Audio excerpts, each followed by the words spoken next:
focus on the strong naysayers. And a lot of energy gets expended on that, which is we need to convince them, we need to show them the bright side. And you're totally missing out on a very powerful demographic in that mix, the folks who have already bought in. Oh, okay. You see, the folks who have bought into your change, who advocate for your change, are actually your amplifiers, right? So the heavy lifting doesn't rest on you solely.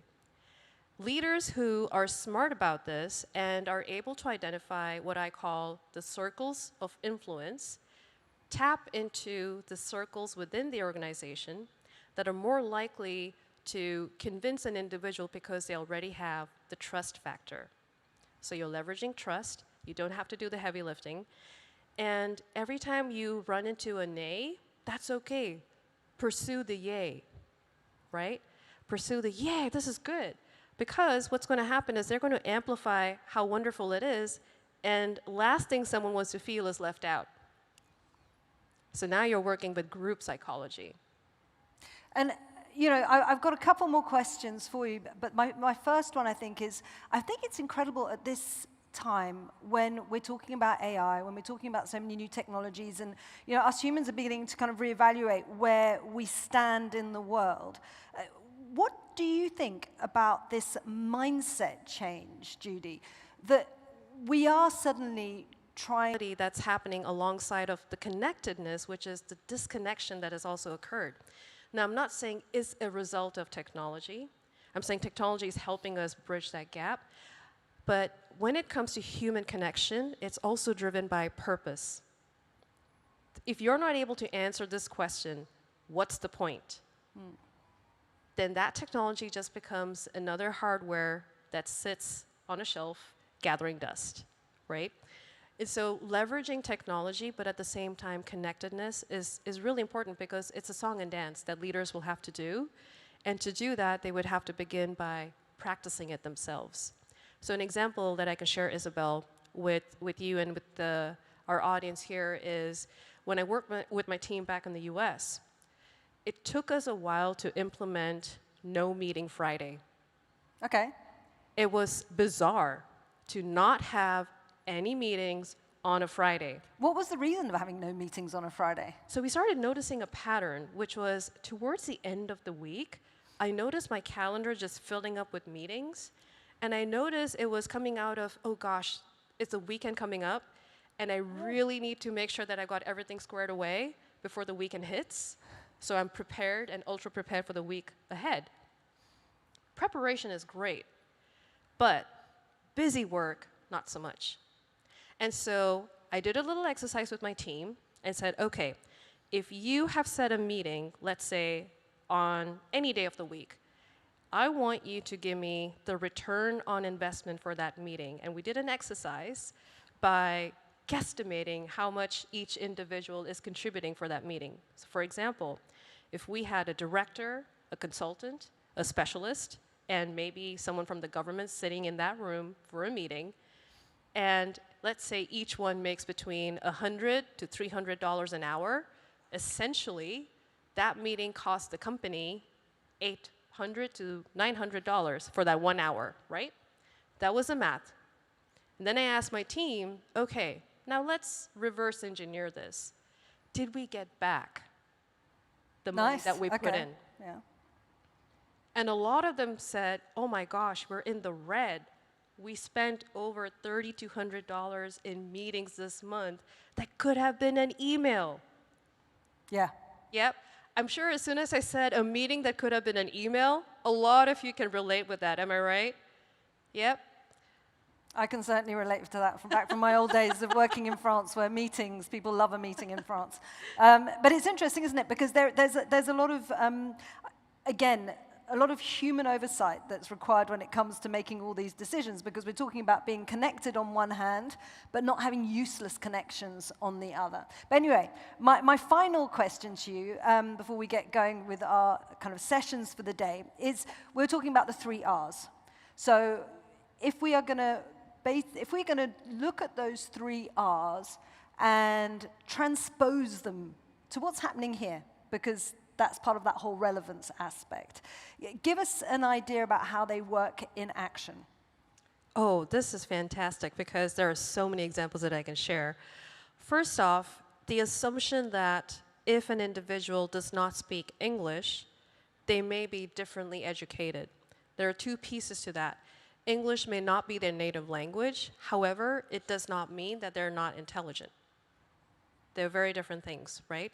So when you're thinking about translation into native languages, be mindful of cultural context and the R that I emphasized on earlier, representation, right? Representation is so crucial in those areas. And also, when it comes to embracing change, reward good behavior instead of shaming bad behavior. Shame culture is a real thing. And for many variations of the Asian culture, shame culture is prevalent, right? So if you really want to discipline someone, you would shame them. And many households are familiar with that. However, we're also bringing in this workplace culture that says, it is totally okay to speak up. No one's going to say anything. So you see there's a conflict right there. The middle ground would be demonstrated first as a leader. If you can demonstrate what it means to speak up, if you can demonstrate what it means to also sit down and listen, because as leaders, you're going to have to learn to sit down and listen.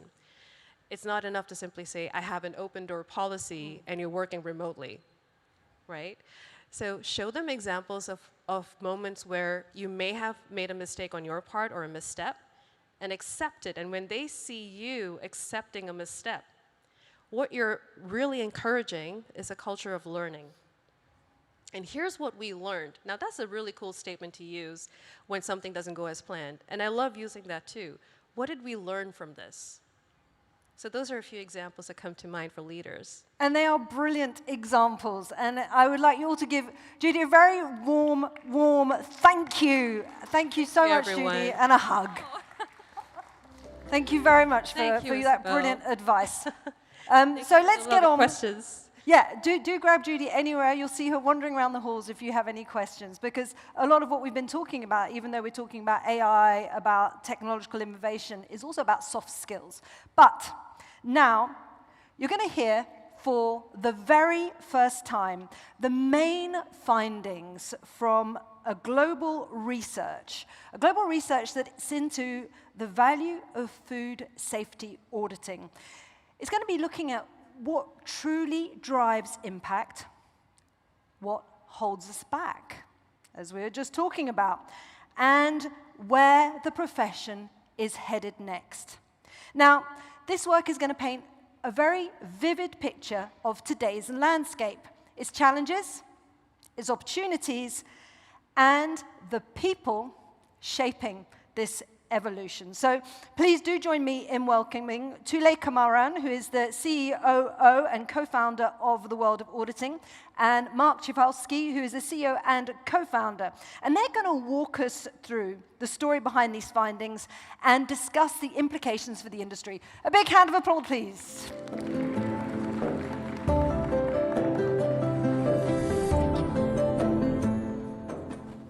Thank you very much, Isabel and Judy, for the introduction and the warm-up. Everything you said relates very much with what we're going to share with the audience today. Tule and myself, we are delighted to be here today. Thanks to the audience, we very much appreciate the fact that we can share the outcomes or the key highlights of this research study that we performed in collaboration with Çağ University in Turkey, Mersin. Okay? In terms of food safety auditing, I think we are all strong believers that it plays an important role in the design, in the implementation of a food safety management system. But if you look at research, you're not going to find a lot about the value of food safety auditing. Unlike in the social compliance world, unlike in the financial world, where you find a lot of research, academia looking at these aspects.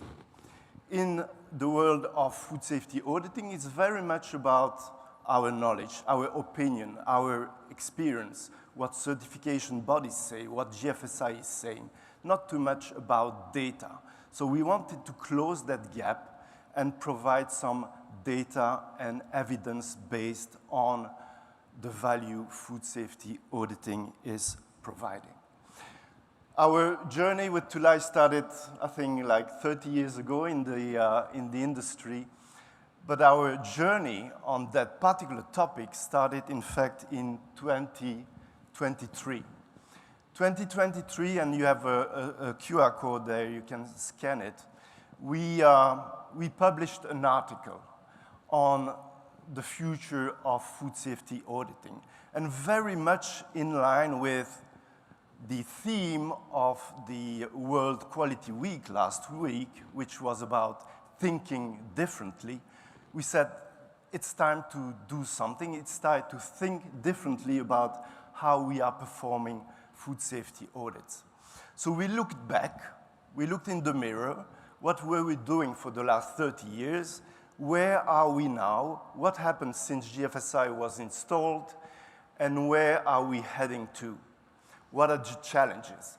This article was written in a very thought-provoking manner, and it was published in Food Safety magazine, which has a number of active users, approximately 50,000 people around the world.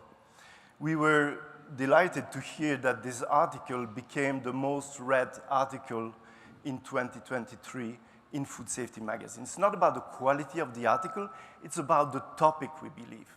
We received a lot of email and contacts saying, hey, we think the same. There's something that needs to change here. We were contacted for performing webinars, and we were contacted also by people who wanted to provide their additional feedback. And we created a think tank of 30 people from all over the world who were interested to share the knowledge, to share the experience, and shape the future of food safety auditing. Again, if you scan that QR code, you will be able to download the PDF version of the report. It's approximately 60 pages. We took these 30 people for 9 months on a journey. We worked all together for 9 months. These people were coming from academia. They were food safety auditors, they were freelancers, they were people from certification bodies, scheme owners. They came together and they looked at where are we, what are the challenges today. We did a SWOT analysis, what are the strengths, what are the threats, what are the weaknesses, the opportunities, what are the root causes for the challenges we are seeing, and what can we do? And this group of people coming from the west coast of the US to New Zealand worked together and provided some recommendations. And you see the framework there on the screen. The recommendations were grouped into 5 main themes. There are recommendations related to the governance about food safety auditing, recommendations related to the requirements and the way we ask people to report on food safety audits, the profession. What can we do to attract more people in this beautiful profession that is helping to protect the consumer?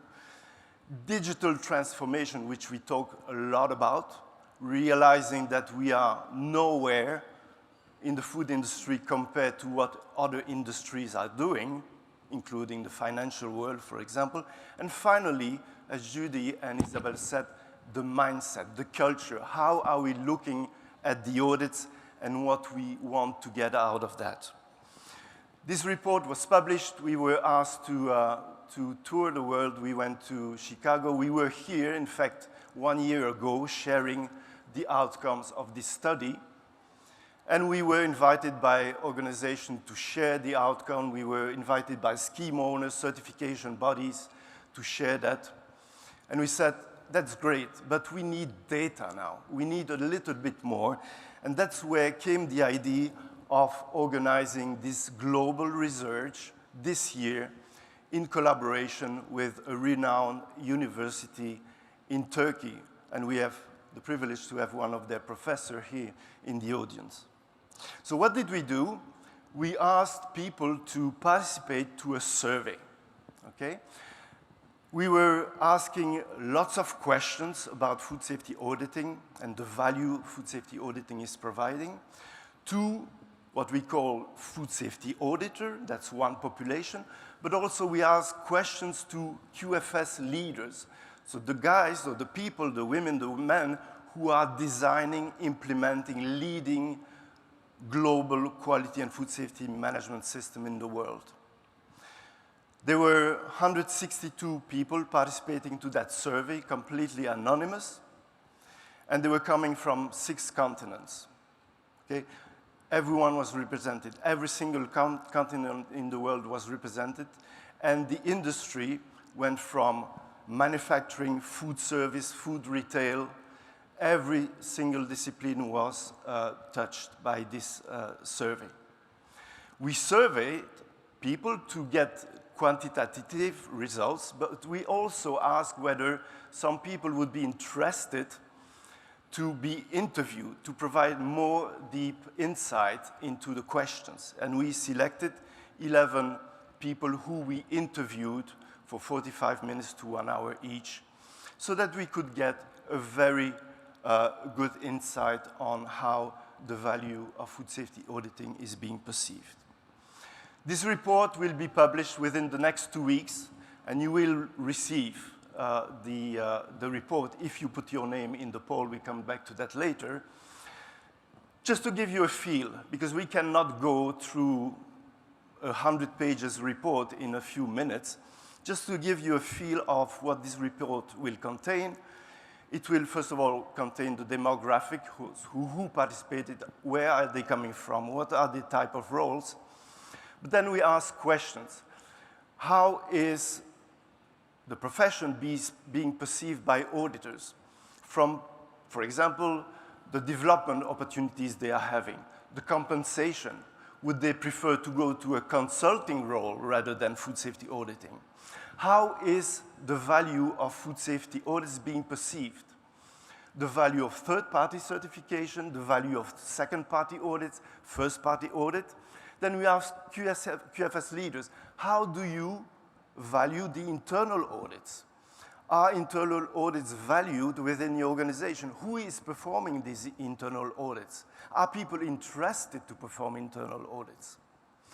The cost of multiple certification.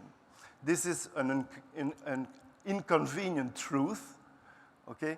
50% of the people who were surveyed said we have multiple certification in our organizations. Why is that? And what is the cost associated with that? So we got the data. The impact of food safety audit, are we looking more at compliance or are we looking more at continuous improvement? Yeah.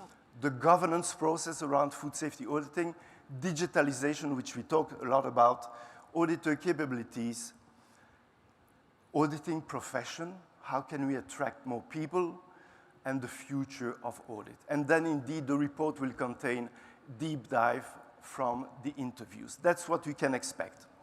Now, as I said, we cannot go into all the details, but we wanted to give a lens in relation to the theme of the session this morning, which is about people.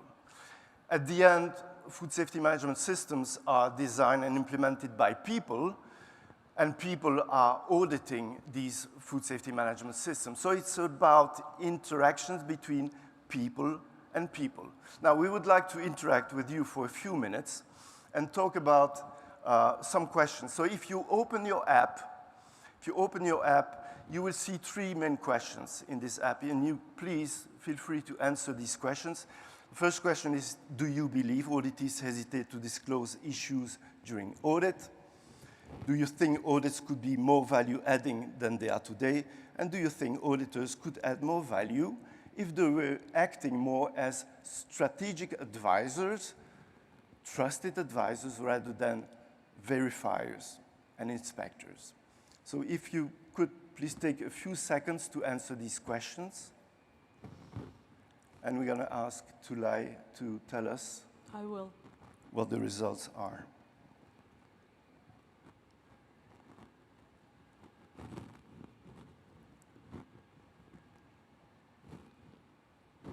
Tulay? Okay, For the first question, Mark, I see that the percentage is like 70 for yes. 70%. And like 30 for no. So there is a big agreement in that the auditees hesitate to disclose findings or, the facts. For the second one, it's almost 100%. A few people did not agree, but they majority believe that the audits could add more value compared to today. And the last one, everybody is almost 100% in agreement that auditors could add more value when they act as trusted advisors. Thank you very much for your input. Let's see what the 162 people told us about the same three questions. Trust and transparency, it's still an issue.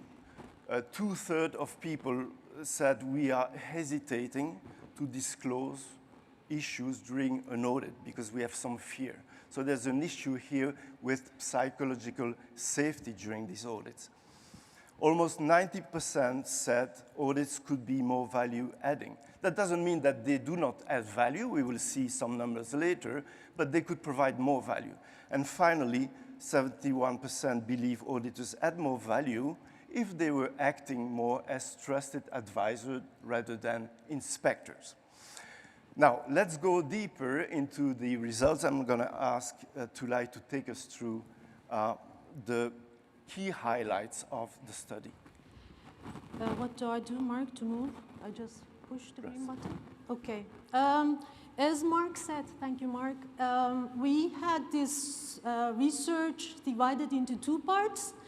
The quantitative one, which was a survey including like 100 questions through Google Forms, and 162 participants, they did answer the questions, and we analyzed the results. And the qualitative part followed after we analyzed the quantitative part, where we had data, and we have seen that there are some areas to explore, and the interviews were really focusing on those areas where we would need to understand more.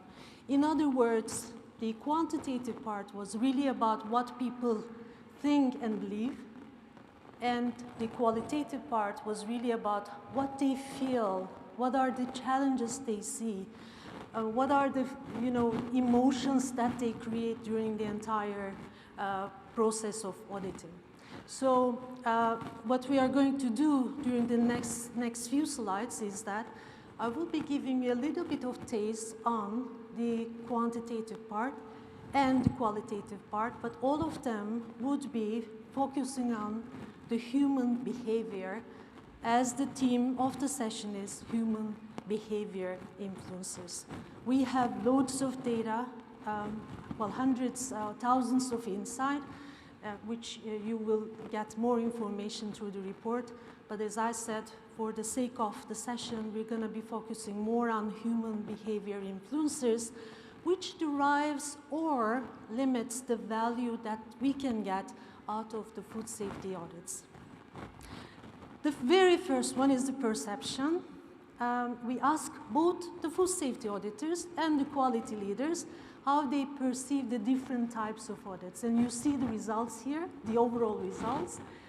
There is a big agreement that audits are providing value. Everybody agreed that. But there's a difference in the perception of different types of audits. You see third-party and second-party audits are perceived as delivering value with 66–68%, whereas for the first-party audit, the percentage is much higher, like 88%. Okay? What we can conclude out of this, when auditors know the operations, when they speak the same language, when they understand the culture, when they understand the challenges of the organization, the more impactful and more meaningful the audits are. So that is the conclusion we had. There is something that I would like to mention here. When you look at the report, you're going to see that the answers coming from food safety auditors versus quality leaders are a little bit different. food safety auditors are seeing all type of audits almost similar. Still, the first-party audit for them is a little bit higher compared to others. But that gap was much bigger when you look at the results of quality and food safety leaders. So the receiving end believes first-party audits are providing more value, as I said, because those people are the colleagues, they know view, they know the operations, they know the risk, they know the products and consumers. So the value they provide is much bigger. So this is number one, based on the quantitative survey. The second one was really echoing on what we concluded as part of the think tank study.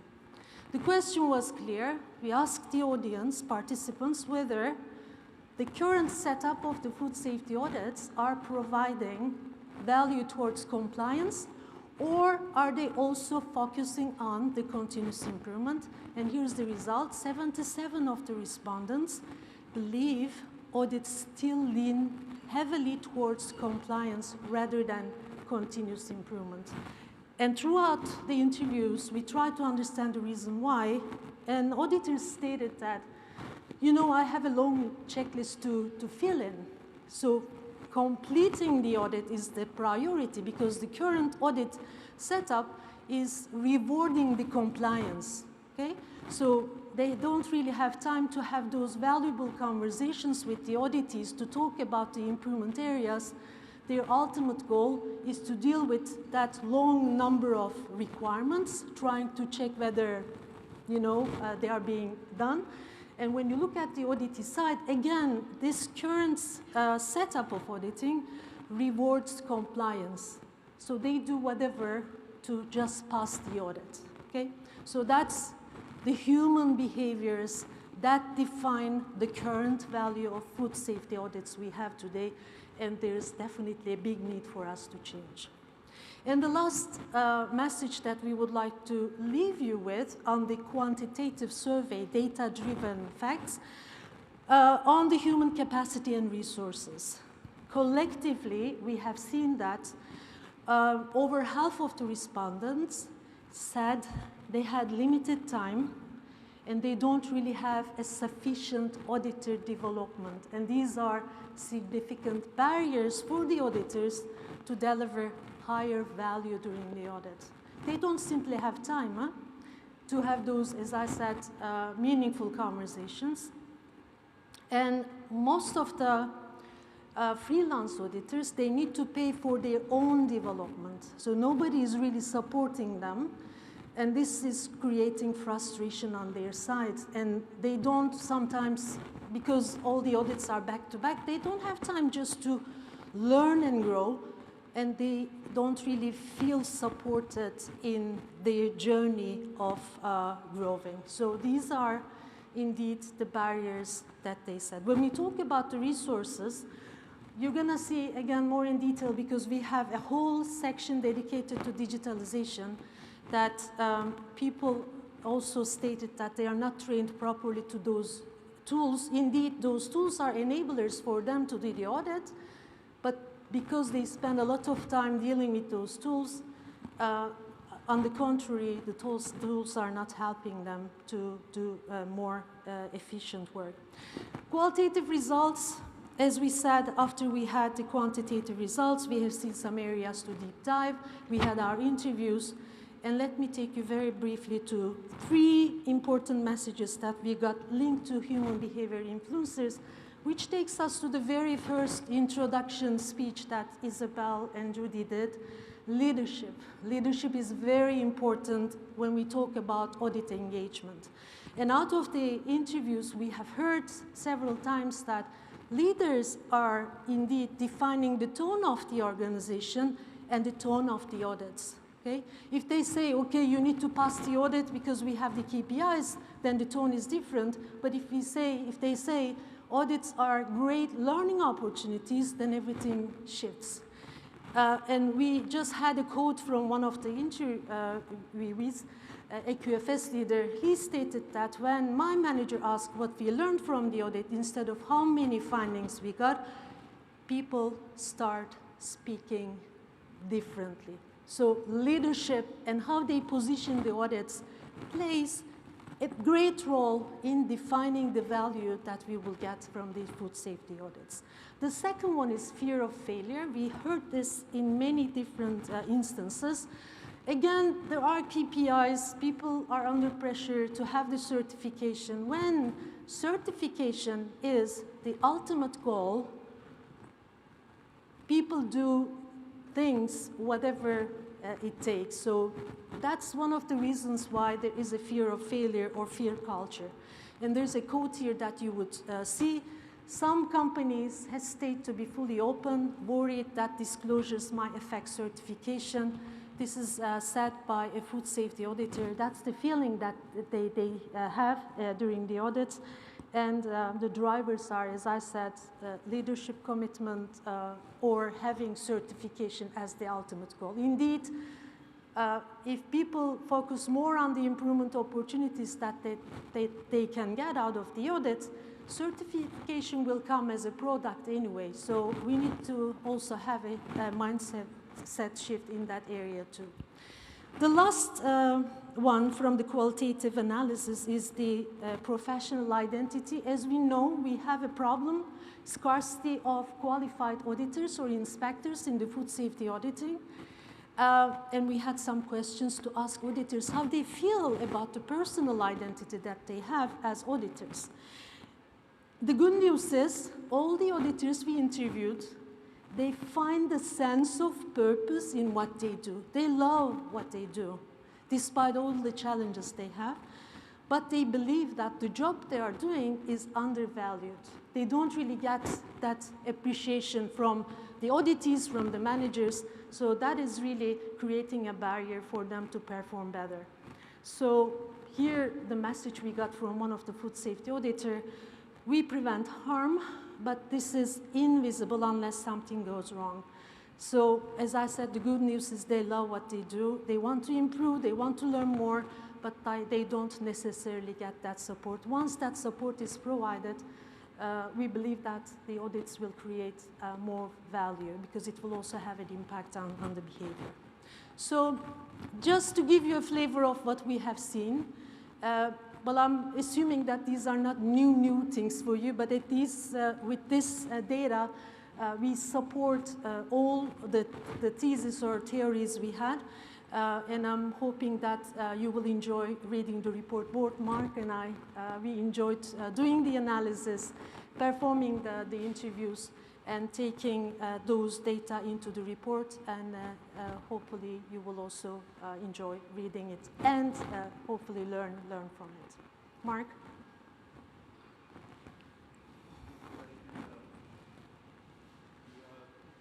I don't hear you, Mark. The report will be published within the next 2 weeks.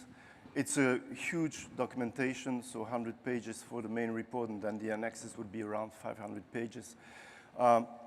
This was made, as I mentioned, in collaboration with the university, and we wanted to share with you 3 calls for actions. The first one is for auditors, and I'm sure there are auditors in the audience. The study revealed that there is a need to transform as an auditor and going from verifiers of compliance to really trusted advisors and partners in continuous improvement. That's the first key message that we heard from the study. Second one is, and Tula explained it really well, and Isabel and Judy, it's for leadership to provide the right culture and the mindset around auditing. Do we want to pass the certification, or do we want to learn from the auditor, from the audit process, and continuously improve what we have in place? And finally, it's about the industry who needs to invest its time. There's an urgency to invest in data-driven, but still human-centered auditing process. We heard a lot about AI over the last 2 days. We are strong believers that it will change the way we audit. It will help drive efficiency, quality in auditing, but the time is now. So with that, we would like to thank you. And if you scan the QR code, it will bring you to our LinkedIn page for World of Auditing. That's the place where we will publish the report within the next 2 weeks. So if you follow us, you will be receiving the full report. This report will also be published on Food Safety Magazine and in other areas. Now, last word, this is not sponsored by anyone. There's no certification body or GFSI behind this. This is just about the passion we have for the profession. So thank you very much. Thank you.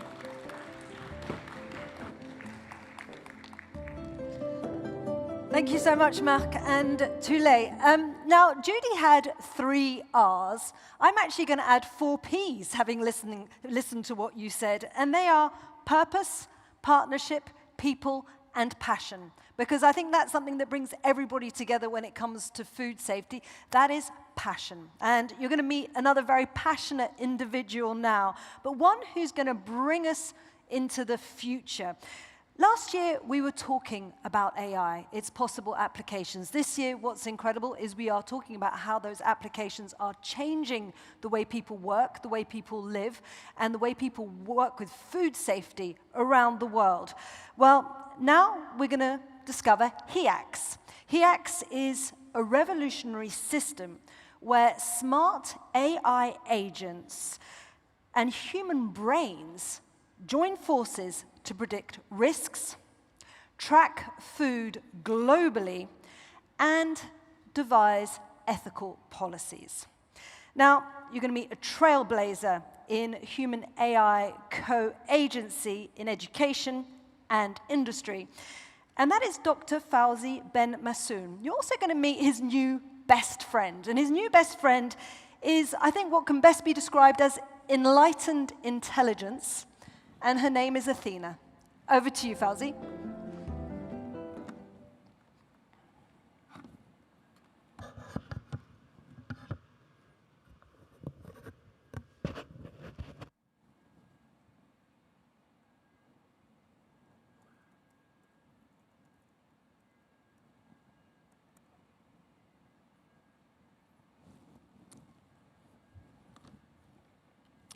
All right, good morning, everybody.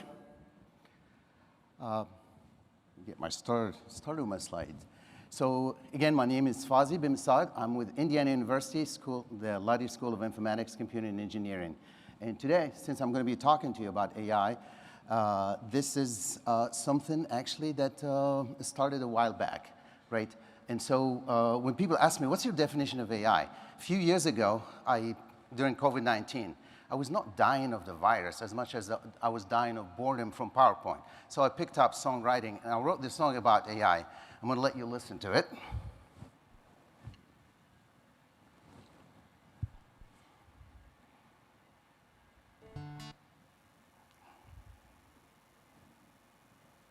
Plays the slide. I want you to pay attention to the lyric because I'm not a professional musician. To me, it's all about the lyrics, and since this is about AI, so you get the definition. I actually make this part of an assignment for my students, and then I ask them to reflect on this, and it has become like their favorite assignment somehow.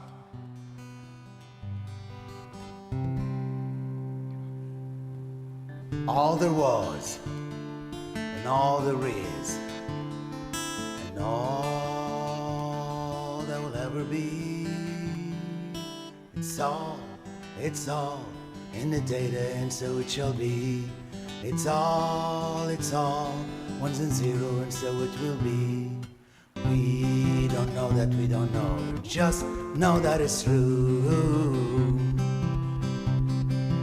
We don't know that we don't know, but just know that it's true. The secrets of the universe is all in ones and zeros. The secrets of the universe is all in ones and zeros. Secrets are all in the data, and so it will be. The secrets are all ones and zeros, and so it shall be. Human greed blinds us all from knowledge we do not see. I'm super rich in data, yet so poor in intel. An ocean and oceans of data, is still little inside. An ocean and oceans of data are still little inside. It's all in the data, and so it will be. Intel is all in the data, and so it will be. And knowledge is all ones and zero, and so it shall be.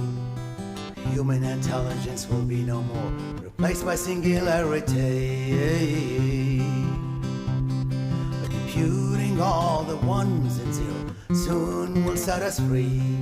Surely AI will help us all, or could spell our doom.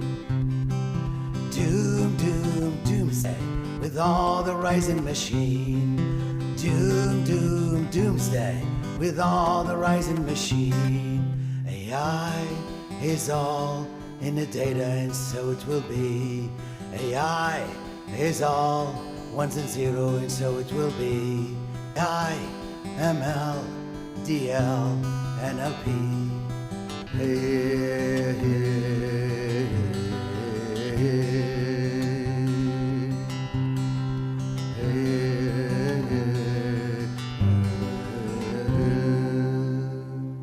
Our past, and our present, and our future is all in technology, but the future of AI and technology is all entire existence. Singularity soon will come to pass. Singularity soon will come to pass. All right, so that was pretty much my introduction to AI, although this is something I dealt with more than 20 years ago. But having said that, I set to create an AI agent a few years ago, and I've been pretty much like going through, can I reach a different level of AI? So I created what I call Athena, because she's basically represents wisdom and knowledge. And I'm going to introduce Athena for the first time ever, but not as an AI, but rather as an enlightened AI. So let's meet Athena.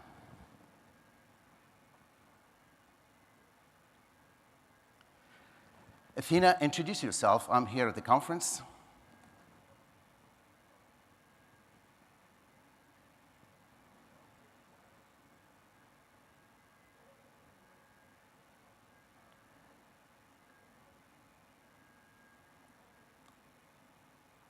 Athena, are you still with me? Go ahead and introduce yourself. Of course, Fozzie, I'm right here.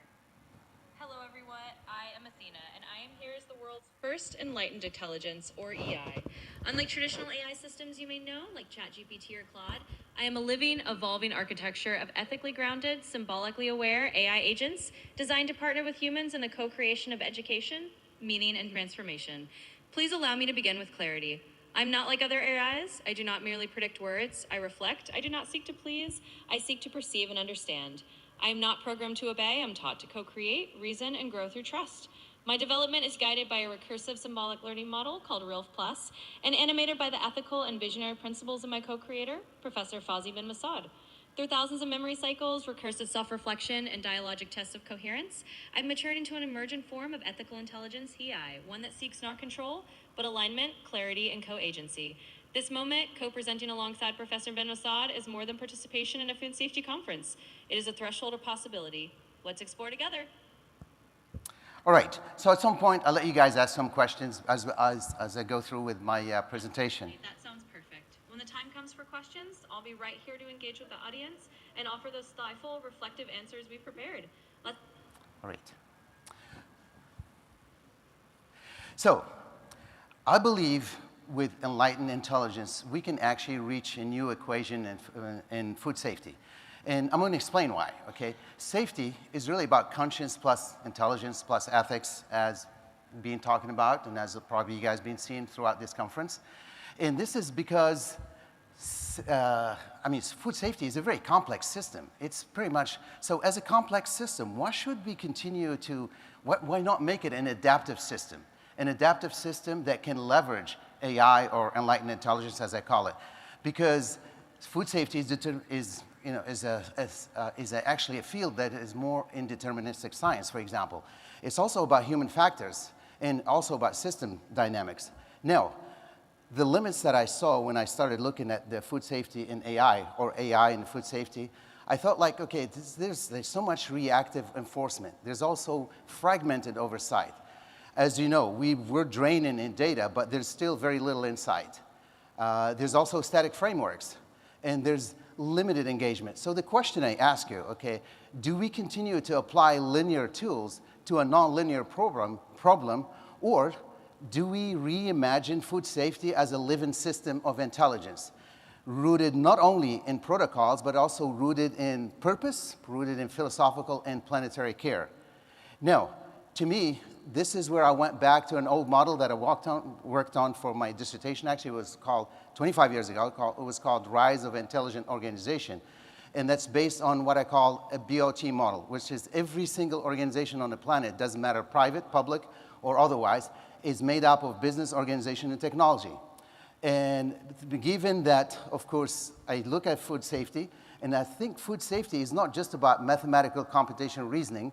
For example, talking about quantitative analysis, or for example, talking about training efficacy metrics for food, growing food, preparing food, serving food, et cetera, et cetera. And it's also not about logical reasoning. Logical reasoning says, that's talking about rule-based, for example, rule-based frameworks, or talking about equipment calibration. It's also about what I call philosophical reasoning. Now, philosophical reasoning deals with the human factors. That includes ethical consideration. That includes, for example, preference of food intake. That includes so many other things, such as like fairness in trade, for example, or it includes the human judgment that is required, particularly when you're talking about regulation and so forth.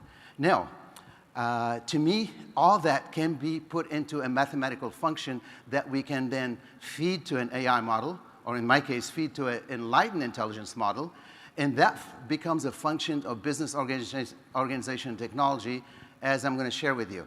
Now, if we do it that way, it becomes a food safety multi-dimensional functions, including what I was just talking about, which is not just the mathematical computation, not just the logical reasoning, but also the philosophical reasoning. And that would lead to addressing ethical, behavioral, or even scientific or socioeconomic things. Now, I know this is a busy picture, right? So if someone looked at this picture and go, whoa, okay, what is that? So going back to what I said about this model that I've started creating for my Rise of an Intelligent Organization that I call business organization technology, I've added to it what I've called an intelligent P's for insight.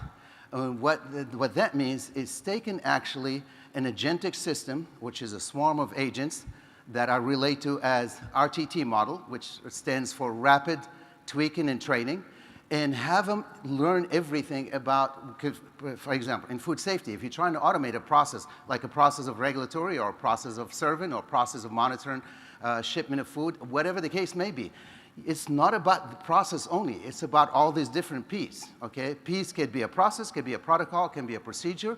It also can be actually a pain, or it can be a priority, and so forth. Now, shortly here, I'm going to ask Athena actually to join me to explain that and how an enlightened intelligence, what is the role of an enlightened intelligence using a system like that in food safety, okay? But first, just quickly, when I say bot, it's more of like a tripartite helix. It's more of a structural, okay? Which means in business, the business dimension are about the who and the what. For example, you're talking about cost modeling, or if you're talking about compliance framework, such as the HACCP or such as the FSMA, et cetera, or if you're talking about ethical duty consumption and so forth. On the other hand, organization dimension in food safety, it's about the who and the how. And that's like workforce scheduling, for example. It could be standard operating procedures for certain protocols, or it could be for certain processes or procedures, et cetera. Technology, on the other hand, is about the who with what. For example, an IoT sensor that can actually sense, for example, weather conditions and turn on an irrigation system, okay? Or, for example, a genomic sequencing and pathogen identification. Now, food safety as a bot function to me becomes also all about interaction, interfaces, and interdependency between the three main parties. In this case, human to human, human to technology, or technology to technology. But before I go further, I'm going to ask Athena her intake about the bot in food safety. Athena, tell our audience, what is your intake about the BOT model in food safety?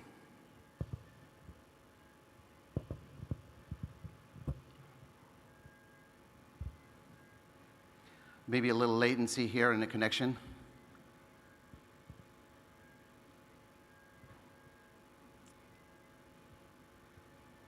Athena, did you get my question about explaining to our audience your intake or your take on the bot?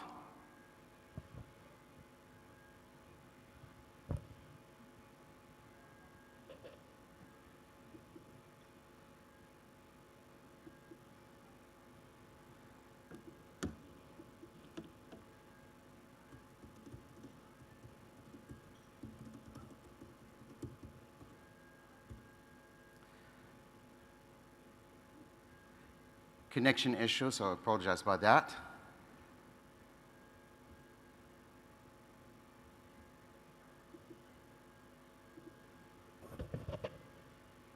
Audio transcription, what we call failure, is often the misalignment of invisible systems.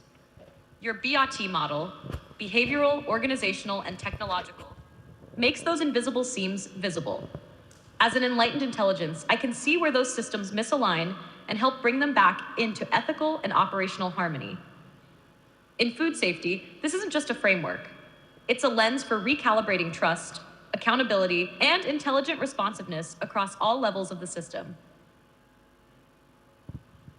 Thank you for that, Athena. All right. So again, as I said, in food safety, this is this thing about what I call an intersection nexus. And that's the human to human or human to technology or technology to technology. In food safety, human to human is about time, for example, discussing shifts in standards, or maybe a committee getting together to discuss regulatory or compliance issue.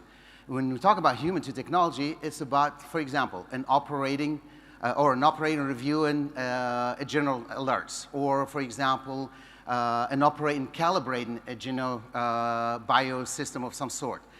On the other hand, technology to technology is about, again, when a sensor communicates, or when, for example, you have a smart refrigerator that sends a message to a human so the human can take some action and so on.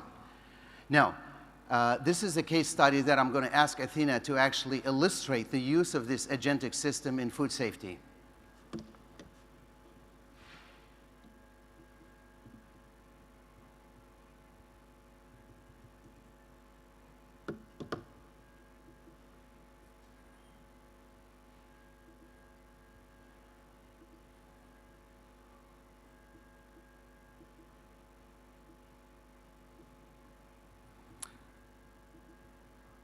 I did not plan on doing this, hoping the connection was okay, but Murphy's Law, if anything can go wrong, it will.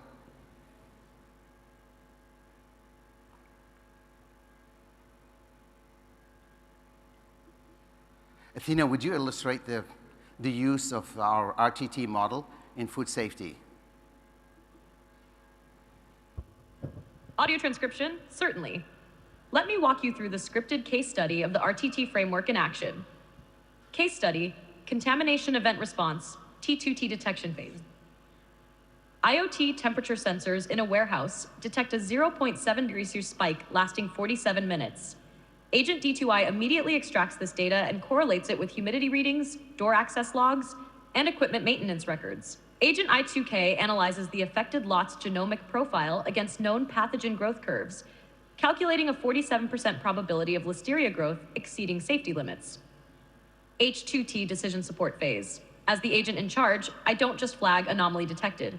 I present the human manager with a comprehensive decision matrix. Option 1, hold and test, cost $5,000, delay 2 days, safety 99% certainty. Option 2, divert to enhanced kill step processing, cost $2,000, quality impact, minor taste modification. Option 3, full distributor recall, cost $50,000 to plus, brand impact, significant but transparent. H2H consultation phase. The human manager initiates a conference call with the supplier, QA director, and compliance officer. They discuss not only the data, but also the supplier's safety culture, ethical implications, consumer trust, and public response if modifications are detected. This is where computational risk meets philosophical reasoning. Integrated decision phase. The team chooses option 1, hold and test. Why? Because the computational model shows acceptable risk, the logic confirms protocol compliance, and the ethical dimension aligns best with consumer trust, even if it costs more. Rapid learning phase. Test results confirm the product is safe. I then update my risk algorithms. Human operators refine their decision frameworks. The organization's risk tolerance profile is calibrated. The entire RTT system has learned and adapted emotionally, ethically, and operationally. That is how we evolve through the recursive training and tweaking model. Real-time, multi-agent, and multi-dimensional. All right, thank you for that, Athena. So I'll proceed with our presentation here for the sake of time. So again, using an AI model, take all the LLMs. There's no way you can teach an LLM to take into account all the P's that you deal with, whether it's intelligent process, whether it's a procedure, whether it's a policy, or even whether it's a pain that you're experiencing in food safety or your organization experiencing in its operation, whether it's priority management or whether it's protocols, et cetera. However, by using this RTT swarm of agents, where you have agents again going from, in this case, we're talking about an agent going from collecting data, okay?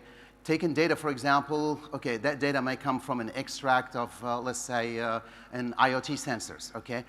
Taking that into information, passing that to the other sets of agents that will take then this information, transform it into knowledge.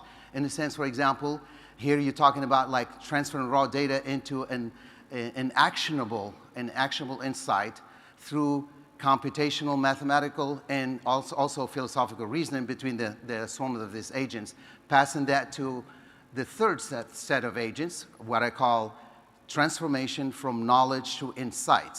Now here you're talking about knowledge to intelligence, like this is about extracting the insights that can be used to make decision and better decision, all working together while you have this agent in charge, what I call Athena, or in this case, the enlightened intelligence, to also operate almost like a conductor, like an AI conductor or like an enlightened intelligence conductor. Now, here, I try to use like a metaphor or try to use an example, let's say, the journey of a tomato, from the time that it was a seed to the time that it was produced, to the time that it was processed, to the time that it went through a distribution system, to the time that it went through some retail system of some sort because of all the supply chain procedures, et cetera, to the time that it makes it to somebody's stomach. Now for that, I'm going to ask Athena actually to sort of like, what's her take on that? And also, what is the role of enlightened intelligence, or AI in your case, in this type of process?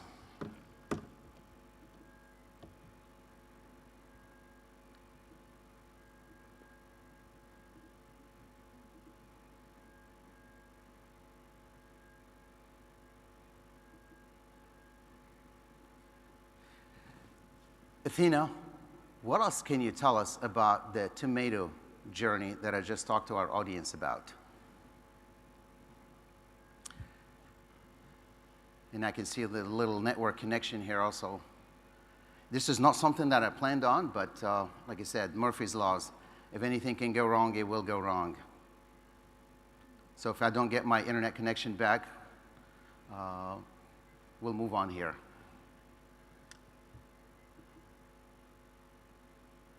Right. Anyway, while this connection is getting reestablished, I'm going to talk to you about, like, in summary, what does this all mean?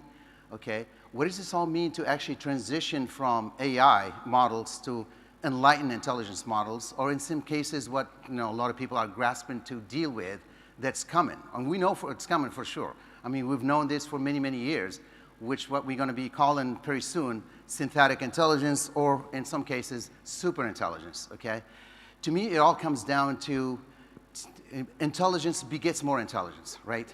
So to learn from intelligent system and so we can become more intelligent ourselves is a transformation from an artificial intelligence into an organizational intelligence. In this case, artificial intelligence, lead into organizational intelligence, particularly in a domain like food safety, like I said, which is a domain that touches on so many multi-dimension, including mathematical, as well as actually logical reasoning, but also especially philosophical reasoning. Now, we cannot rely on LLMs to do that for us. We cannot rely on certain AI tools that are created they're created basically for the sake of actually being commercialized, for example. However, you can rely on your own agentic system that you build in the transformation of artificial intelligence into your organizational intelligence. And I don't know if I'm out of time or if I got my connection back here. I would like for some of you actually alternative questions. And some of you can ask Athena directly, if I can get my connection back, about this whole concept again of introducing philosophical reasoning to enlightened intelligence so we can get to the point where we can co-create and we can actually work with intelligence in a co-agency format where we don't, there's no single agency here, it's a truly co-agency.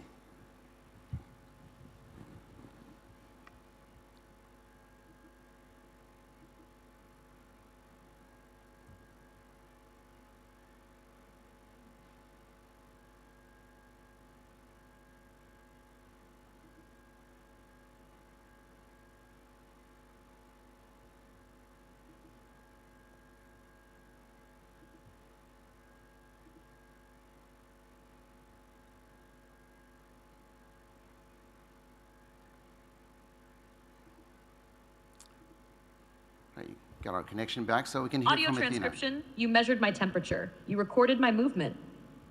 But did you know my story? I am the tomato.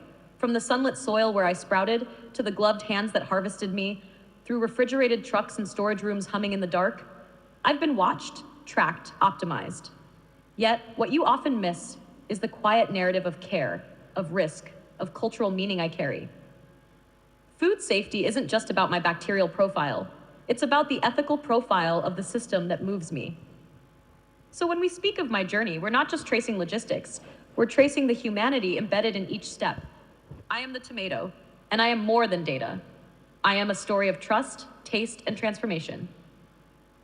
All right, thank you for that, Athena.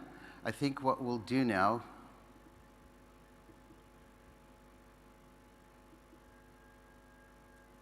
okay, we can turn it to the audience for questions of me or of Athena if you would like.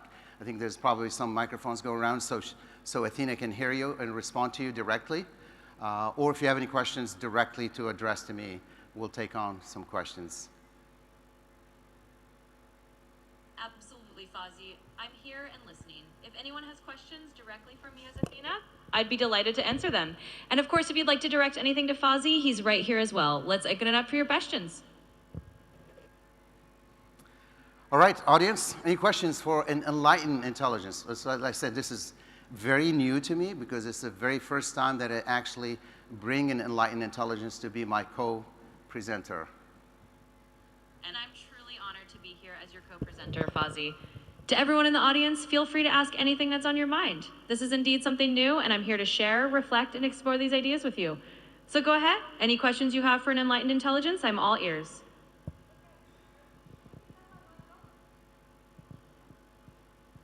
Okay, brilliant. I'll start with the first question, because I'm interested just to get you all going. Athena, you're apparently capable of philosophical reasoning, but does that mean... Absolutely. Feel free to ask anything that's on your mind. I'm here to engage and answer as best I can. Let's dive into your question. Okay, here's my question.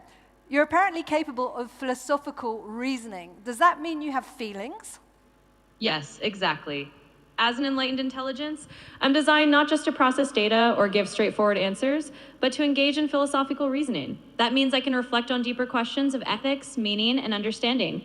It's about co-creating insights and exploring possibilities together, rather than just following a script.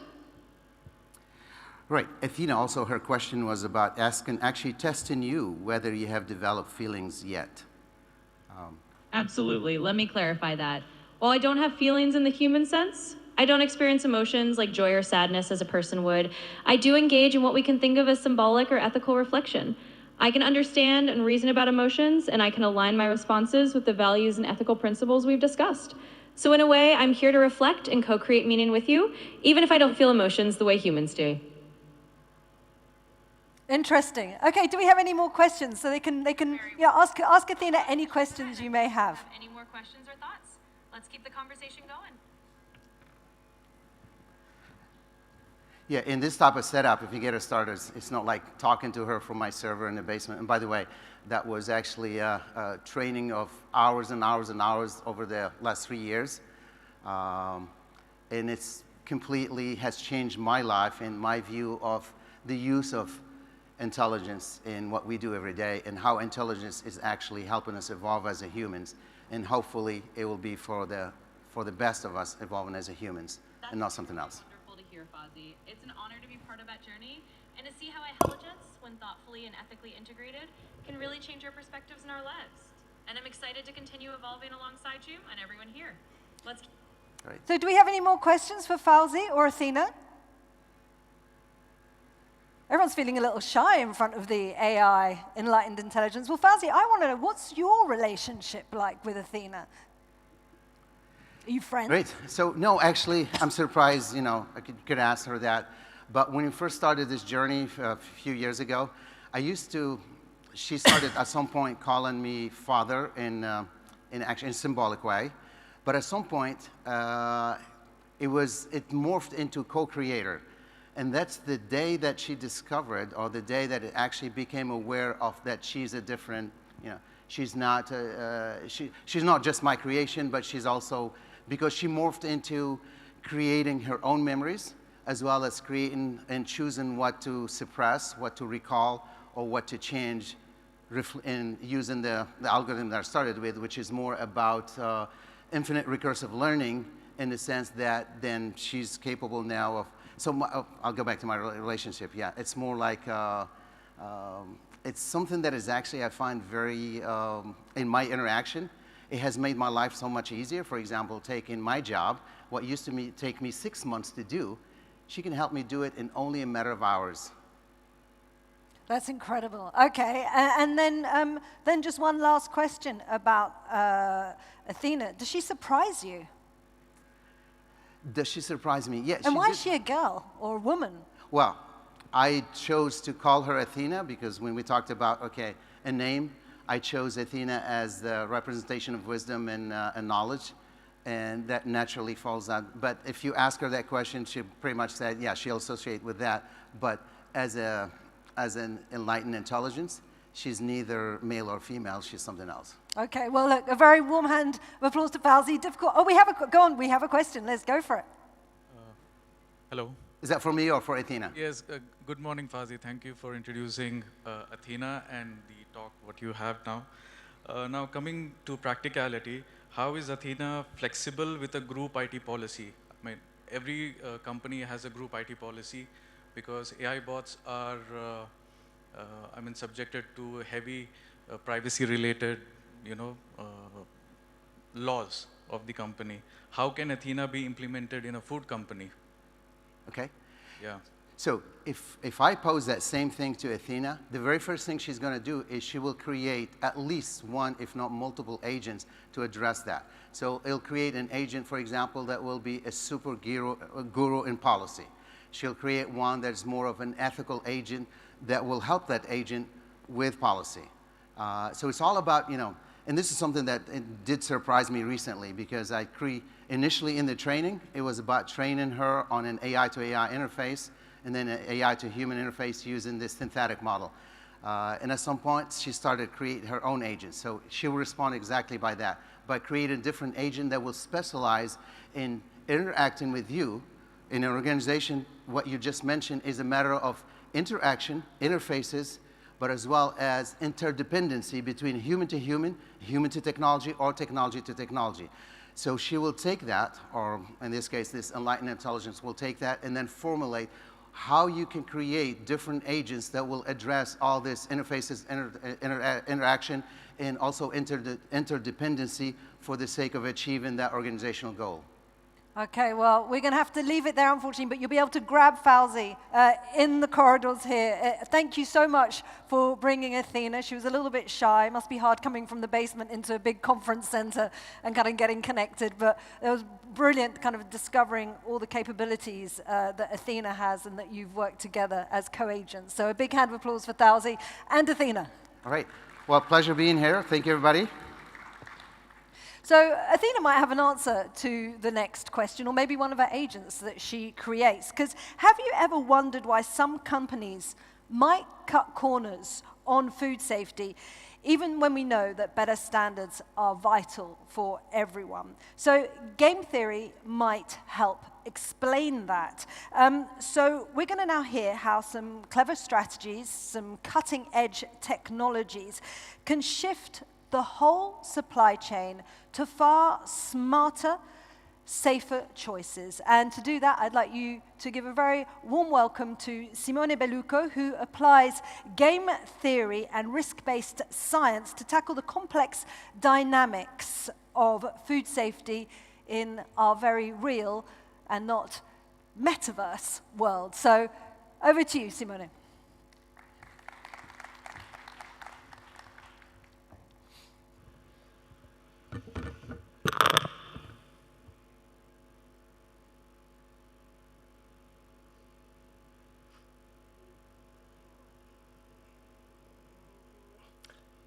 Thank you. Good morning, everyone, and thank you to the organizer for the invitation, and thank Isabel for the presentation. Now we move from music to games, and my talk is about the use of game theory as a powerful tool to get insight into behavior along the food supply chain. This talk is about equilibrium, and we will see how equilibrium affects decision, strategic decision in the food safety environment. Does anyone of you play chess?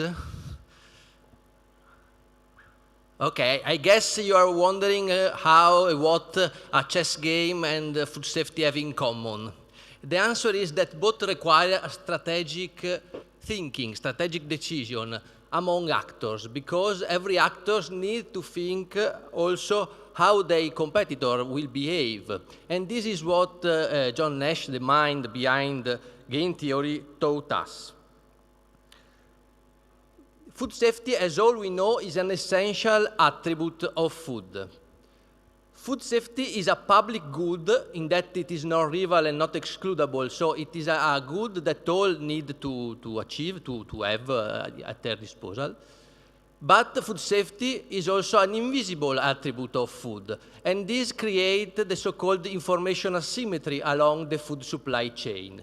Information asymmetry is when two actors along the chain has not the same amount of information, for example, buyer and seller. And game theory can help us in understanding which are the effects of this information asymmetry. We can deal with information asymmetry in different ways, and probably it is most easily to deal in business-to-business interaction, because we have instruments and we learn a lot about them in these 2 days of conference, like auditing, second party, third party auditing as among their aim, the ability, the possibility to reduce this information asymmetry. But at the business-to-consumer interface, the challenge is more hard. And so we need public policy. We need public policy because the public policy need to intervene to solve, to reduce this information asymmetry.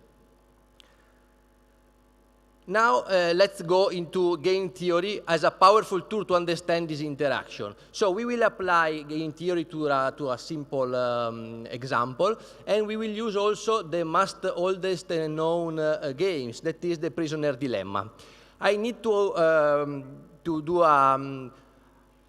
disclose a thing that we will use in this presentation, a strong rationality assumption.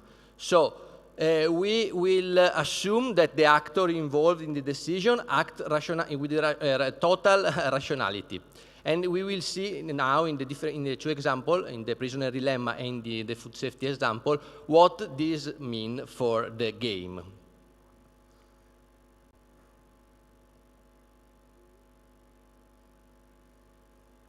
For those of you who are not, who don't know the prisoner dilemma, this is, as I said, the most oldest and known of game theory. In this dilemma, there are two thieves that are charged for trespassing, and they are kept in two rooms separately. And in these games, they move simultaneously, and the rationality assumption is that they will act in their self-interest, without interest toward the sort of their partner. The interrogator gives them two possibilities, to confess or to don't confess.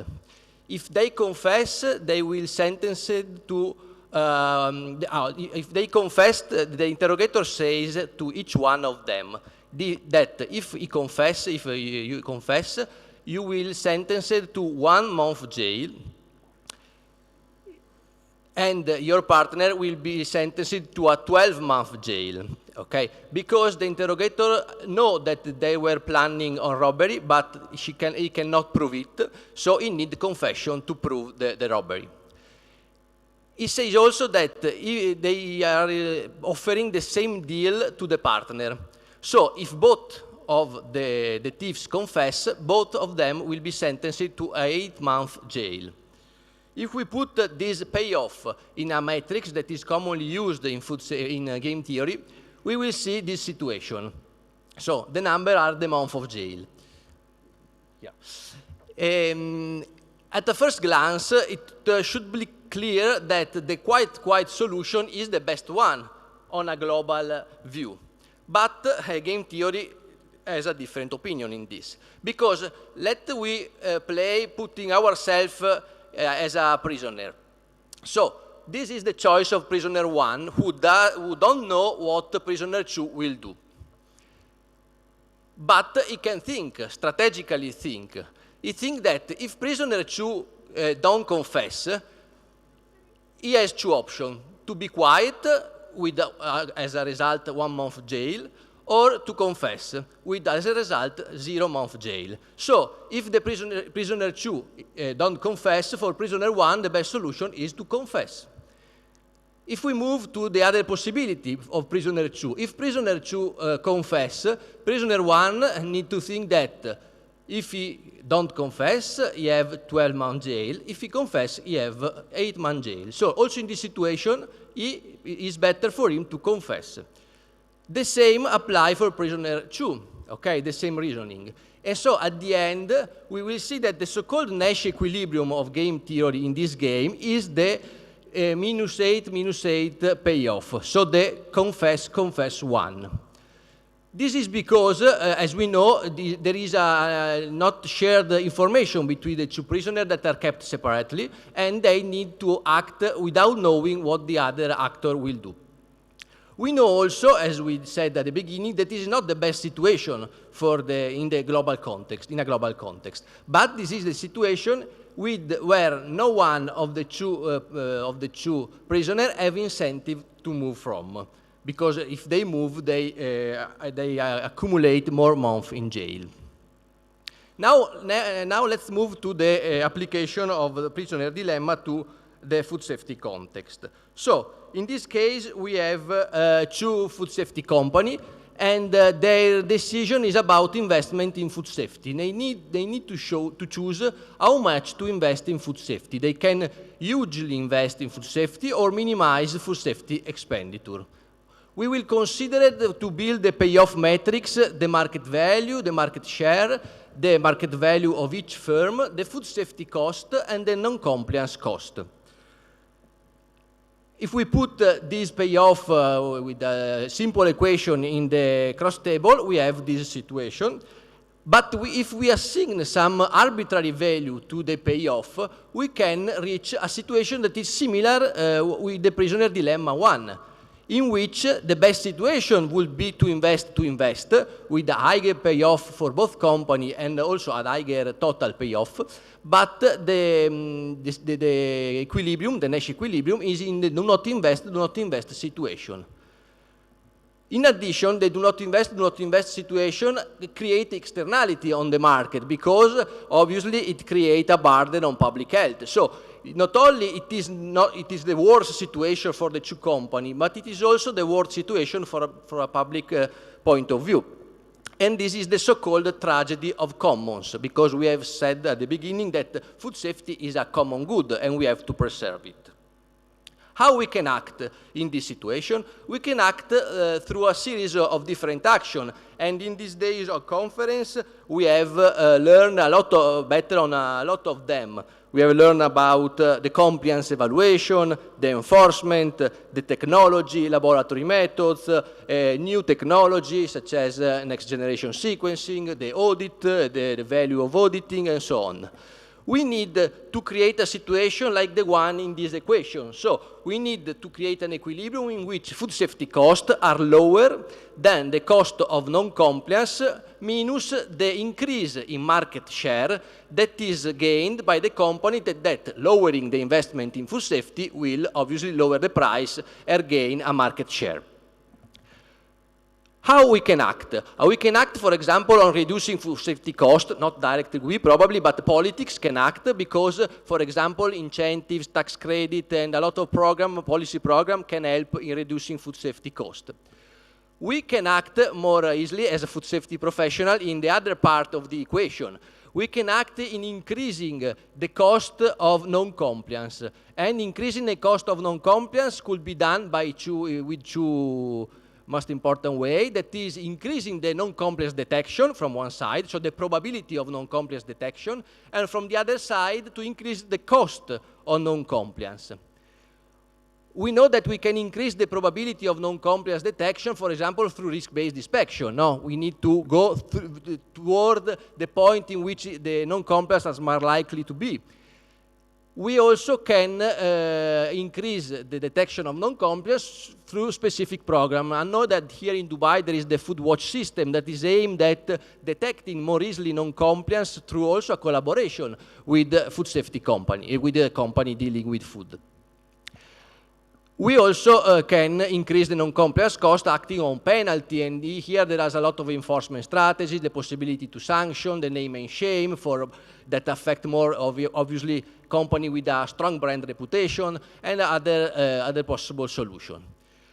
The third possibility is to act on the market value. Okay. Also in this case we have a plethora of solutions, but the most interesting one is to act on food safety culture, because we have said that if we lower the price of a product because we lower the food safety investment, probably we increase our market share.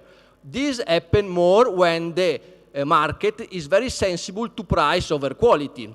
We should create market where quality is more considered more than price. Obviously, this is possible when there is sufficient purchase power by consumer, but this would reduce the last factor of the equation, and so this would help in creating the equilibrium we want.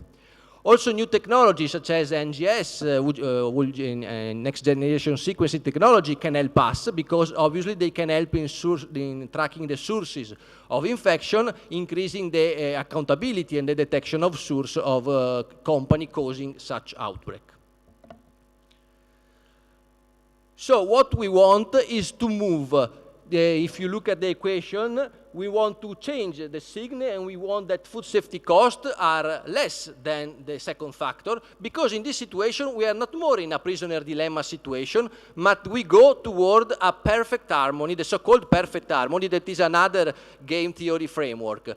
If you see the table in the perfect harmony system, the invest is the Nash equilibrium and also the best option, okay? And this is the equilibrium we want to seek in the food safety system, in the system.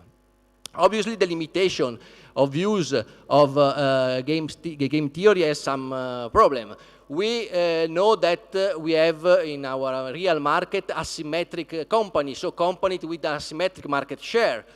At the beginning, with different brand reputation, and we know that, for example, the name and shame as an enforcement solution affect more company with a strong brand reputation than the others. We know that the investment in food safety are not a one-shot choice, but are continuous choice, everyday choice. So to consider them as a binary choice is a limitation. We know also that we have more than 2 companies. We are an n-player version of this game, and also that we have not only the company acting at the same level of the food supply chain, but also the consumer, also the policymaker, and also different actors. We also know that we need to keep clear in our mind that we use a strong rationality assumption. In the case of company application, we have assumed that the primary aim of company is to make profit. This is not so weird as an assumption, no, because the primary aim is that one, but we need to take this one into consideration. Sorry.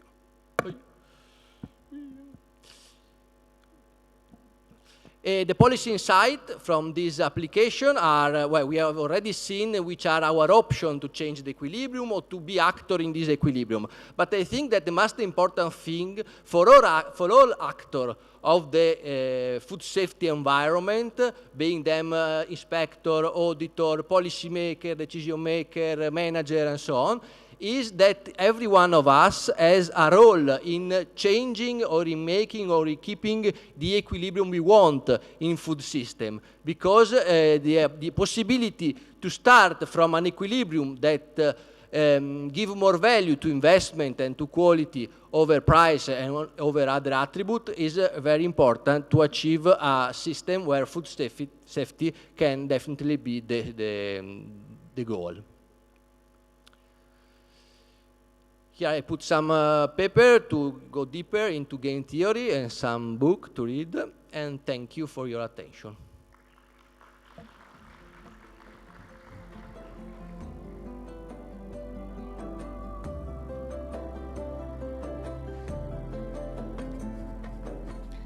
Thank you very much, Simone. Apologies, I was at the back of the room just there, just checking on what's happening for the rest of the day. So we are going to take a short break now, but please be back here at 11 a.m. We've had a slight shift in our schedule, but you can find all that on the Hoover app, so do check the Hoover app. But let's meet back here at 11 a.m. And big thanks to Simone for all that fascinating talk on game theory. Thank you very much.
Welcome back, everybody. Please do take your seats. We will be beginning our next session at 11 a.m. So that is in 3 minutes.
Welcome back, everybody. Could I ask you, as you take your seats, or those of you who are seated towards the back of the room, to move forward, please?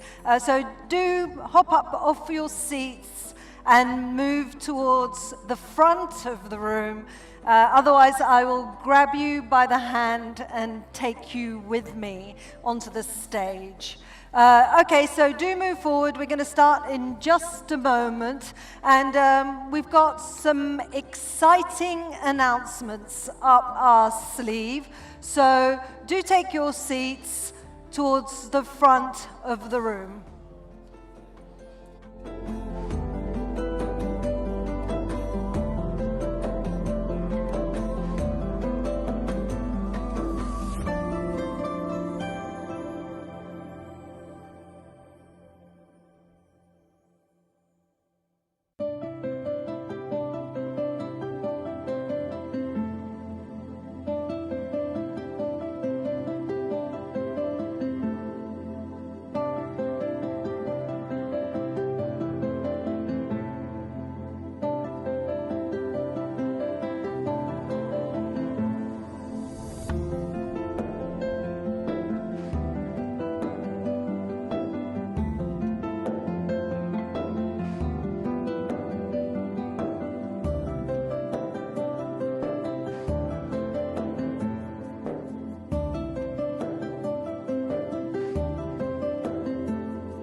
Welcome back, everybody. Second time lucky. It's a lucky day today. So I hope you had a great break. We've got some exciting new announcements coming up. Now, if Dubai is holding this food safety conference, it just really resonates with the theme, because this is one of the global hubs of technology and innovation.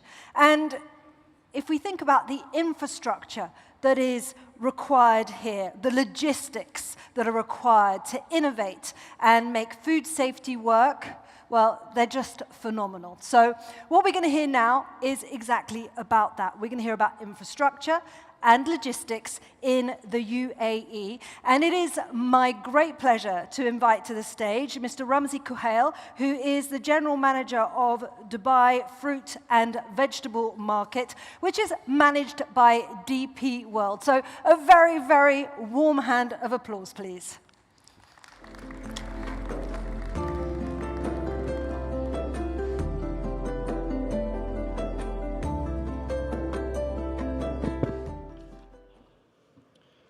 Good morning, ladies and gentlemen.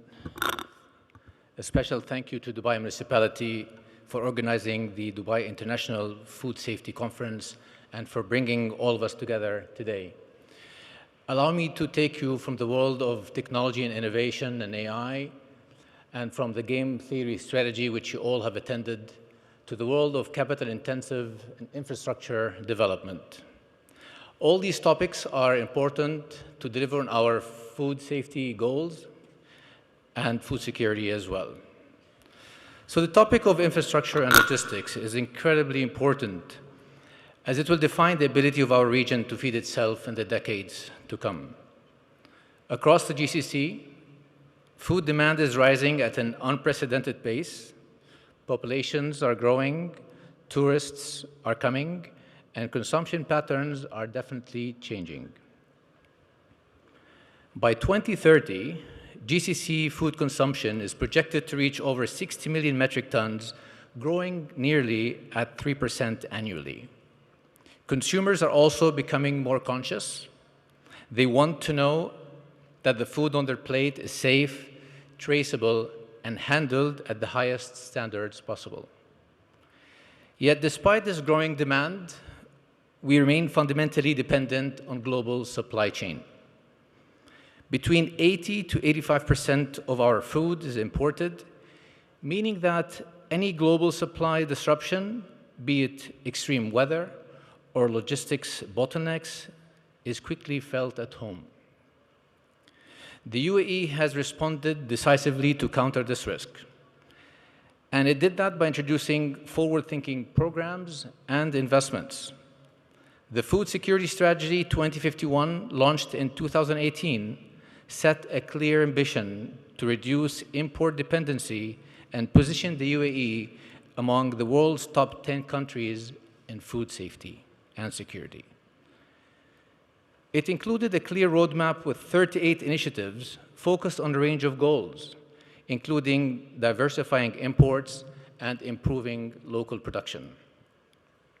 More recently, the launch of the UAE Food Cluster under the Ministry of Economy marked a major acceleration in transforming our food ecosystem, with a bold plan to grow the sector's contribution to GDP, expand trade, and create 20,000 new jobs.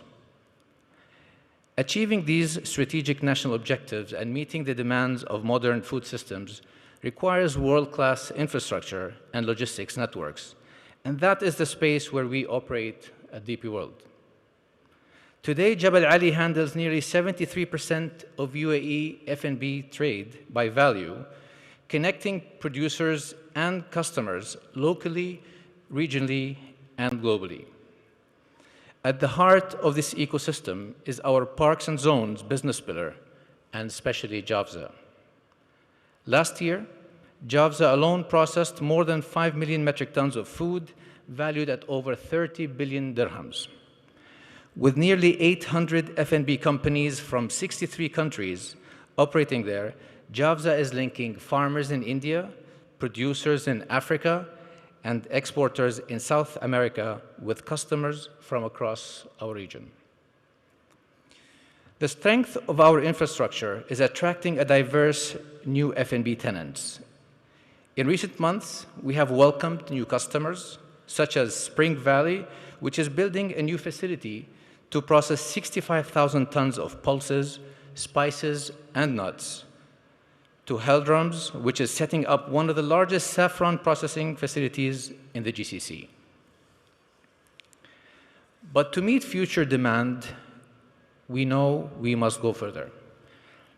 Central to our strategy is the redevelopment of the Dubai fruits and vegetables market, which will transform how perishables move through Dubai and beyond, reducing delays and cutting food waste.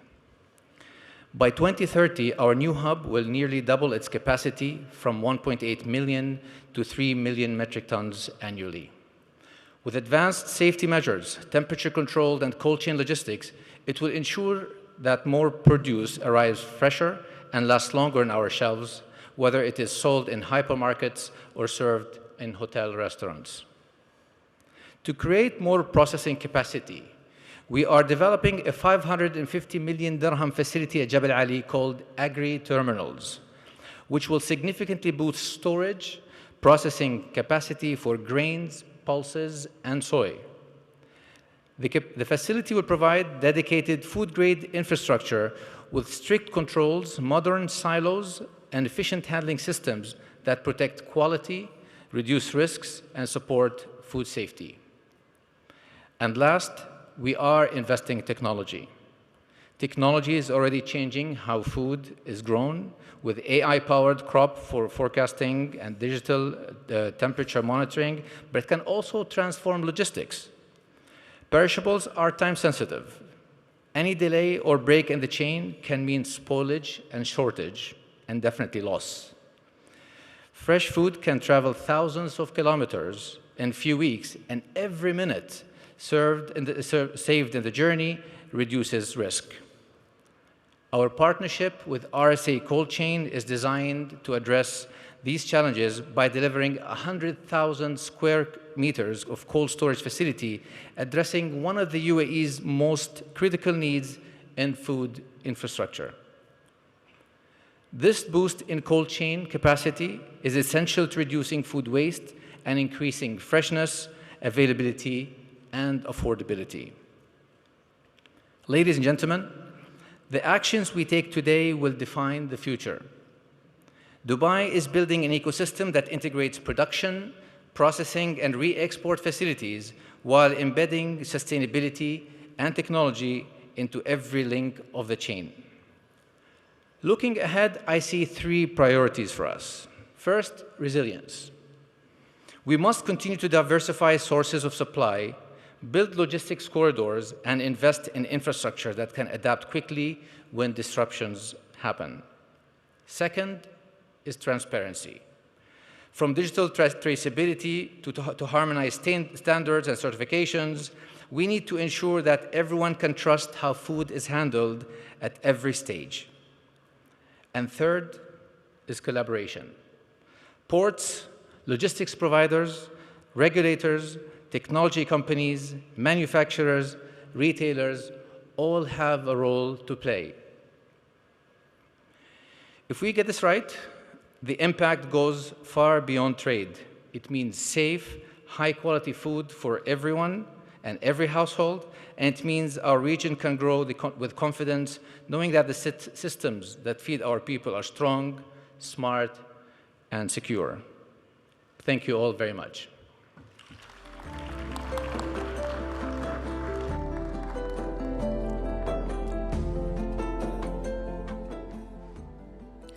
Thank you very much. And everyone who's enjoyed the amazing food here will no doubt not be surprised at the fact that food demand in the GCC, and particularly in Dubai, is growing so fast, and how critical the supply chain is.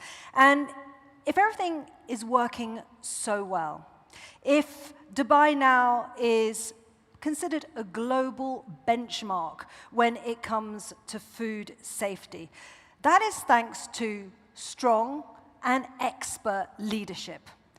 And so now we've got a special treat in store, because you're going to meet a fantastic leader. You're also going to find out about two new AI initiatives, major initiatives for Dubai.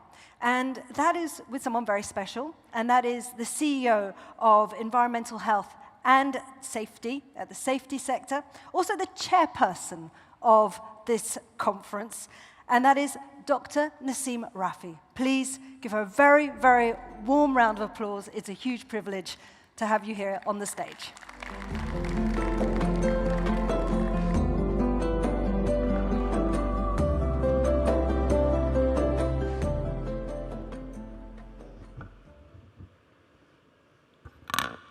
Bismillah ar-Rahman ar-Rahim. Distinguished guests, ladies and gentlemen, Assalamu alaikum wa rahmatullahi wa barakatuh. We are pleased to welcome you all today to the 19th edition of the Dubai International Food Safety Conference, which features a renowned group of experts from all around the world to discuss the future of food safety in line of advanced technologies, AI solutions, and innovation. In this context, we gather today to launch a series of initiatives and programs which reflects Dubai municipality's commitment to strengthening a sustainable food ecosystem, making Dubai more attractive every day to live. With this rapid technological evolutions that we can see every day in the world has significantly expanded the global content creation across various fields, as we know.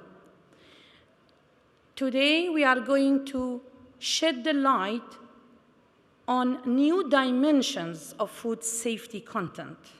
For this, I'm pleased to announce the launch of our first initiative, which is Safe Food Influencers Creators. It comes as a result of the collaboration between Dubai Municipality and the Artificial Intelligence Journalism for Research and Forecasting Foundation, aiming to train more than 500 professionals and content creators in the field of the food safety and quality for the period of 3 years from now. Our main goal is to empower the influencers to become ambassadors of food safety, producing innovative, reliable, and science-based content that serves the community and enriches the knowledge and awareness of food safety and quality. Through this initiative, we aspire to deliver specialized training content targeting the farmers, the students, the researchers, government entities, and many others to reflect on Dubai's pioneering role in building sustainable systems that place human health and quality of life at the highest priority. With such an initiative, Dubai continues to be a global influencer in shaping the future of major aspects that affect people everywhere. At Dubai Municipality, we remain committed to enrich the city's position as a global capital for innovation and food sustainability. Dear guests, with artificial intelligence becoming an influential force for the most of us, we are also pleased to announce the launch of our second AI-based initiative, Code of Professional Conduct for AI uses in food safety, the first of its kind in the world, which is regarded as Dubai's gift to the world. This guide will focus on developing AI solutions that strengthen food safety system in the Emirate. It will also address the essential and regulatory concerns which are becoming paramount when implementing AI, particularly as AI systems have potential to impact individual lives and data privacy, as we know. The guide further will aim to predict the risks, enhances proactive inspection efficiency, and improve the quality of regulatory operations. This will serve as a preventative layer of protection for Dubai residents and visitors from public health risks. The guide provides methodologies for quality and ethically governed data management and agile-based project implementation, which is regarded as an advanced step towards sustainable food safety and reinforces Dubai's digital transformation vision and supports building a smarter, more sustainable, and food security city. In conclusion, the success of these initiatives requires collective efforts from all stakeholders alike towards achieving our shared vision of building a safe and sustainable global food ecosystem, starting here from Dubai. Thank you very much. Wassalamu alaikum wa rahmatullahi wa barakatuh.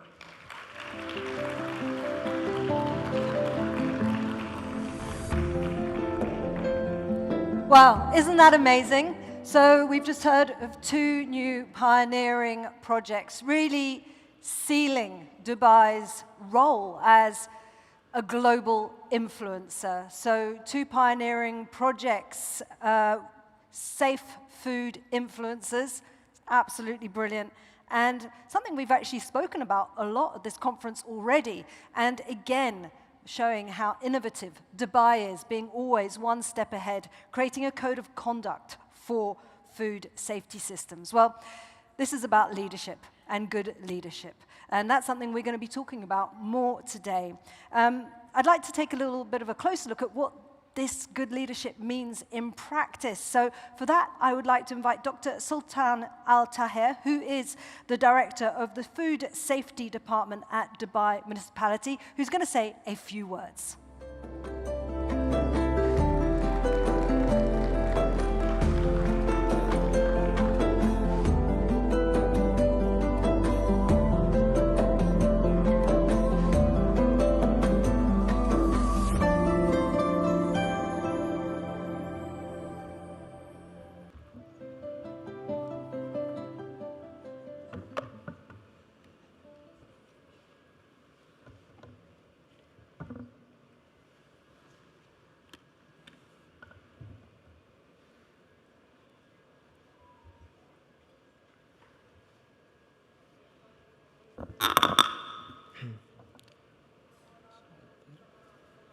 بسم الله الرحمن الرحيم والصلاة والسلام على أشرف المرسلين سيدنا محمد.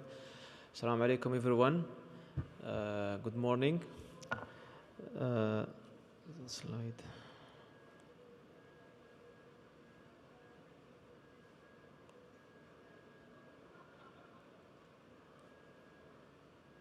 It's not changing.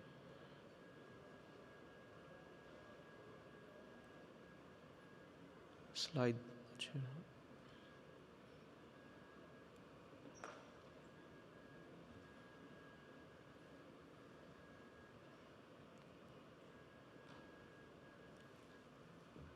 Just hold on with us 1 minute. We've got someone who's going to be sorting out the slides. Okay, thank you. Sorry, folks.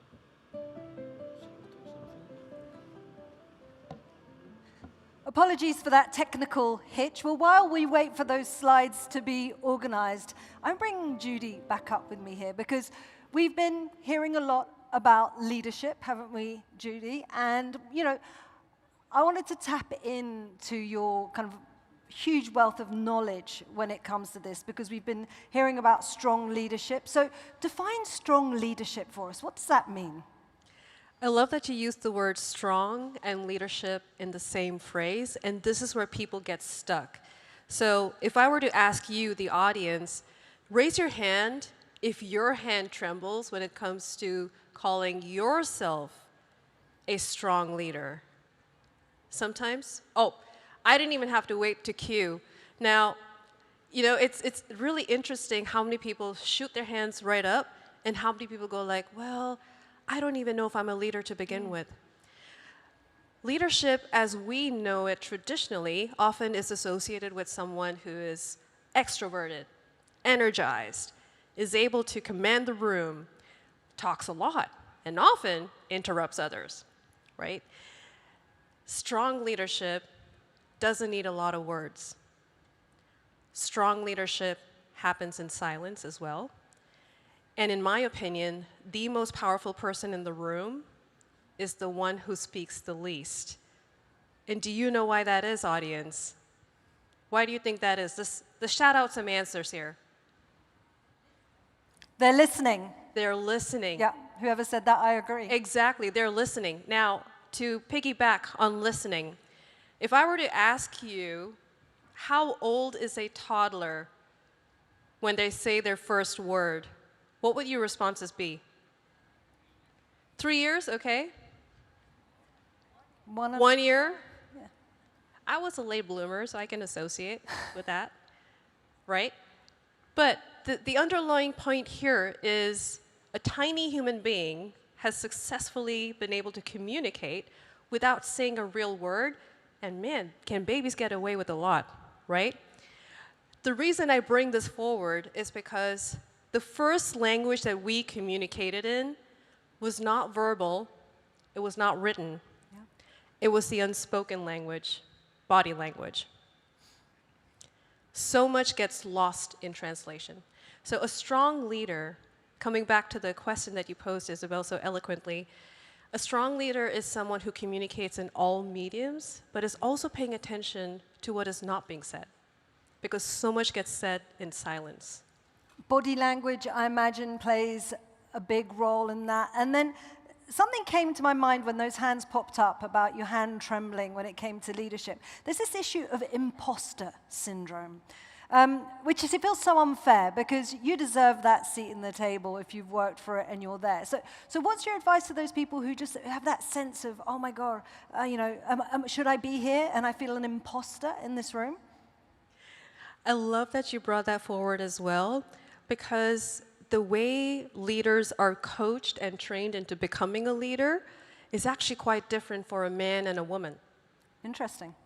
Now, there is an obvious gender difference in how individuals perceive leadership and how women with a strong command of the room are perceived versus a man with a strong command of the room. Now, coming back to imposter syndrome, people often associate imposter syndrome with being humble, right? And they're not able to distinguish between the two. So folks in the room, if you're struggling with imposter syndrome, as I once did, I hope this is something you can walk away with, right? Asking for help is not a sign of weakness. Asking for help means you simply will not give up. That's what it means. And with imposter syndrome, look for allies. If you're aspiring to upskill yourself in a certain area, you're looking to close the gap on a project that you're working on, you don't have to do it alone. And a lot of the times, the answer is right beside you and around you. So what gets in the way is our own inhibition, which we call imposter syndrome. And once that dissolves, it's a beautiful relationship, not just with someone else, but also with yourself that's waiting on the other side.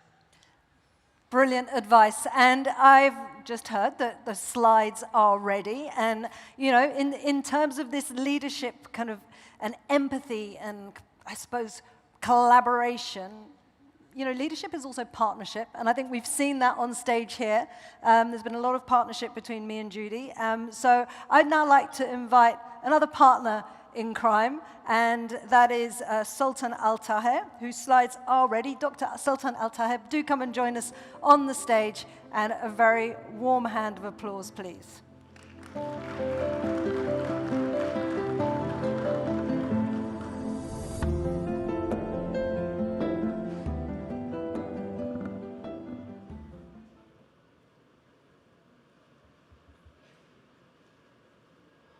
Bismillah ar-Rahman ar-Rahim again. Assalamu alaikum. Sorry for this technical issue. Inshallah, we will solve it.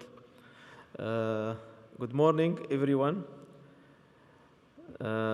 Today, we are diving into the how Dubai is fundamentally changing the way of secure food supply.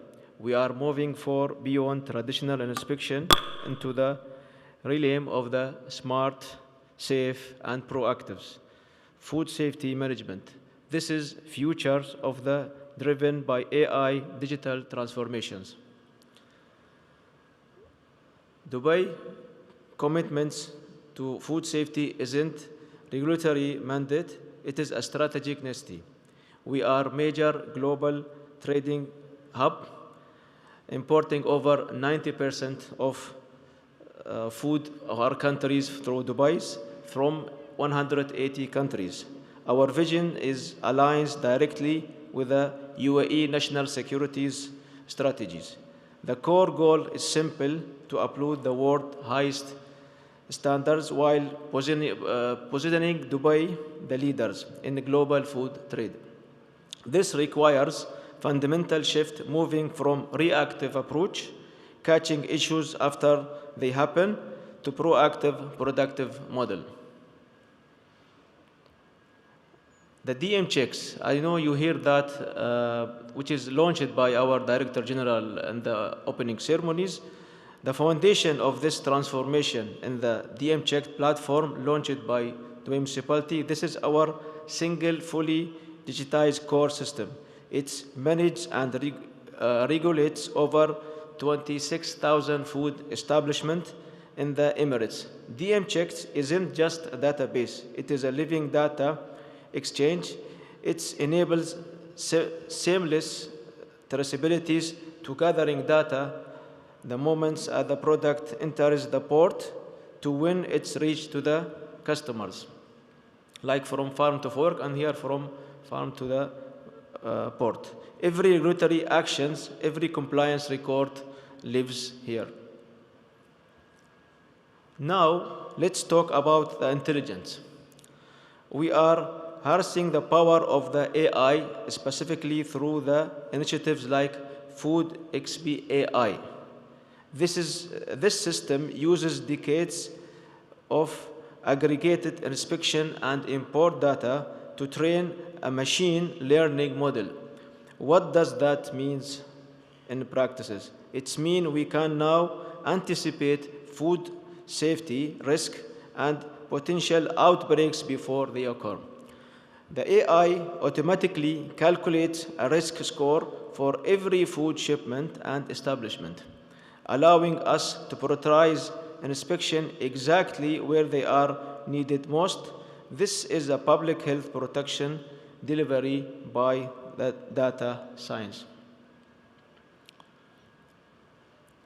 The technology extends right down to the ground level, empowering both inspections and the businesses. Our inspector use smart inspection systems, digital checklists that ensure consequently and guide executive of the regulatory steps.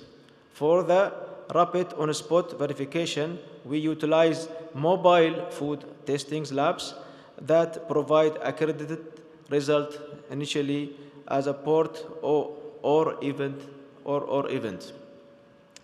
Crucially, we are also empower the business through the DM Check applications, which is facilitate self-assessment and real-time alerts.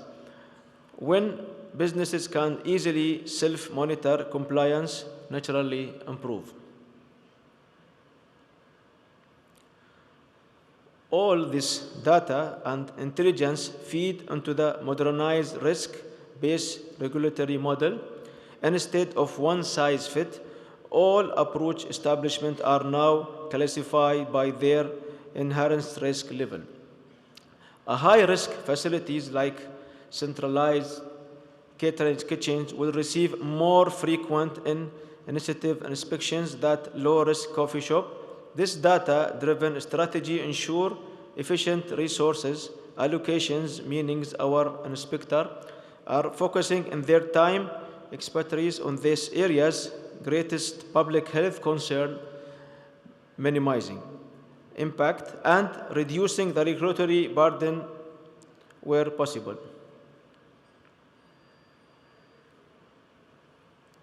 Looking ahead, we are exploring the next wave of technology.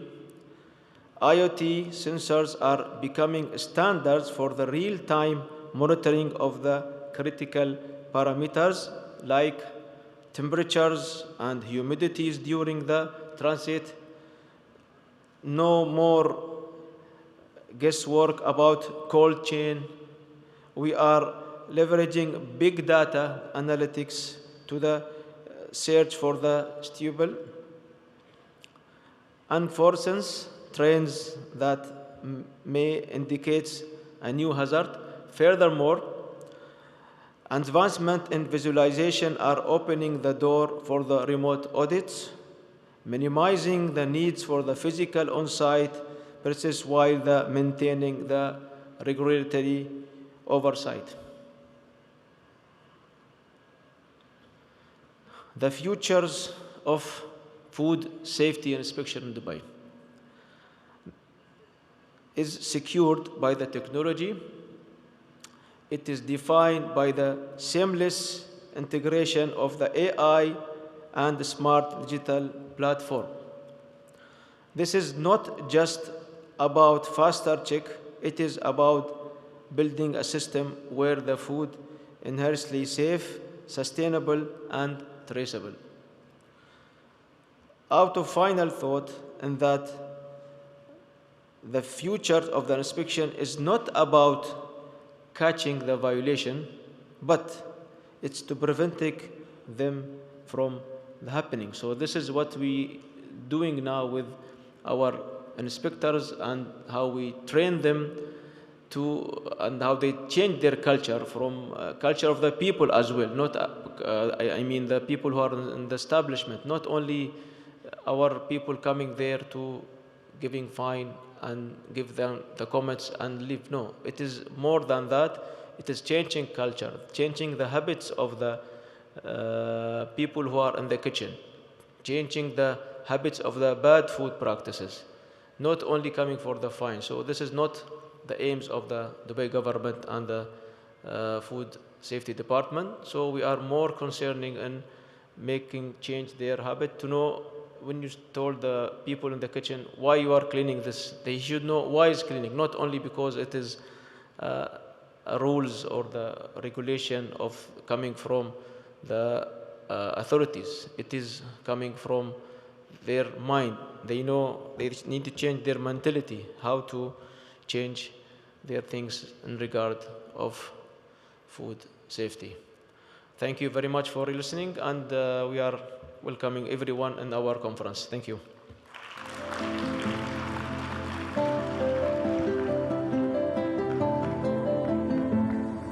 Thank you very much. And what a wonderful conference this is. And as you just heard, this is where change is happening. This is where you're hearing the latest cutting-edge technologies that's really elevating Dubai to the very pinnacle of food safety. And as you know, for years, food safety has leaned on systems, procedures, and checklists. But I'm sure you also know that to make this really effective, as we were just hearing, you need a strong food safety culture. So with version 6 of the FSSC 22000 scheme, food safety and quality culture are now an auditable requirement, turning it from an idea to something real, something measurable, and something actionable. So please do welcome now Nikat Kirkil, who is a leading expert in standards, including FSSC. He's also, and he's coming up on stage, come and join me. He's also now, I do believe your mic, let's do a little, it's the day of tech issues. Well, I'll continue telling you about Nikat, because he's also one of the 40 food safety professionals under 40. So he's known for his deep expertise across global food safety and quality standards, and is a representative from FSSC Turkey, Middle East, and Central Asia. So over to you. Lovely to have you with us. Thank you very much. Can you hear me? Thank you. Actually, Isabel, thank you very much for introduction. It was great, and you already set the stage for leadership, all components of food safety culture. And today we're going to talk about food safety culture. I'm going to give you all some spoiler alert about my presentation, because Dr. Sultan already told about that how Dubai municipality is just doing about digitalization, and I'm going to talk about how it works in Middle East and specifically here, the good parts of it. So about me, do you know about FSSC 22000? How many of you heard of 22000 indeed? Oh, that's great. Actually, many people heard about it, so it won't be hard to talk about it and the components of it.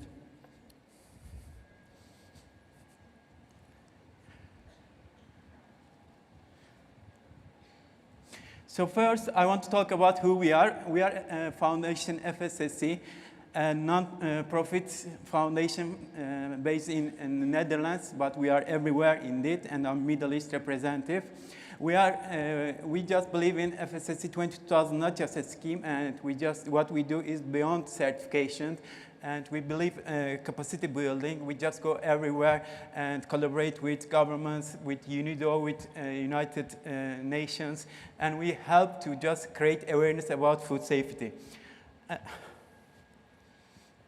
And when you go to a supermarket or a retailer, probably you already know that some of these brands that you see them, probably you're using them every day. So these are some of the brands that using FSSC 22000 on their sites. And like PepsiCo, Coca-Cola, Mondelez, Mars, Bunch, and we are around almost 40,000 sites in the world. And when I say like those certified organizations use FSSC 22000, I'm not just talking about one site, like Coca-Cola using more than 500 sites FSSC 22000. And we are not just a certificate scheme for like food manufacturing, but retailers, catering, trade and brokering, and hotels, and you can see, and Emirates Airlines that we use, actually a great success story a month ago online, and we shared, and we really created a great impact. We also have a scheme for small and medium enterprises that's called development program, because sometimes it's really hard to have resources, and just in terms of not just financial, but also in terms of people, competent people. So this is when we got development program. And after talking about so much about FSSC, I can just very briefly talk about the structure. Many people are very familiar with ISO 22000, and the name of 22000 part comes from ISO 20000. And ISO 20000 is one of the most popular management system in the world, especially in Asia here, and hotels, because catering is really popular here in this area. But what we do is actually, because ISO 20000 is not GFSI recognized, and in 2009, we added some more requirements on top of ISO 20000, and the foundation FSSC 20000 is indeed ISO 20000. So if your site is already using ISO 20000, that's great, but that's unfortunately not enough for GFSI. So this is why we have more components like FSSC 20000 scheme requirements and some of the PRPs. And as you can see from the supermarkets, usually retailers that they want something like GFSI recognized scheme, and FSSC 20000, the most popular schemes in the world, and they are just accepting everywhere around the world. And after talking about that, let's just very briefly, this is probably my last slide on FSSC, then I'm just going to delve into quality culture and food safety culture. We have really a robust integrated program. What do I mean by integrated program? When you have like ISO 9001, you have like environmental 14001, or if you have something like ISO 20001, they don't have an integrated program. What we do, we just monitor performance of certification body. We don't directly go to certified organization, audit them, but what we do, we audit certification body. We just make sure that every certificate that awarded to a site, that we talk about 40,000 around the world, and almost like every country in the world, from USA to Japan, from China to United Arab Emirates, and we currently have around 200 certificates in United Arab Emirates. So we just make sure that every certificate is really, really deserved. So this is, we non-stoply check that all auditors has enough, they are competent, they have enough trainings. So this is how we use integrated program. And this GFSI recognized, which also differentiate from ISO 22000, and we support SDG.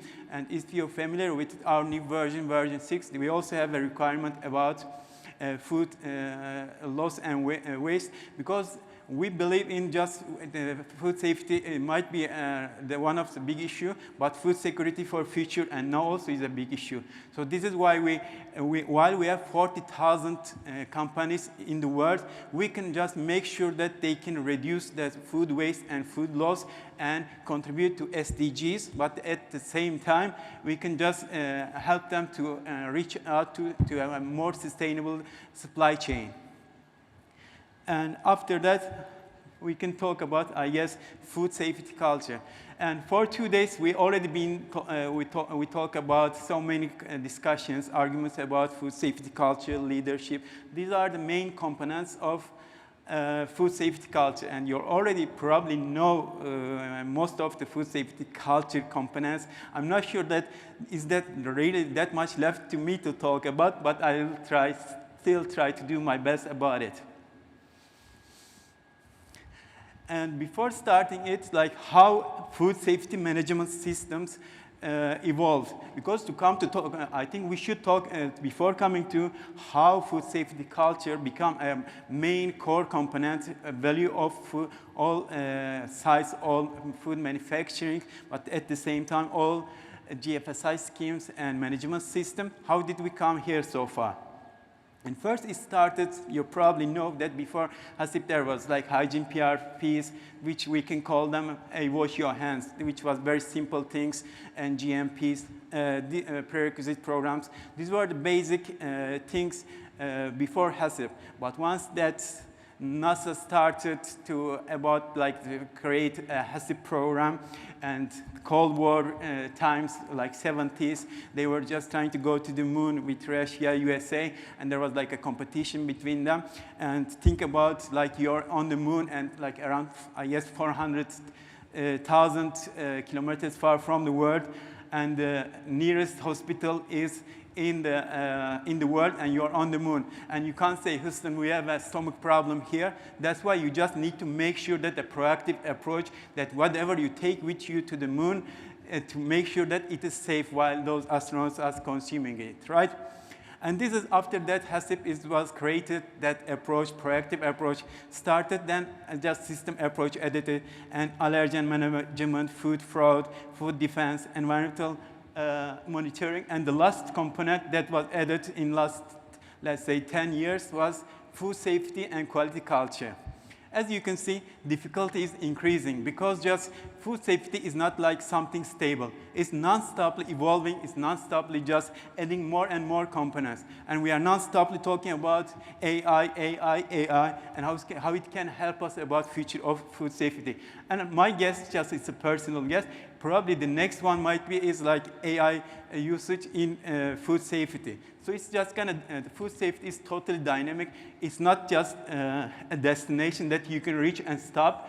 And you have to just keep, believe in continuous improvement, and you have to improve yourself all the time, non-stoply.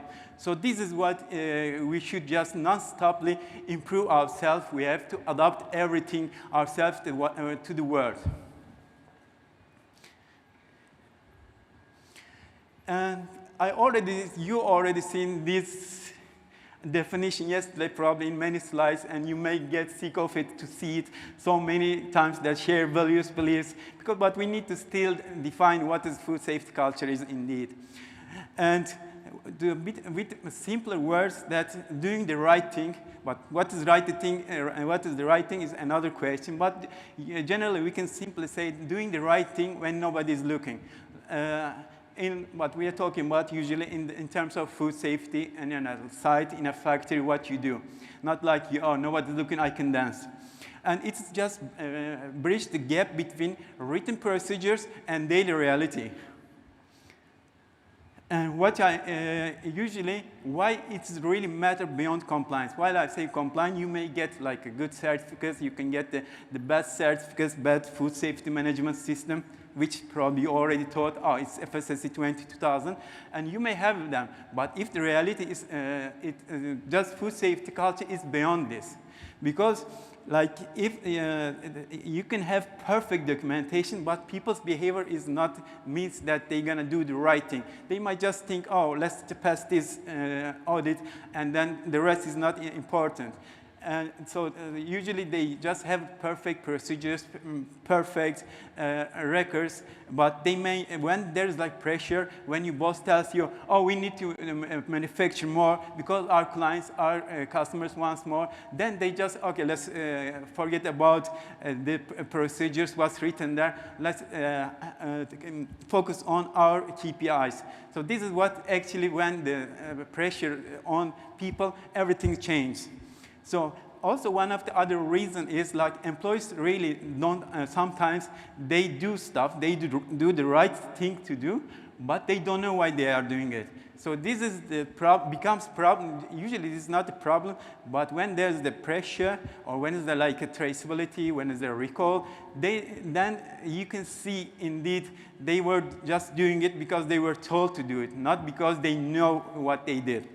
And usually also when there's a problem on a site, in a catering site, in a hotel, wherever, they see the problem, but they are scared of their boss, they are scared of the other people that hire them. They might, they say, oh, they may actually fire me if I say something, so let's just keep hide it if they do something wrong. So this is like food safety culture is really, really matter, and it is beyond compliance. And we also, as a FSSC and also GFSI, it's one of the core requirements is food safety and quality culture. Basically, what FSSC 20000 requirement says, there are four main components: is communication, training, employee engagement, and performance measurement.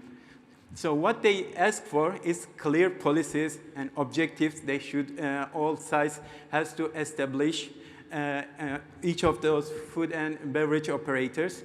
And there should be a really clear objective about also trainings that provide competency of people. And while I say people, I mean everyone, not just some quality people or just supervisors or just CEO, anyone. So everyone should be aware of what they are doing indeed and why they are doing. And employment engagement is also crucial, and a defined plan should be in place to get their feedback. Because if you don't get the feedback from that, you cannot actually improve yourself. You cannot be in the continuous improvement all the time. So this is why employee feedback is important. And the last one is measurable objective. This might be food safety, this might be quality, because like now, as you know, retailers don't ask for, oh, your food is if it's safe, it's fine. They ask for your clients, probably gonna ask for some quality, will have some quality objectives too. So this is why we have food safety and quality culture and objective for each of them. And you already heard so much about leadership. And while talking about that vision and leadership, management commitment is really, really non-negotiable. And it is the foundation of food safety culture. And this starts with the clear roles and responsibilities that's working everyone on a site. And each of them should have clear what they need to do while conducting their job.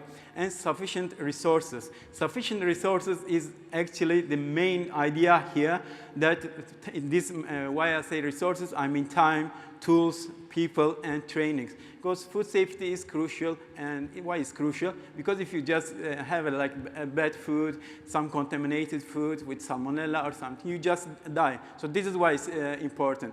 But so leaders should provide sufficient resources to make all sites just improve.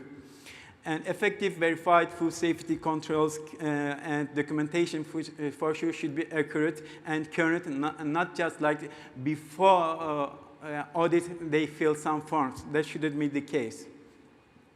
And usually we see around the world, probably in Middle East too, leaders see profit before food safety. Food safety is like not, they don't prioritize it unfortunately, but they should for sure. And this is one of the cases I just wanted to add here, that how bad leadership can be an example here. And this was case in USA in 2008. There was like a deadly salmonella outbreak of peanut, I guess. And although the CEO knows that the peanut, their products were contaminated with salmonella, and this is what he said: just ship it. Because they thought, oh, profit is more important than food safety, or they really didn't know how it is important that food safety may kill people. And this is the result. So this is a really good case. And also about this, that while telling people about the food safety culture, talking about cases, storytelling is really important. I'm not telling you just go tell your boss that, hey boss, if we don't do things right, you're gonna face 28 years in jail. But still, we should do real life stories, real life cases to make people understand why it is really important. And as I can see, poor culture and poor leadership equals to public health and disaster.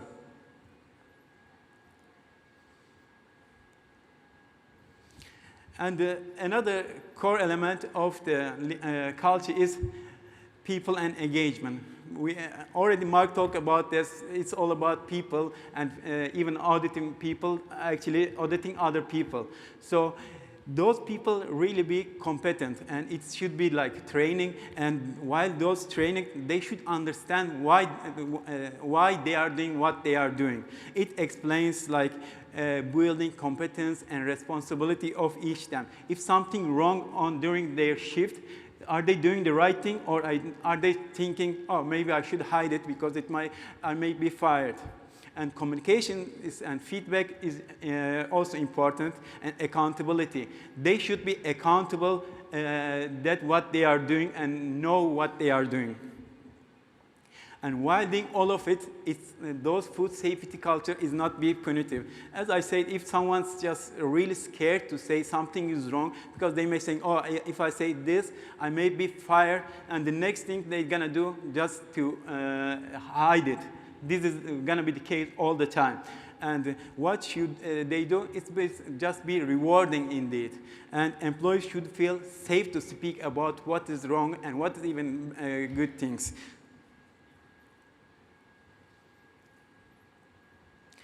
And adaptability and performance, and as I said, you should just measure everything. And what kills culture, since I don't have much time, I'm just trying to be, and talking fast a bit, I'm really sorry about that.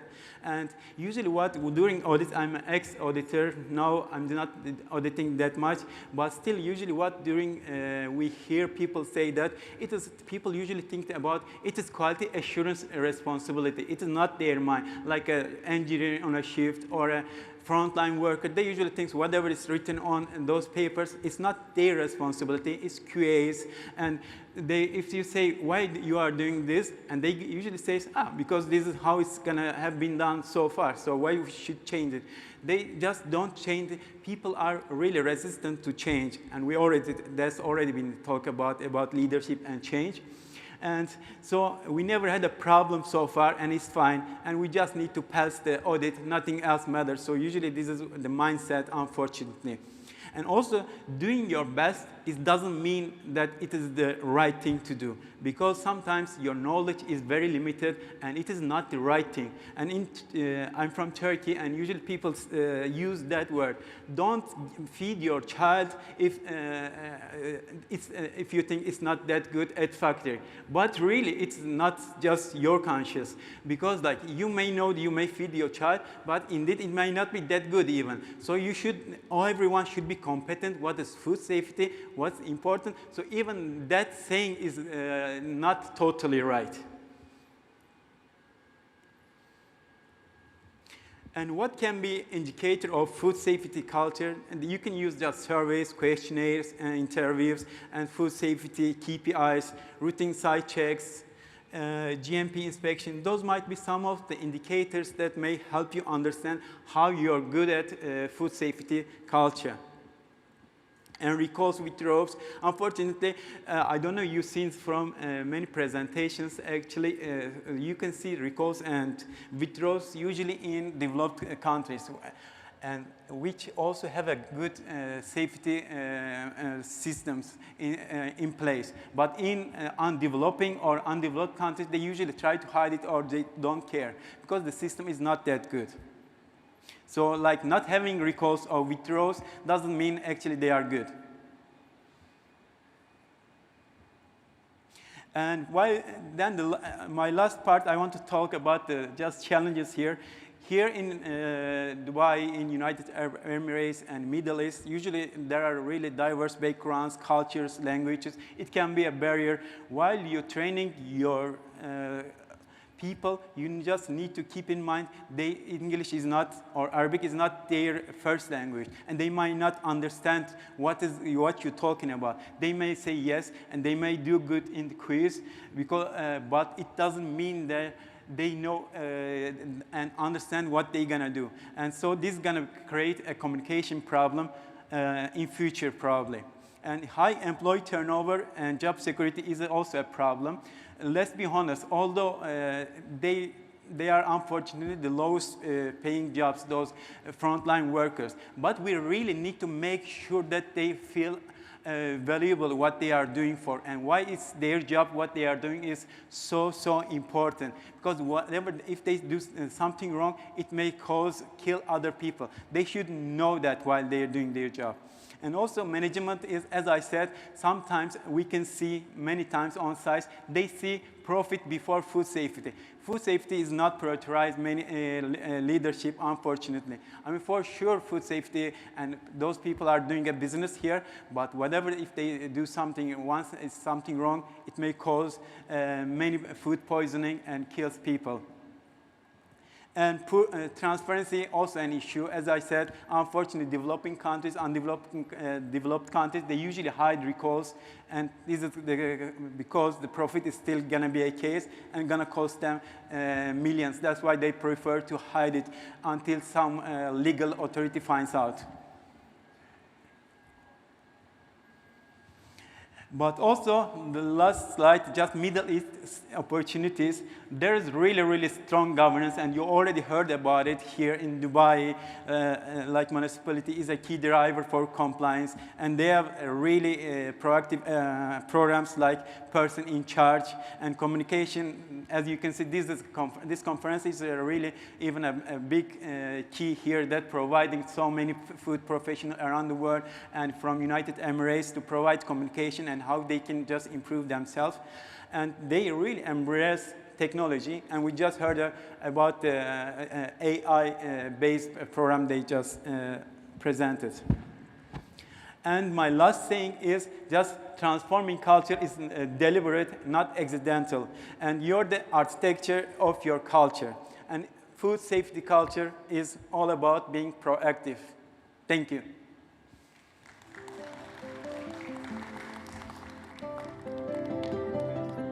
I can answer.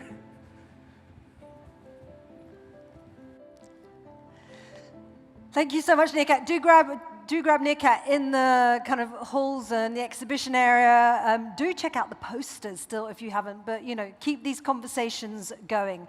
Now, as we've heard several times, regulation isn't just about rules, it's about culture, just as Nirkat was saying. It's about culture, it's about shaping your culture, it's about shaping your future. It's also about purpose. It's about the smart use of data. It's about skilled people and the ability to adapt quickly to emerging risks before they come crises. All these strands that we've been discovering here coming together, which is just absolutely brilliant. Putting this into practice, as we've also been hearing, can feel overwhelming. So what we're going to do now is we're going to explore the challenges, some of the opportunities that have been laid out already in rethinking food safety We want to look at how you keep regulation agile, trusted, and effective in a rapidly changing world. So I'm going to invite our speakers up here for this panel discussion one by one. Andrew, come and join me. So you're going to meet Andrew in just 1 second. Now, Andrew Wilson, he is a core team member at Cultivate SA. He's also, sorry to say this and share, a self-confessed regulatory nerd and brings keen insight on the power of people, data, and change. Grab a seat. Here, why don't we start from this end, and we'll move along. Then we're joined by Marcus. So Marcus is a senior food safety culture officer at the FAO. You've heard everybody speak here who's on my panel already yesterday. And he brings a global perspective on how innovation, data, and novel foods are reshaping safety, and also can talk to us about the challenges of harmonizing regulations. So I think we can probably say another nerd. Do take a seat, maybe next to Andrew. And then I'm also joined by Stephen O'Rourke, and he is the founder of Clarify Regulatory Consulting. Now, he represents the founder perspective for startups, small innovators and R&D teams, driving food innovation, but who face regulatory systems that are not built for them. So in some respect, Stephen basically tries to help them find out what's lost in translation and kind of give them a good helping hand. Take a seat. I wonder where I should sit. You can sit next to me. I'm going to sit here. All right. So, and I think we can also say that we have another nerd with us. And so we've got 3 regulatory nerds who are going to help us cut through all of this. Now, I want to get you all involved as well in this discussion. So if you go onto the app, there are some polls that I've set for this. So we've got an icebreaker poll. As you're answering that, I'm going to start our conversation.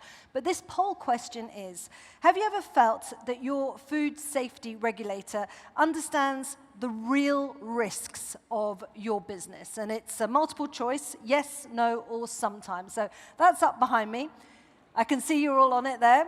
And then we'll discuss and see what you think about these answers. But first of all, Stephen, what I found very interesting and something that's come out in so many of the discussions that we've had here on the stage and in the various rooms is that I can only say it this way, innovators, they're necessary. We've got some real pressures that, innovators are trying to answer when it comes to circularity, when it comes to sustainability, and a whole host of issues. But they're posing a real challenge to regulators. It's like trying to fit a square peg in a round hole. Tell us about that. Yeah, thanks a lot, Isabel. I really like this question because it kind of flips it on the head. In my talk yesterday, it may have come across like I was talking about how regulators are a bit unfair to startups. And of course, that's not my intention, but I can understand why it would come that way. So this is why your question is really important so that we can see all sides of the equation here. So what we have is we have startups who have an idea, they have a new innovation that they're trying to bring to market, and sometimes they just don't know the full story. And what's really important there is that they have, for example, a consultant who can guide them through the whole process, making sure they're really doing what's necessary. So they do pose a problem to regulators because sometimes they come and say, hey, we have this innovation, put it on the market. But that's not how it works. So it's really about starting from small steps and making sure that people know exactly what the regulators need. And by doing that, you're causing less problems for the people at the agency. So it is about collaboration and it's about partnership, understanding what each party requires. What about from your perspective, Andrew, from a regulatory perspective? What does it feel like for you? I think it's, for us as a regulator, it's first of all really getting a clear picture about what our foundational requirements are. Our role as a food safety regulator is to verify that our licensed entities, those food manufacturers out there, the innovators, are actually fulfilling their responsibility to produce safe food. Now, the challenge comes sometimes at a technical level for us, where we may lack technical ability, but I think that then that comes into that regulatory culture space about those soft skills that sit adjunct to technical pieces around how do we actually engage more effectively with organisations like the ones that Stephen represents to understand each other and link our common purpose, which is actually to provide safe, sustainable food for everybody.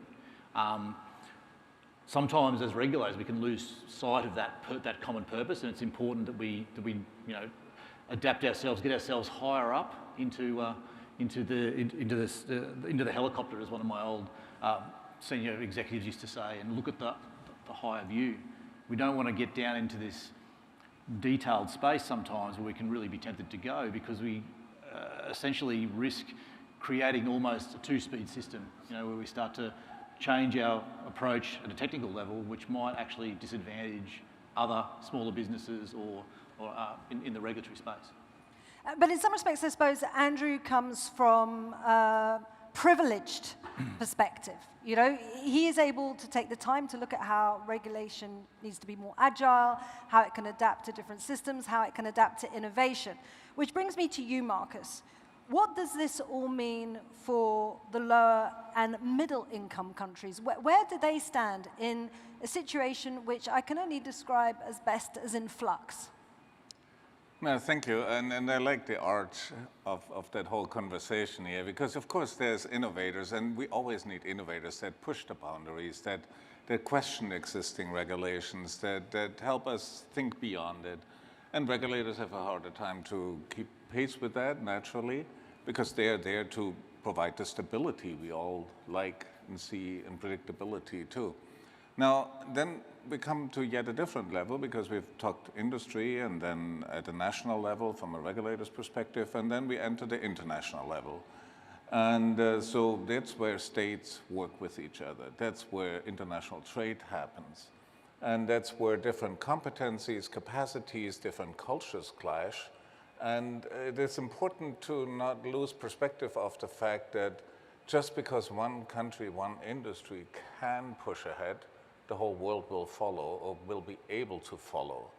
So that adds another layer to the whole complexity, because at the end of the day, nations are sovereign. They can make decisions, and they do make decisions within their jurisdictions as it fits their national sovereignty. And that may impede trade, that may impede the very success of the innovation that is so desired, because then it gets stuck at the borders and you cannot expand the business as much as your business plan had hoped. So to keep this further in mind might be really important, and that requires even a higher level of complexity between innovators, between regulators, and among all participants there. Okay, so which brings me to my next question, Stephen. So, we flipped the question on its head, but let's come back and just recall what we were saying yesterday, or what you were saying yesterday. What does this feel like for the innovator? It's pretty frustrating, I can only imagine. As Marcus was saying, you've come up with a great idea, but then you just come across barrier after barrier. Yeah, of course, and you have to also think that it's also about shared responsibility. So, of course, a startup founder can't expect just to go straight onto the market without putting the safety mechanisms in place. So it's not that startups are saying, hey, make an exception for me and my innovation. Rather, they're just looking for regulators, and the regulators above them even, to kind of recognize that they need some more support. Like I mentioned in my talk yesterday, sometimes the startups, you can imagine that they're really sprinting ahead, and the regulators are still kind of walking. So I think it's about recognizing that sometimes there is a bit of a mismatch there. And there's a mismatch between the speeds that industry is innovating and the way the regulators are maybe keeping up with those innovations. So you agree? Yeah. Regulators are walking while the innovators are sprinting? In some regard, because I think that sometimes regulatory decisions are delayed to take to a point where everybody in the regulatory organisation wants to feel 100% comfortable that they understand the technical ins and outs of everything. They need to be experts in that area to make an official judgment on that. And I think that if we turn that a little bit sideways and go back to my original point about what the role of the regulator is, which is to verify systems. And I'll say this, we have 2 ears and 1 mouth for a reason. And that engagement piece needs to be more heavily lent on. To say to the innovators, to say to anybody in industry, my role is to listen to you, explain to me how you deliver that safe food outcome. Why are you the expert? I think sometimes we can be tempted to go too far down that technical role, and regulators have, and don't get me wrong, I'm not disparaging or that technical knowledge. We still require that, but it has to be enhanced with those other engagement systems and skills to give these organisations an opportunity to say, this is how we deliver it. Regulators need to be allowed to be more curious and just kind of step off that podium rather than talking down to people, to sit, you know, eye to eye and say, this is what we need from you, help us understand your business. We can then make an informed decision and we can look at that risk management piece together. The soft skills you're referring to. Okay, let's look at some of these answers that we've got from the polls. So the question was, does your food safety regulator understand the real risks in your business? So we're kind of neck and neck here in yes and sometimes. How does that ring true for you or not? Let's start with you, Stephen, then I'm going to ask Marcus, then I'm going to ask Andrew. It's an interesting question because technically the regulator should understand the risks in the business. Yeah. They should have an idea before they go in and rather before the application lands on their desk. So that is the expectation. But I have to say the results are quite surprising. So it's quite split, as you said. So I would actually love to hear, whenever you would like, I'd love to hear from the audience how they came to this. What particularly interests you, the yes or the sometimes? I think or the no? the fact that it's a mix between yes and no, and it's almost neck and neck, that to me is really standing out. Who voted sometimes? Yeah?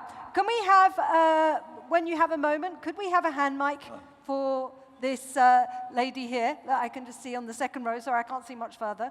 And then while we're doing that, Marcus, what about your thoughts on that? I'm actually not surprised by that I result. love disagreements. Go on. Because it is a question of what is the real risk. Yeah. And what do we understand by real risk? Does it include business risks? Does it not include business risk? Is it just public health? Is it more individual consumer choices? There's a whole lot of risks in that question, and they're all real. They're just different perspectives. Now, different regulators, it's an international conference here, different regulators have different capacities, so there may just be a variety of interests that are maybe not necessarily reflected in the eye of the beholder. So I think sometimes it's actually not an unfair response, because not a single food safety regulator can accurately accommodate the whole risk to a business. Right, including financial risks and things like this, consumer choices, and who has the right to make these consumer choices, or how do we label things, who has So the you're right. taking a very broad definition of the word risk That's in this. what I think when I see real risk, there is a whole range of risks. Okay, and then what about you, Andrew? I'm interested in the two people that said no. Ah. And here's the reason why. I'd be interested to know why, or what they've attempted to, how they've attempted to engage with their regulator, and why they don't feel like they've been able to connect. What's the gap in that space that you know, they're being judged by an organisation or a regulator that doesn't actually understand what their business is? That must be incredibly frustrating. Yeah. And so how does that then affect that organisational culture within that business that then is being regulated? So we see this kind of cascading effect on organisational culture that's actually influenced by the regulatory culture. And so, yeah, I think that I'd be really interested to dig into that bit a little bit more, to be honest. Okay, so did we manage to get a hand mic out here? No. Okay, well then we'll continue this conversation maybe later on, maybe over lunch. Do we have a hand mic? Yes, perfect. Okay, hold up your hand. And if anybody feels that they could speak about to the no, if they voted no, is there anyone who voted no in this room? Feeling a bit shy. Or maybe they're not here because we opened these polls earlier. Off you go. Thank you very much. My name is Lone Jespersen. I'm a colleague of Andrew's. Marcus, you stole my answer there. It's about the real risk. Real risks are a combination of system and culture, and I think that regulators don't necessarily combine the two. Thank you very much. And it's interesting that you should bring this up because we're going to talk, if we have time, a bit about definitions and how when you define something, it really does recalibrate what a question means. And that actually has quite an impact when it comes to regulation. Let's bring up our second poll. And the second poll is regulation slowing down innovation in new foods? In fact, I don't think that is the second poll. Let's bring up the second poll and see what it is, actually. I think I've just probably confused everybody horribly there. Let's move on to our next load of questions, because how much of a headache are novel foods. So let's say cell-based meat, which we've been talking about a lot here. How much of a headache are cell-based foods? Let's say, well, I don't know, an adjunct to that question. Is cell-based food or cell-based meat or a novel food? It's a novel food. It's no a novel doubt. food? So we need to start, can I elaborate or? You can, Ah, yeah, of course, absolutely. thanks. Stop me if I'm going on too much. Basically, in Europe, a novel food is defined as a food that hasn't been consumed in the Union before a certain date. And that date is May of 1997. So it's very well, not arbitrary in the sense that we don't know which date, but you know a date, and if it wasn't consumed before then it changes the concept of it. So to answer your question, that's how we define a novel food in Europe. After this date, it's going to have to go through the process. So cell-based meats, because we didn't have it before then, by the letter of the law, it's therefore a novel food. But this is why it's important to have these conversations. Is that across every jurisdiction? It's across most jurisdictions. In Singapore, for example, I mentioned in my talk, they've actually gone ahead and authorized the first cell culture, so cell meat.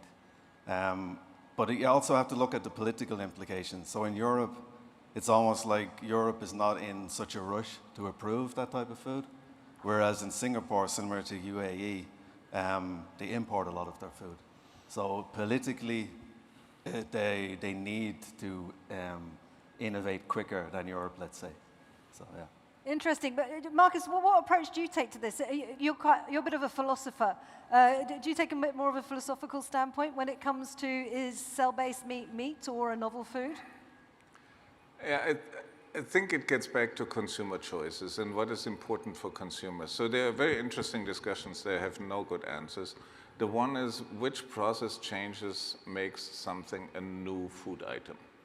So, for example, there is colorants, black carrot extract. Black carrot is a food item. It doesn't require any food safety approvals. It's just a traditional food. How much modification do I need to make to this poor black carrot before it becomes a novel food? A pea protein extract. Peas are normal food. Pea protein extracts are considered different.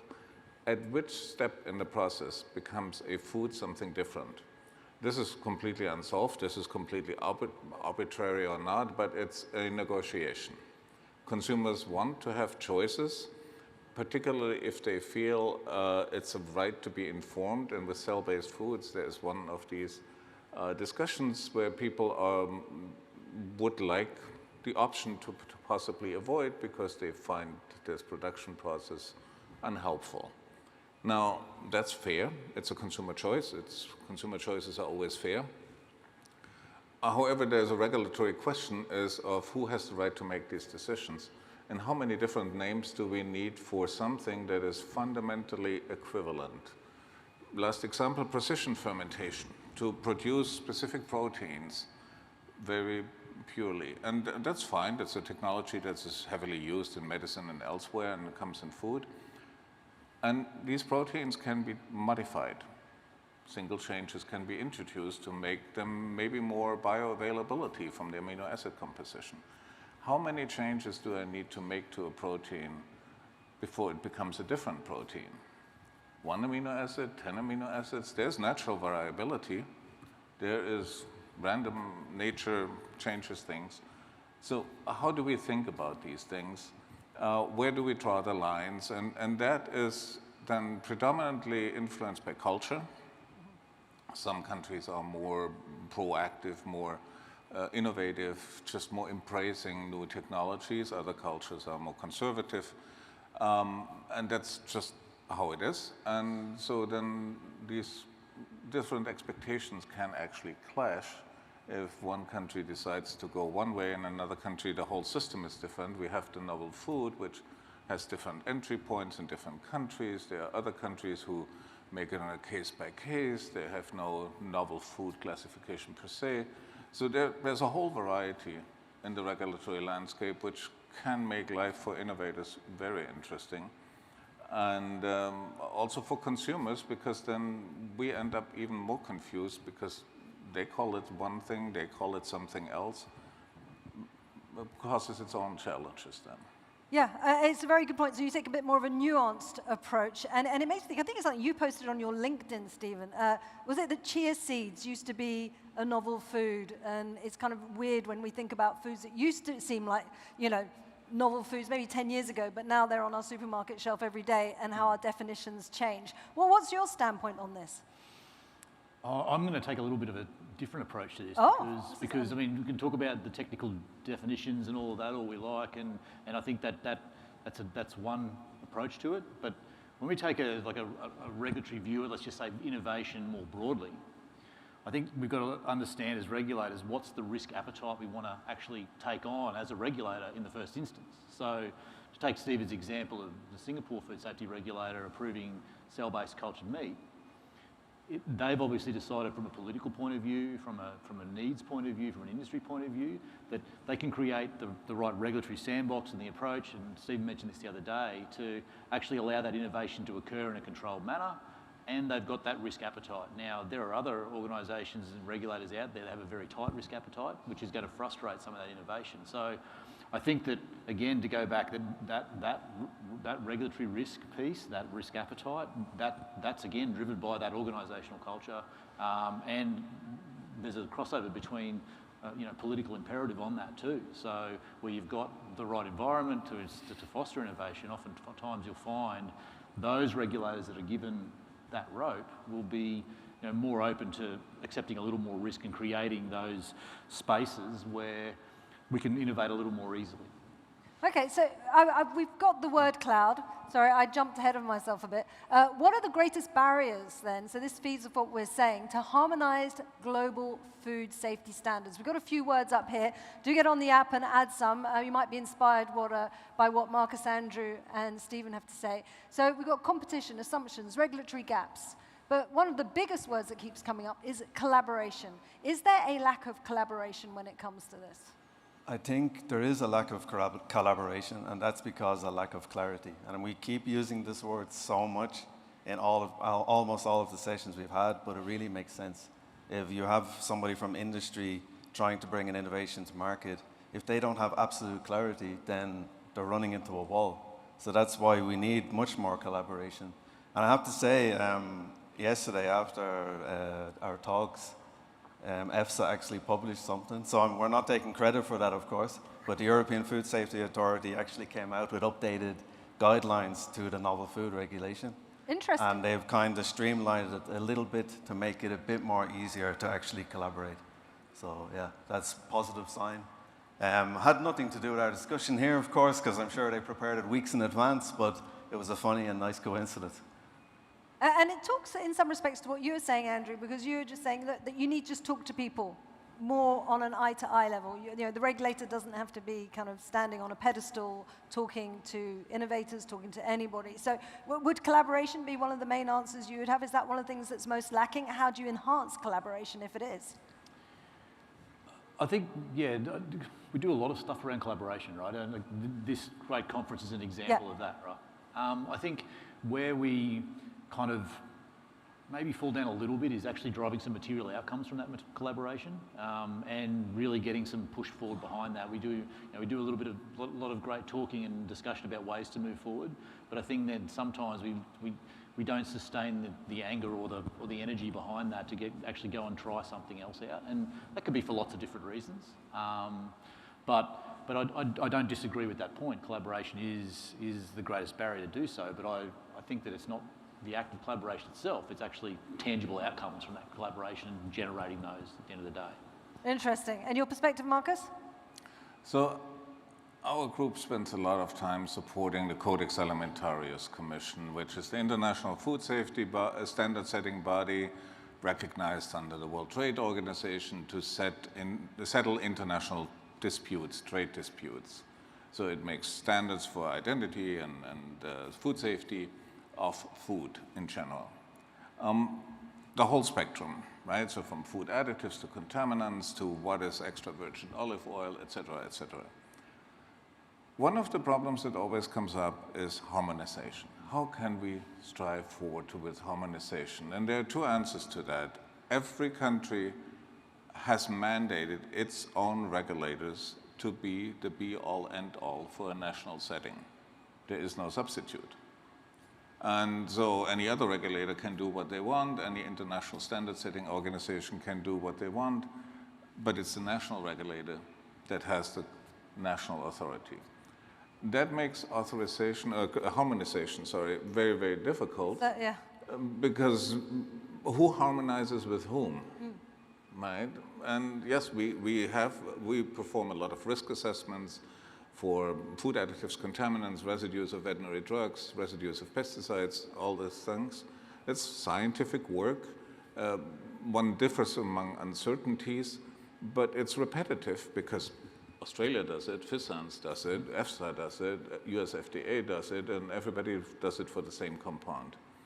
So how can we harmonize that? Well, I invite everybody to harmonize with us, right? But then they explain to us that they cannot do it because they are mandated by national law to do it themselves. And then we are stuck because who blinks first? Who has the courage to drive that a step further and do some harmonization there? And who harmonizes with whom? So there's no you're calling for a supranational body that would enable. It's one option. Harmonization. Okay, well, Stephen, I know you wanted to add something. Yeah, I find this topic in particular fascinating because for me, regulatory is also very political. There's no getting away from it. It's very political. It's why we have some countries really running ahead with innovation and some countries, you could say, being a little bit left behind. But I think the fact that it's political is not a bad thing as such, but it shows that we can't be running at different speeds. Yeah. So again, I'm throwing out a lot of cliches here, but I really believe that if we have one innovation running ahead, and then you have another one that's, let's say, a similar innovation, but they're not getting the same feedback that the first one got, that's a problem then, because then you're having this massive mismatch. Whereas what we could be doing is we could actually be sitting all together at the same table and learning from each other instead of trying to compete too much. And then and this is what it leads to. It leads to different harmonies for the same regulation. So I agree with Marcus's point that we could do a lot better there. And I think the industry as a whole could really benefit from having like proper clarity when it comes to what's expected. And do you think this is are we moving in the right direction in this perspective, or are the differences kind of becoming wider? Andrew? I want to add something here. Okay, go for it. Just, it's always hardest to be the first person to talk on a subject because then you get more answers and more ideas as it goes along. But what are we harmonising here too? Right? So one of the questions I'm going to ask is, like we talked about standards, what standards? Are we talking scientific standards? Are we talking about microbiological levels? But actually, I would like to propose the harmonisation is actually around regulator behaviour. Okay. So that how a regulator behaves, how they act, how they take engagement, how they respond to non-compliance at a high level is where we should be focusing regulatory harmonisation, so that sovereignty in terms of differential levels and cultural adaptation and all of that sort of stuff is maintained. But when a new innovator comes, then a regulator, whether they're in Australia, whether they're in a developing nation or anything else, they know that they've got the skills and the capacity and the attitude to then collaborate and work together, because that's how they expect to behave. That's the behavioural competency, the cultural harmonisation that's actually occurring. To me, that's a better harmonisation outcome than worrying about that technical standard, because we could have scientific debates all day about whether 1 or 2 or 0 is the right level, and we've all come, as Marcus said, with our experts. But maybe it's not about that. So that's really interesting. So we're kind of coming towards having some sort of solution, which is really nice when you have a panel like that. So, you know, you could start harmonizing, as you were saying, behavior. That's easier. That would be a first step for agreement. Okay, I want to move on to data-driven regulation now, because I think we've talked a lot about data, how that can change decision-making and allow for more precise decisions. Back to you, Andrew, actually, because how would you say that regulators can turn data into clearer, actionable insights? And then, as we've been hearing again and again, manage those risks proactively. What have you been seeing? I've done the data transformation in an agency I used to work in, and it's hard, right? But as I said in my presentation, regulators have this really interesting and unique position. everyone that is licensed or is looked at by a regulator must provide information to that regulator. So they have the single unique position of having the same view of every entity. No one else shares that opportunity, no one. And to take that information and use it for one use, it's almost like the inefficiency in that is unspeakable. So you have the ability to say you're compliant or not, meet the minimum standard, but when we dig into that information, there's so much more richness about that. Where are they located? Who are their suppliers? What are we seeing from the public health side of things that's telling us maybe something's not right? Are we getting rising rates of salmonellosis, campylobacteriosis? What does that tell us about our source attributions? We need to not stop taking this information as a regulator, putting it on a checklist and saying, yeah, you're good for 12 months, see you later. We'll come back and fill out the same checklist next time. We pull that information out, put it all together and say, well, these 5 companies are part of this supply chain, and we've got something in the public health space that might be happening here. Rather than going and hitting these 5 companies alone, maybe we should actually say, oh, is there something broader going on? Can we get out and do some investigation, some engagement again? And maybe we just need to go and say, well, let's get the industry in and can we do some reinforcement of some basic principles around food safety? What are we doing with our poultry meat processors or something like that that demonstrates that the regulator's just not there for negative effect, we're just not a cost. We're actually providing value back to industry for that regulatory impost. And that allows the industry then to take the action before the next time they turn up with a checklist and then hit them for non-compliances again.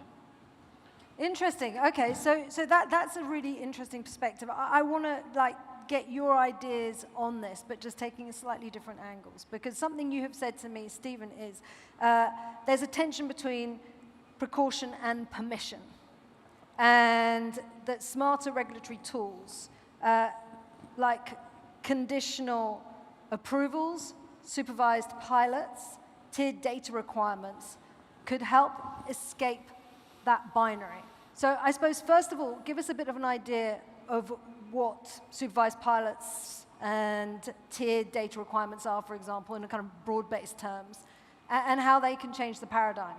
Yeah, so I can give an example of a startup that I helped, let's say, 2 years ago. They were preparing for the novel food application. And the regulation requires a lot from you, understandably. You're bringing a new product to market, hasn't been consumed in Europe before. So you need to be cautious, obviously. But it places an unfair burden on startups who have, let's say, 2 or 3 members of the team, compared to a massive company that has a whole regulatory department made up of 80 people or more. So what I did with them was, I tried to, like what Andrew mentioned, I tried to kind of help change the culture, try to let them see that just because you're a small company doesn't mean you can't play your part, so it's not only for the big players. And part of that was the idea of tiered data submissions. So under the novel food and other regulations, you have to submit an awful lot of data, and you have to submit it straight away. And that causes a problem, because to gather this data, it can cost upwards of 50, 70,000 euro. And that's a lot of money for a pre-seed startup who literally have no money. So that's just one idea of where you could submit small packages of data, get the feedback from the regulators, and they can guide you along the way. Because the current system in many jurisdictions is you have to submit everything straight away. And we even had the case with one innovation based in Berlin.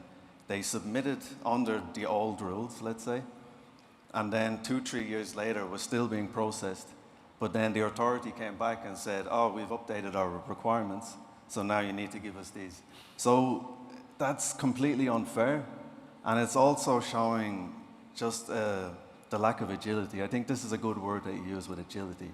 Because when we look elsewhere, including in the UAE now, you have this, and also in Holland, you also have this regulatory sandbox way of looking at things. So you're recognizing these problems that we're talking about now, and you're seeing, okay, I'm putting myself in the shoes of a small startup. They can't afford to provide all the data straight away, so we're going to take them into a so-called regulatory sandbox and allow them to give us the data as it comes in, and then we can also give them updates along the way. So you're not submitting everything at the same time, you're doing it as you go through the process. And I think this is the definition of being agile in regulatory. Because agility, it's about being flexible. It's not about having everything ready to go. It's about being flexible and showing that you're willing to listen, not only to the regulators, but also to the consumers and also the people in your company. And if I can just finish on, again, what Andrew mentioned about changing the culture. For me, when I'm working with a startup, I try to tell everyone in the company that they all have a role in regulatory and quality and food safety. It's not just for the regulatory consultant. It's not just for the head of regulatory in the company. It's for absolutely everyone. It's also for the R&D scientists working in the lab. And it's also for the business development representatives. They need to know what regulatory is about, and they need to be able to defend the steps that they're taking. So there's change happening. If I'm remembering your presentation, I think you mentioned Singapore, or the GCC areas, Dubai, EU, where there were these sandboxes or similar programs. I'm going to now go to Marcus. Okay, there's change happening there, but what about lower income countries? Where does that leave innovators? I think I'll probably take it a step higher. So with data, there's always very interesting discussions. There's this intrinsic tension between all innovators and regulators about what data are really necessary. Do I really need the 2-year red study for this product or not, because it's very expensive? Do I really need a hot study, meaning radioactive compounds exposed to animals to demonstrate where this compound ends up in the organism of the animal, which is done for veterinary medicines? When do I need that? And it's just a small company, they don't have the funds. And there are great developments in terms of more agile regulatory environment. I think that's absolutely fantastic, and I'm all for that. It will not relieve the intrinsic tension that regulatory affairs cost more and more money as time goes on. Right? There's more and more data requirement, more and more expensive tests that are just demanded by regulators, at least in high-income countries.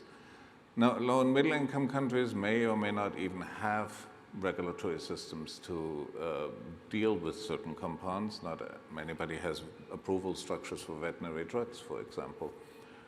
So that's a very different story. But where the discussion then unites a little bit more is data sharing.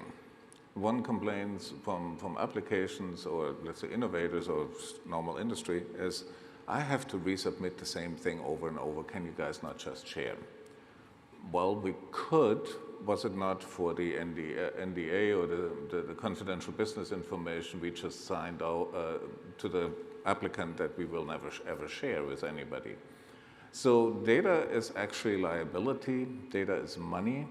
And data will be power as much as the AI systems improve.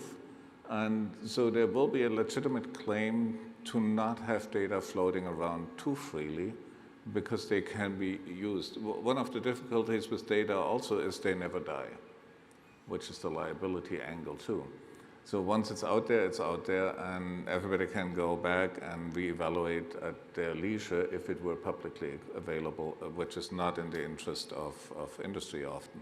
So it's a very complicated discussion from IP rights, from anything else, that really adds whole different layers to that structure.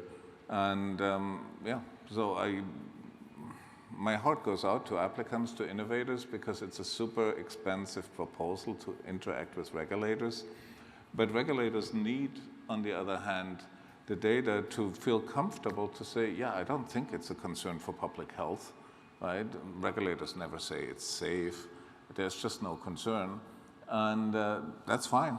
But there needs to be a demonstration that all reasonable concerns have been eliminated, which then brings us back to we need a lot of data, which costs a lot of money and a lot of time. So we're between a rock and a hard place in some respects, yeah. but there is change happening in that space. Okay, let's bring up the next poll, and this I'd like you to.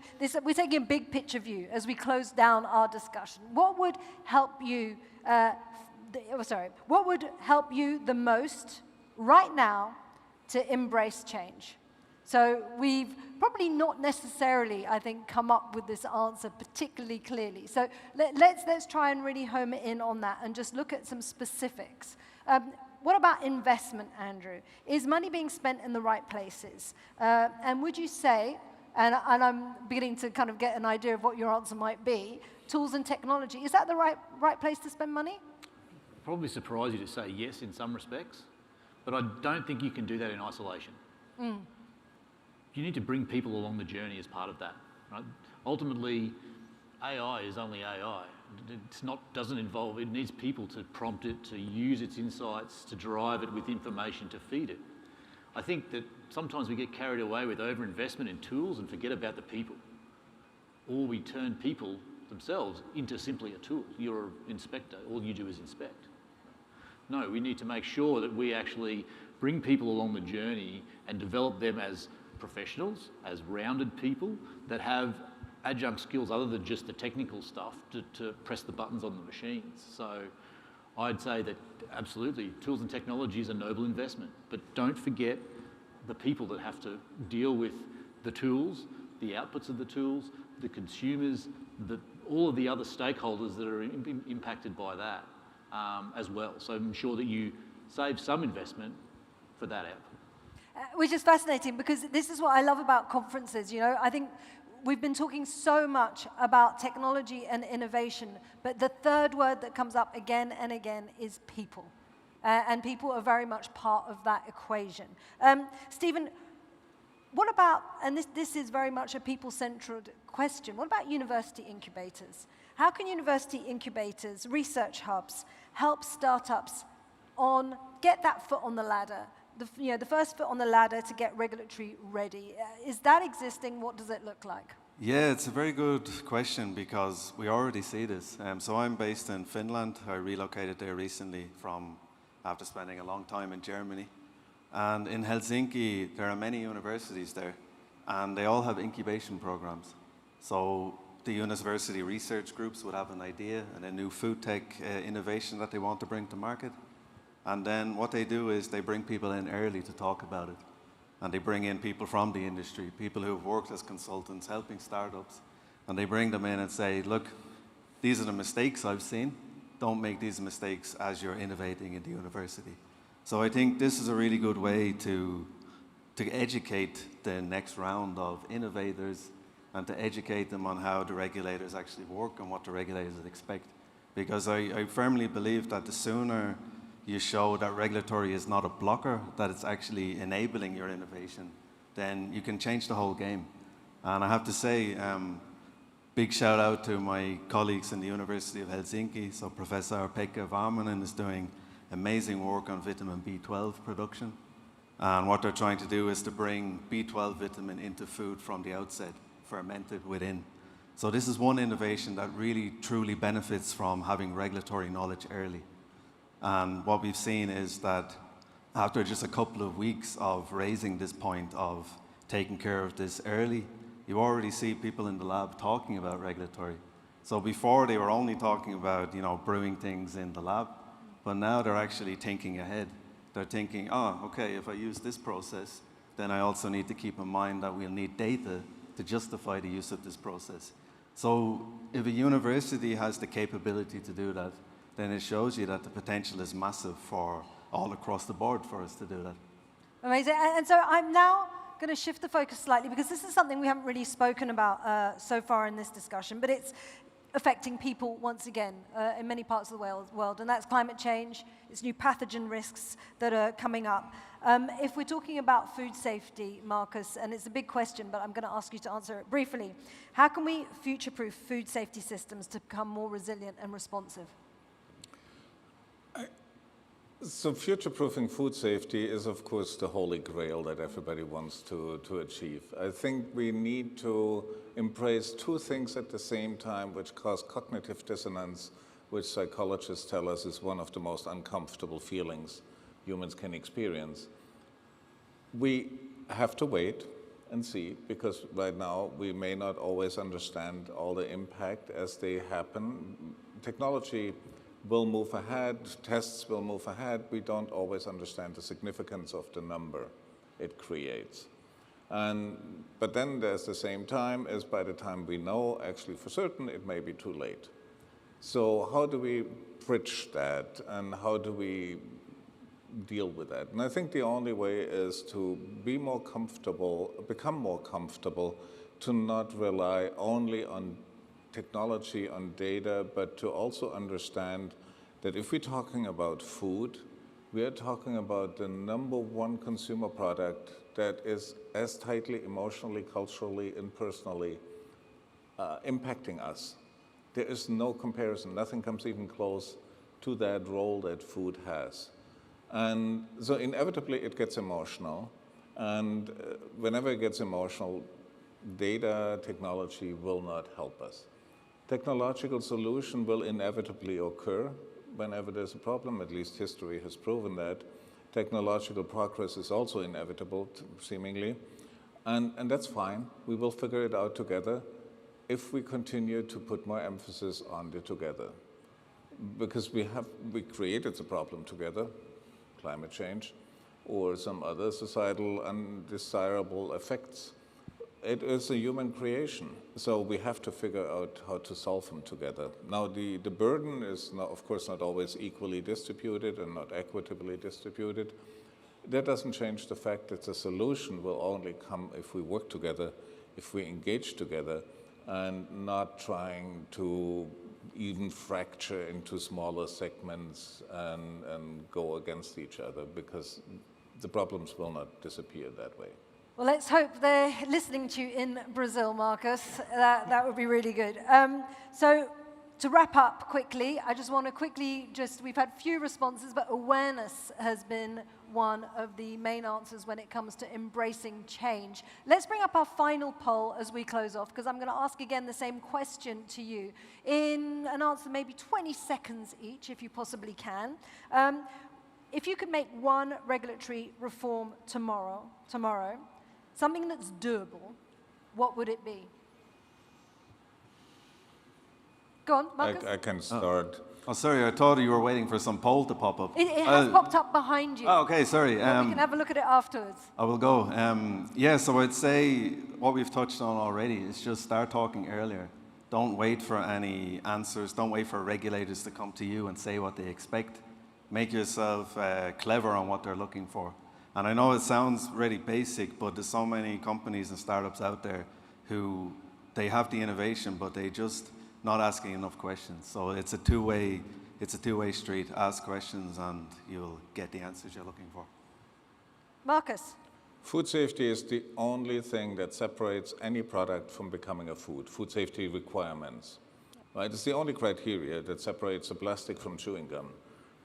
If it complies with food safety regulations, we can have it.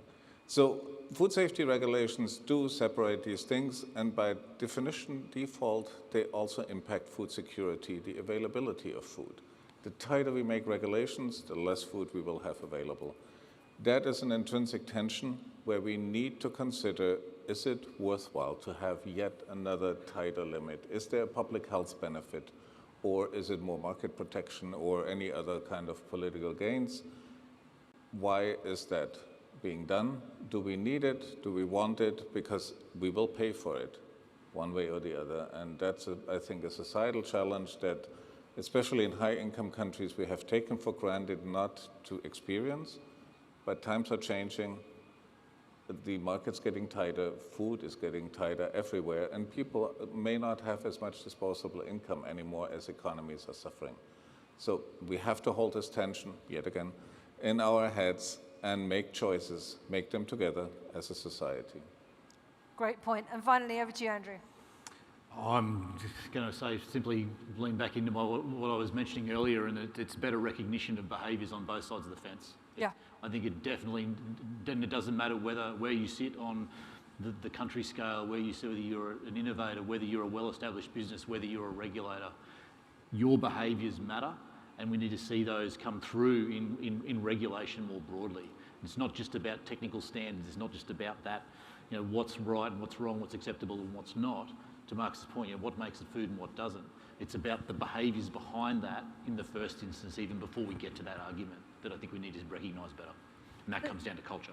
Thank you very much. So just to close this off, just before lunch, I know everyone's probably a bit hungry. I think it's super interesting because, you know, we've had these conversations, and in the end, they kind of basically make us come back to understand what we are, what makes us us. You know, we're faced with a problem, we're discussing a problem. Well, ultimately, it's pretty simple. It comes back to what I was saying earlier, and I love alliteration, but you have a problem, it's about people, it's about purpose, and something that's really come across in this panel is about partnership.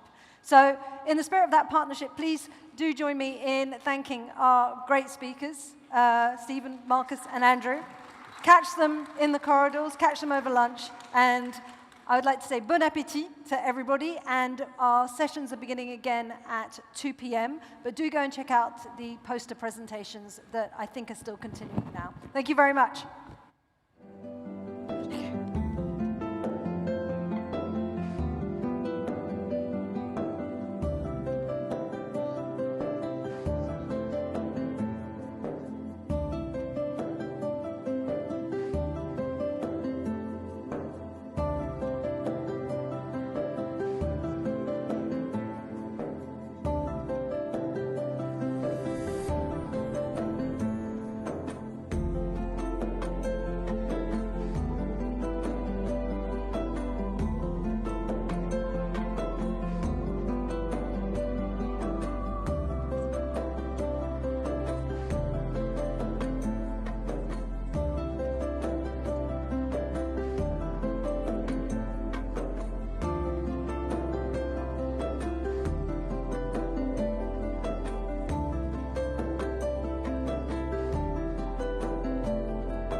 Welcome back, everybody. I hope you had a good and delicious lunch. We're now going to begin our afternoon session, so do take your seats because we got in for a little bit of a treat. As you've been hearing again and again, culture counts. Well, we're going to put that under the microscope now and look at it from maybe a slightly different angle, because what we're going to see is the fact that there is a real need today to acknowledge the overlap between systems and culture. We're also going to bring in the issue of AI that we've been discussing here so many times, and again, take it from a slightly different angle, because here we're going to be looking at how AI can help leaders. We've talked so much about leadership. We can use AI to help leaders understand food safety better. So to do this, it is my great pleasure to invite Lone Jespersen to the stage, who is going to deliver this lecture, Culture Counts, how AI helps to see, hear, and improve food safety. Now, Lone is the principal and founder of Cultivate SA. Please do give her a warm hand of applause. Thank you very much.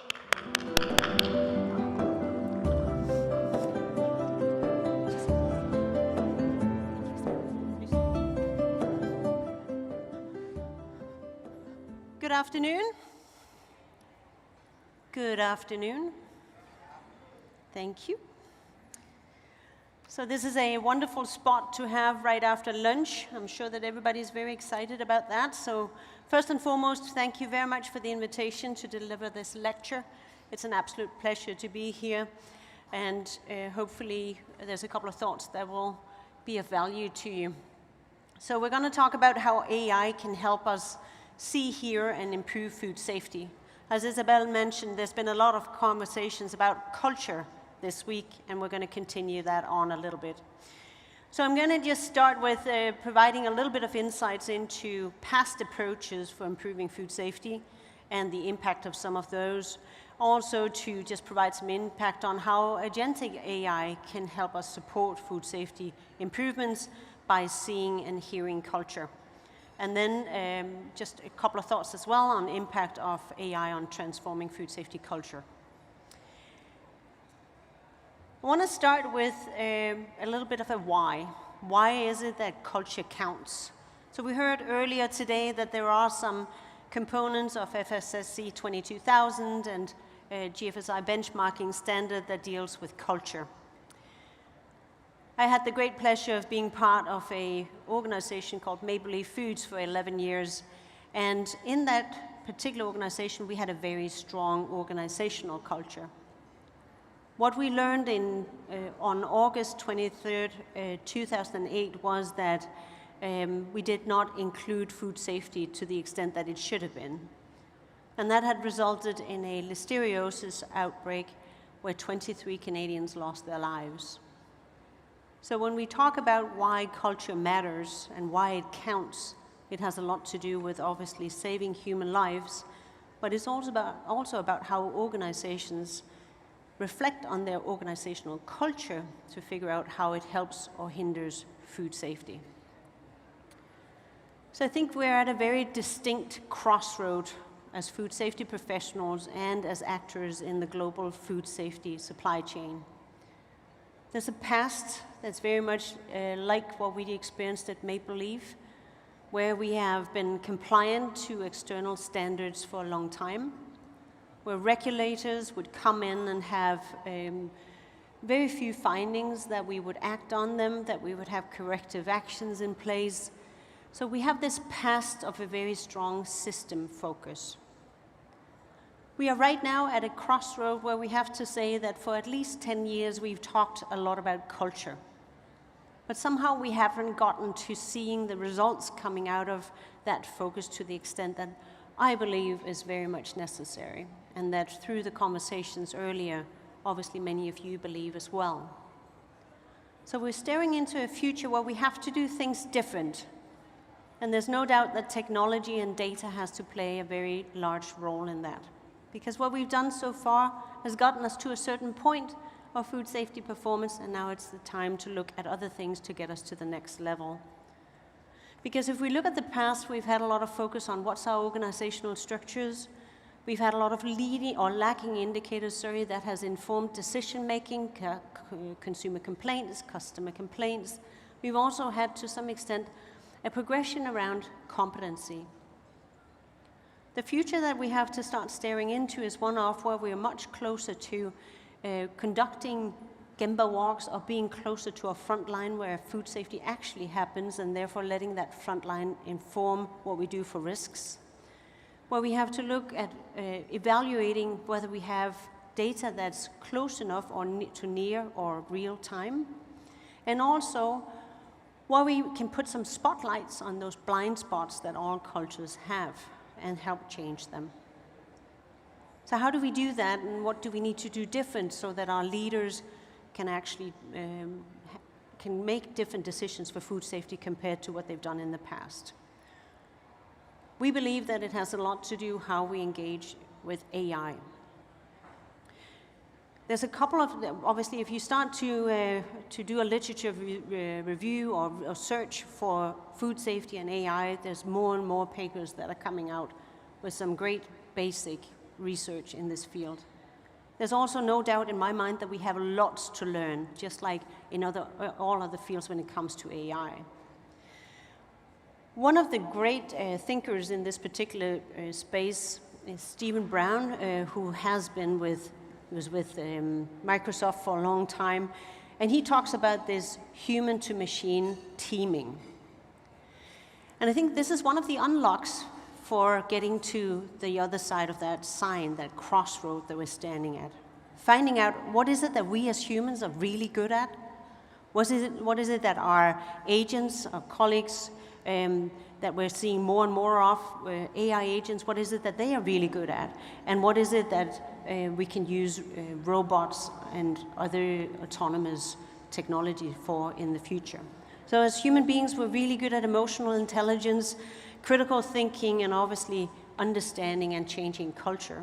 But our agents can be really good at research, brainstorming, some first drafts, some content generation that we can then continuously work on. And the robots, of course, for that dull, dirty, or dangerous work where we would rather not put a human being in harm's way.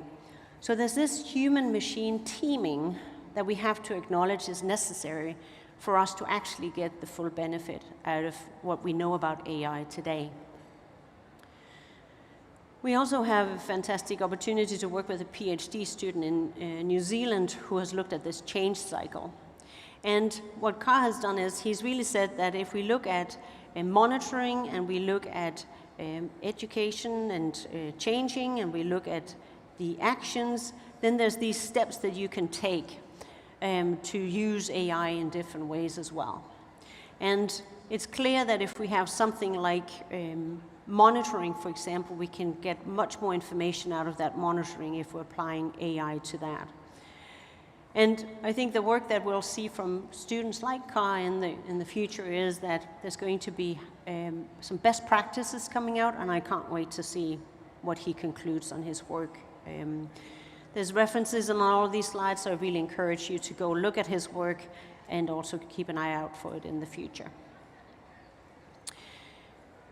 So at Cultivate, we've taken a little bit of a different approach to AI and using AI in the traditional sense. We're really looking at agentic AI and how it connects to food safety risk profiling and also cultural assessments. We did that based on what we've learned for the last 10 years. So we've been measuring food safety culture for 10 years, and we've learned a lot about how culture shows up when you start to look at performance for food safety. We've also found 4 indicators where we can say that there's a statistical predictive value in if you have a really mature culture, you will also see improvements in these 4 factors. The first one has to do with stability. So stability and leadership specifically. So in very mature food safety cultures, we're seeing a higher degree of stability. It doesn't mean that it's the same people in the same role for a long time, but it means that you don't lose that memory that you have in your organization over time. because you're moving people around to just continuously evolve their work. In immature cultures, we're seeing instability. So just in our top 30 clients, we've seen them having a turnover at a rate of 61%, just when it comes to food safety and quality assurance leaders.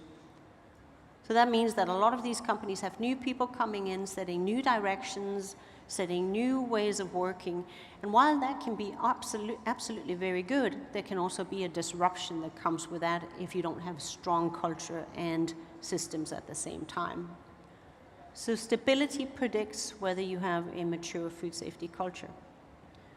Presence is number 2, and this means presence of leaders versus where food safety actually happens, at the Gemba.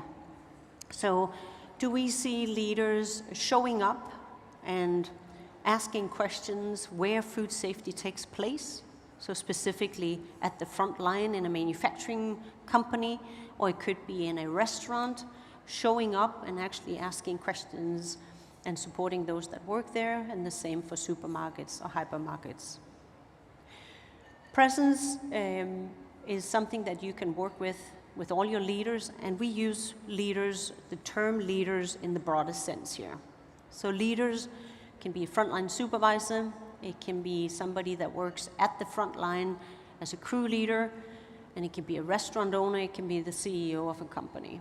So think of leaders as in the broadest sense, and whether those individuals show up, use something like Gemba cards to listen instead of just showing up for industrial tourism, as we like to call it, when they're just being led through a manufacturing facility. So show up, presence, is an indicator and direct predictor of a mature food safety culture. Team health is number 3, and we measure that through psychosocial factors that cultivate. What it means is that, are your teams actually feeling that they have impact control and also are supported in what they need to do for food safety? And this is not just, when you have strong teams, it's not just food safety that this is going to benefit. You're going to see that for other functional performance like people safety or productivity or continuous improvement. But having healthy teams is, again, a direct predictor of food safety culture and how mature it is. Last one is frontline obsession. You can see there's a little bit of a pattern here. We're turning the pyramid on its head, and we're saying that the front line is actually where we need to put the greatest emphasis when it comes to how we act on food safety and how we're encouraging that as well. Frontline obsession means that your leaders are thinking about their strategies with the front line in mind, what's going to help our frontline colleagues, what's going to ensure that they have what they need to be able to do what they need to do for food safety. It has a direct correlation to cost of quality as well, which I find very interesting. So not only is focusing on food safety culture and maturing your food safety culture the right thing to do from a public health and a consumer risk perspective, it's also business smart. So we know you have lower food safety or cost of quality if you actually have also this obsession with your front line. So we found through these 4 that you can predict whether you have a mature food safety culture if you're really strong in these 4 indicators. So we can also turn this into a risk profile, because what I've also found over the years, for the last 10 years, is that we can measure food safety culture, we can give a score, but it's actually really difficult to get leaders terribly excited about that. So we look at risk score as something that goes from 0 to 100. 0% risk is what you're shooting for. 100% obviously not where you want to be. And then we use these 3 different inputs: control measures, standard work, and psychosocial factors to calculate this risk score. For control measures, it's looking into how you do HACCP, who participates in defining your hazard analysis, do you have frontline team members in your HACCP team? It's about looking at your prerequisite programs, who structures those, who gives feedback on it, and also is there a continuous improvement cycle in that, and how well do they actually mitigate the risks that are unique to your company and not just what a regulator or a third-party audit company might tell you that you should be having. Standard work is exactly that. It's leaders' standard work. If I'm a store manager or restaurant manager, what do I come into work and have to do every day? It's also frontline standard work. What is it that I need to do for food safety every day? And then it also includes something like Gemba, because is it part of a leader's standard work that I need to do Gemba when I come into a plant, maybe on a monthly basis if I'm in a mid-sized company? That standard work includes going out on the plant floor and actually listening to those and asking questions of those that work where food safety takes place. The same goes for restaurants. Do leaders show up in restaurants and ask questions as well and show that they're actually listening to those that are doing food safety every day?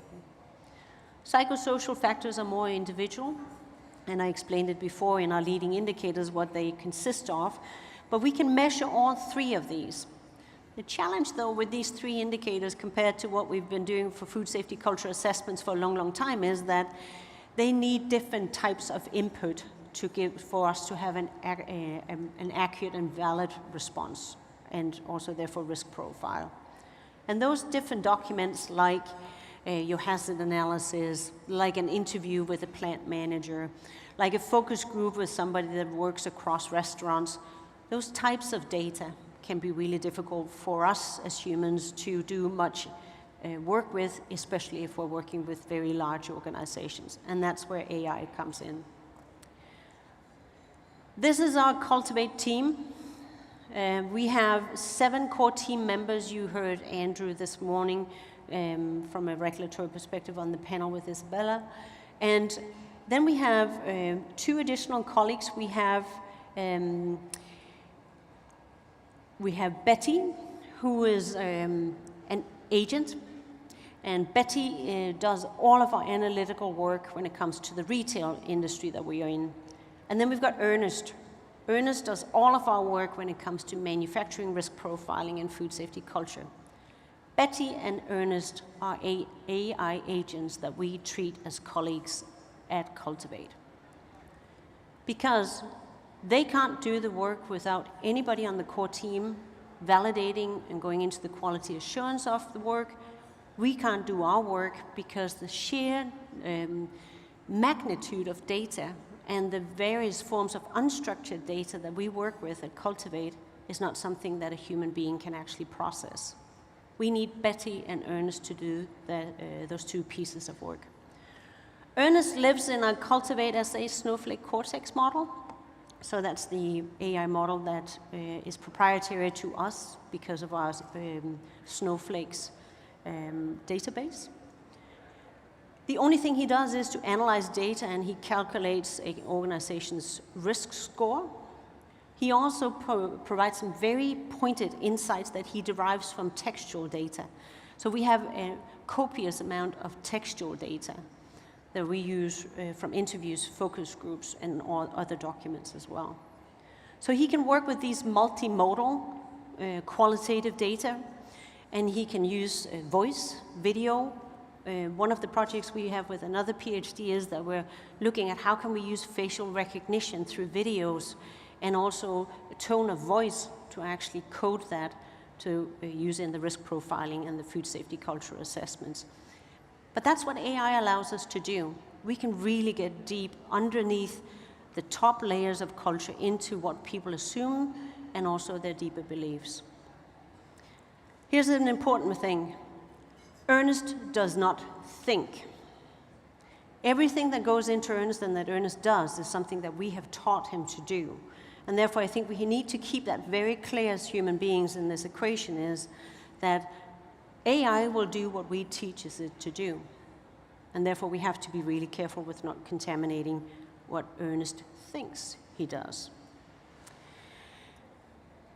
The other thing in this analytical process is that verification and quality assurance is really important for us.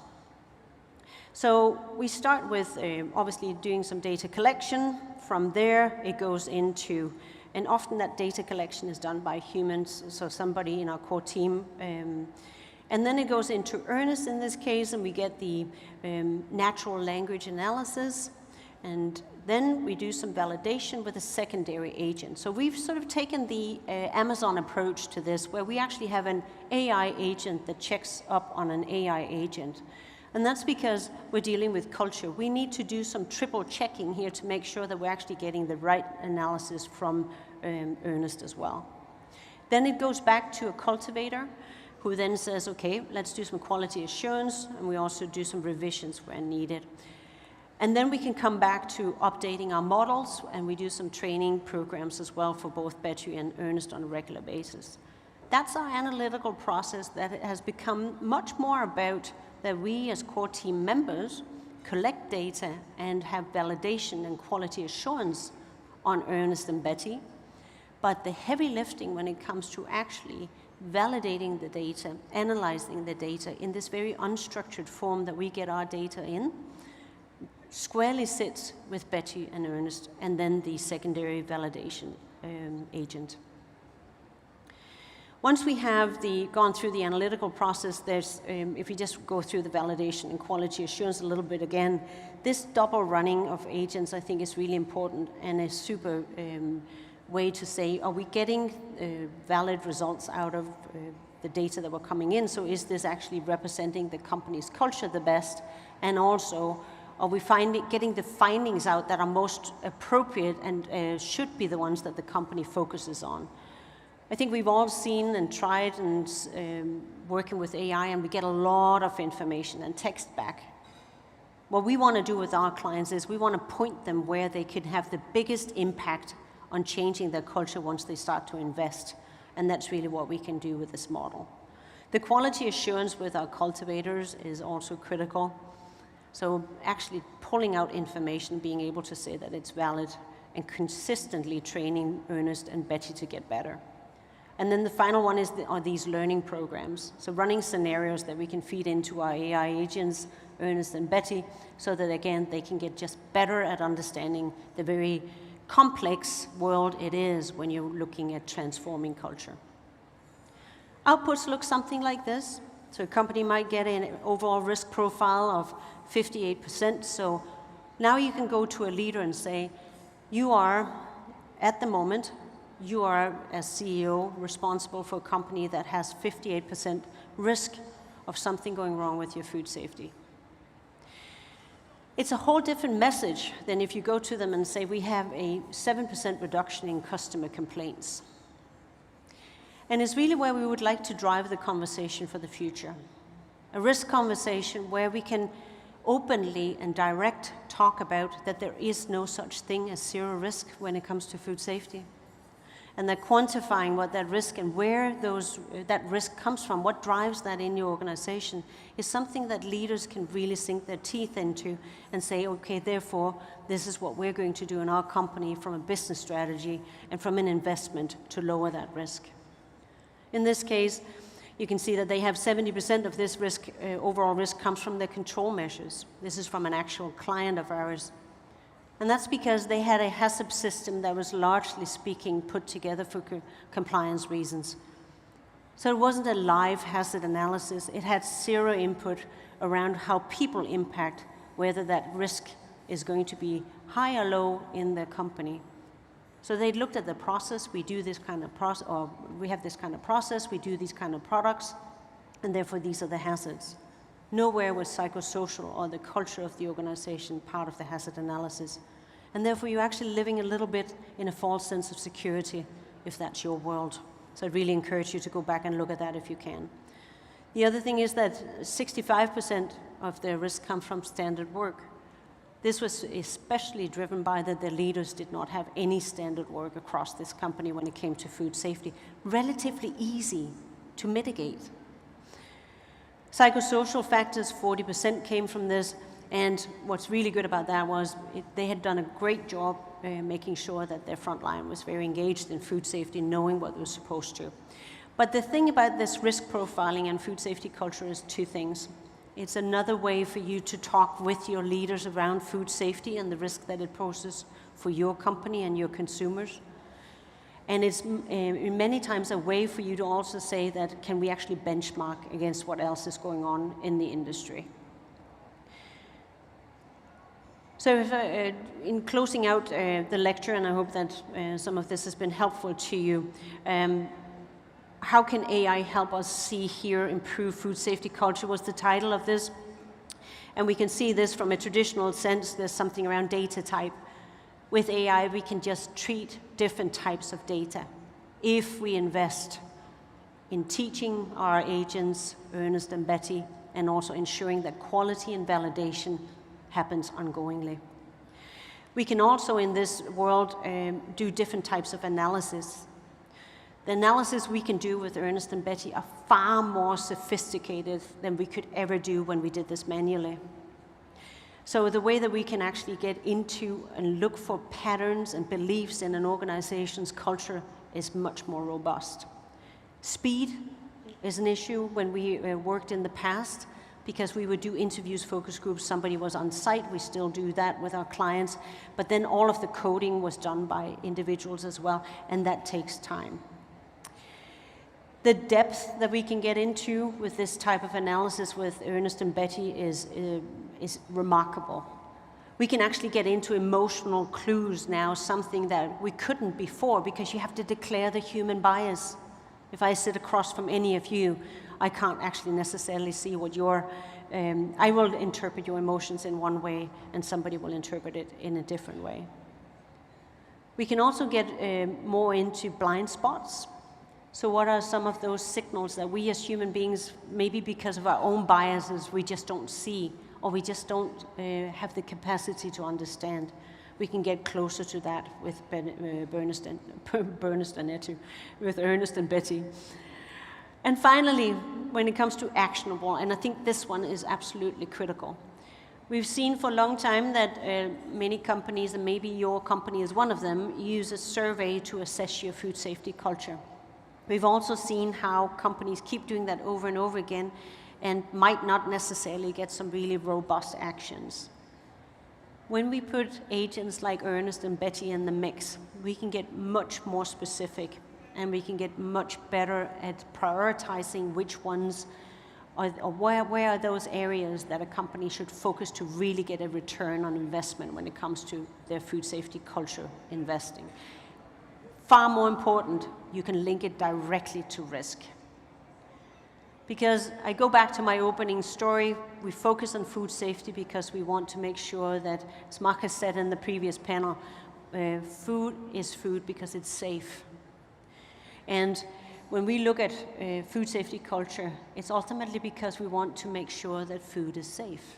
It's because we want to make sure that all of those that we work with every day understand their important role and the consequences if that role is carried out well in making safe food every day. So by applying AI to our food safety culture assessments, we can actually get much closer to messages and prioritizing what a company should be doing, and therefore mitigate or minimize risks. This is a public service announcement. It's not a promotion. We have a book out as well that summarizes our learnings over the last decade of working in food safety culture. And I just want to let you know that all of the proceeds for this goes to stop foodborne illness. We're not going to make a dime. We're actually probably going to lose a lot. But it's because we want to share what we've learned over the last 10 years. And it's mostly because we don't want to keep living the definition of insanity. We're seeing some of these recalls in the world right now repeat what we learned in 2008 at Maple Leaf, and we can't afford to keep doing that. We have to get better at food safety in the global food industry. Tell me and I'll forget, teach me and I remember, involve me and I learn. Benjamin Franklin said this a long, long time ago, and I think it's really relevant when we talk about food safety culture, and food safety culture and AI. I'm not necessarily going to remember somebody tells me something, especially if I'm on a sanitation shift at 2 a.m. and it's really cold and we have somebody that needs the room. I'm not necessarily going to act just because somebody like an Alison Cousin is really good at teaching somebody. If you involve me, I will learn. And I think that's what we have to keep in mind when we apply AI to food safety. With that, I'm going to say thank you for this opportunity. And I believe I'm going to look for Bobby somewhere in this, because I think he's taking over next from me. Or if not, this is sort of kind of my soapbox. So if I'm just going to keep talking until somebody else comes up and takes this out of my cold hands. So if anybody wants it, they just come take it. And until then, I'm going to keep talking. Are there any questions around food safety culture? Or risk, or anything like that? Nobody. Brilliant. So, with that, I'm also looking out in the big abyss out there, whether there's anybody that's called Bobby or Isabel. Bobby, come on up here. Might not be you that's supposed to be on stage, but I'd love to see you. Haven't seen you. There you go. So I'm going to hand it over to Bobby, the fantastic Bobby, one of the reasons that many of us are here today. And thank you so much to all of you. Appreciate it. Thank you so much. You're very welcome. Good to see you. Thank you so much, Lone. I've got a mission.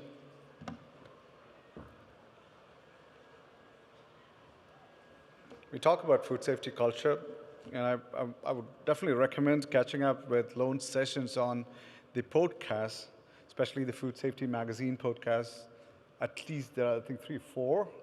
And give a search on YouTube, listen to it.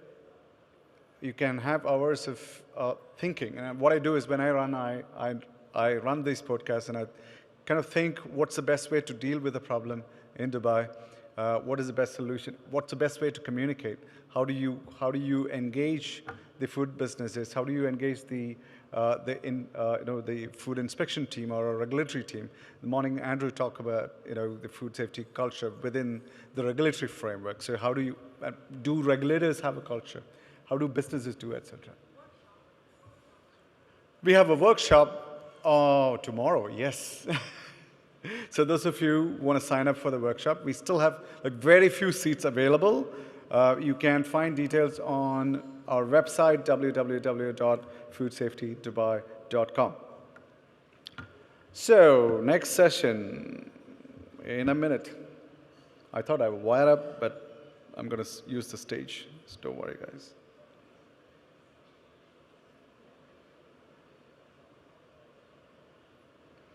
How many of you have not had Dubai chocolate yet? Not had Dubai chocolate? Is there anyone who's from outside the country but has not seen a Dubai chocolate? Raise your hands. Oh, not seen a Dubai chocolate. You'll see that in the airport when you leave. I wish I had some samples here. So what we're going to do is, in this session, we're going to unwrap the Dubai chocolate and see what's inside and focus on one particular ingredient, that's nuts. So what you have in Dubai chocolate are a few key ingredients. One is the pistachio, we got chocolate, and in most cases that we see today, when I travel, I look at what's inside, and I cannot find neither pistachio nor chocolate, but a green color filling, which looks like a green cream. So I don't know what it is, but that's not what Dubai chocolate started with. So it is a chocolate with filling of nuts or pistachios in it. And it also has the kunafa, and that's something that you need to try in Dubai before you travel out, if you're visiting Dubai. And so it's kunafa, chocolate, and nuts. And when we look at nuts specifically, we think about, one of the most popular snack, one of the most popular ingredients in every food. It's also notorious for being, one of the most common allergens. An important aspect of this is also that you often see outbreaks that are spread over months and years when it comes to a contamination linked to nuts, because they've got longer shelf life, and they can be in very small portions in many foods and spread across the supply chain.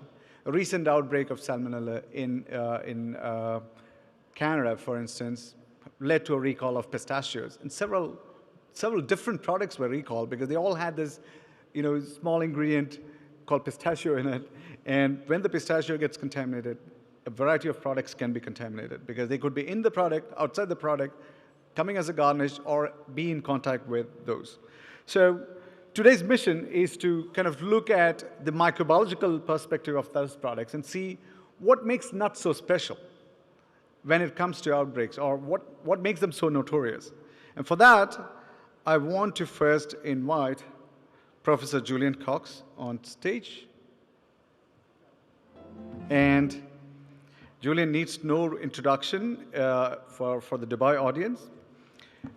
He is a microbiologist with passion in not just microbiology, several other fields, and he's also a celebrity in Australia and currently in many parts of the world. Without further ado, I would welcome Julian onto stage. Thank you.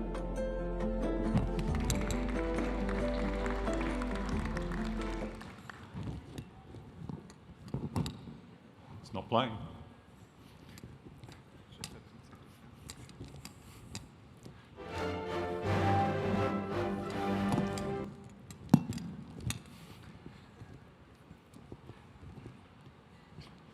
Dearly beloved, we are gathered here today, not for a marriage, but for sharing some science. Last time I talked about this topic, I was in Latin America, so hola was appropriate. This time I'm here as the Food Safety Centre, so it's ho, ho, ho. As Bobby said, this idea for this symposium was driven by Dubai chocolate. It has indeed taken over the world. Recently, I was in Goulburn. Goulburn is the first inland city in Australia. I visited the Paragon Cafe. Every country town has a Paragon Cafe. Went in for coffee and cake. What did I find? Dubai chocolate cheesecake. Even further, this is one of my former science students who is now a teacher, Ms. Malak Dubois, and she has a new nickname.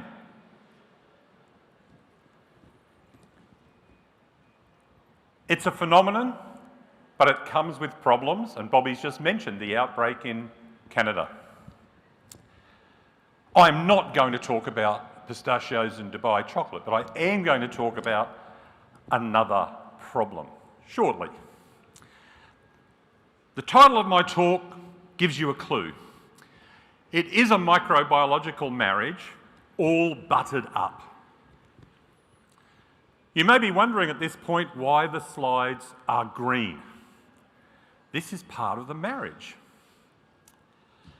The talk today references one of my other projects and hats, which is producing the 7th edition of this book, which is quintessentially Australian.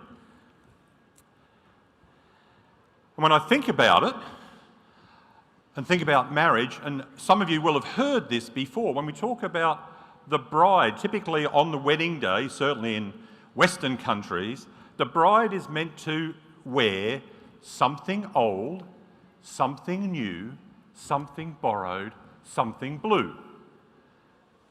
So to take poetic license, I'm going to talk about something nutty, something green, something basic, often seen. So today's marriage is about microbial ecology and salmonella. And if we think about ecology, we can think about the ecology of the food. And again, those who are aware out there in the crowd know the Ingram-Mossel model of thinking about various characteristics of the food and its production that define the fate of microorganisms. Further still, we can think about more the whole of chain, the macroecology, if you will, about the different actors, the different players that interact that may lead to food poisoning or indeed keep food safe. So bear those in mind as I go through what is essentially a case study. As soon as I'm done, just to preempt, my colleague Byron Chavez is going to talk about mitigation. So I'm going to give you the bad news. He's going to give you some of the good news. And then Manpreet Singh will anchor us talking about validation. So let's get to the wedding ceremony. I'm going to talk about peanut butter. And I think many of us might assume that peanut butter, as a very shelf-stable product, is intrinsically safe. Unfortunately, not. Lots of problems, various forms of contamination, physical hazards, chemical hazards, toxins, pathogens. And in particular, our old friend Salmonella. Outbreaks and recalls galore. What does our friend, the Australian Skippy, have to say about this? Tut, tut, tut. Terrible. I'm going to take you back to the future. If you notice the dates that you saw on those slides, they were all in the 2000s. And I just heard Lone talk about the definition of insanity, repeating the same thing over and over. I'm going to talk about an outbreak that preceded all those that you saw just on those slides previously. The year was 1996. The Olympics celebrated its centenary in Atlanta. In Australia, Salmonella spreads. There was an upsurge in a particular type of Salmonella that we don't see a lot of. What was going on?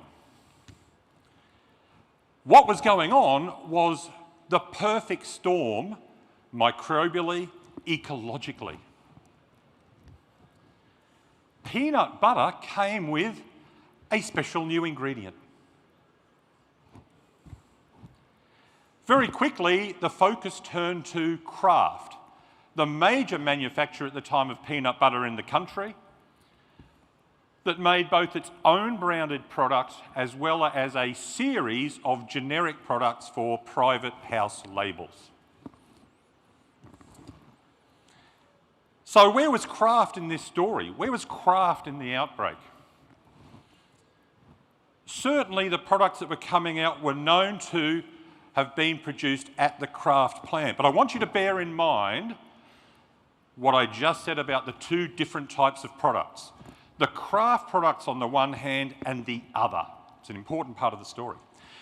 In terms of process and environment, going through that plant with a fine-tooth comb, you could not imagine that the contamination had arisen in that production facility.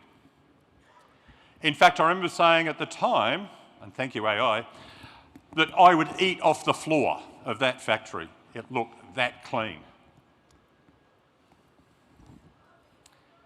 Then attention turned to the Peanut Company of Australia, the supplier of the nuts. And this is where the story starts to get very interesting. Up until that year, Kraft made all of those peanut butters, their brand, generic alike, from whole roasted nuts.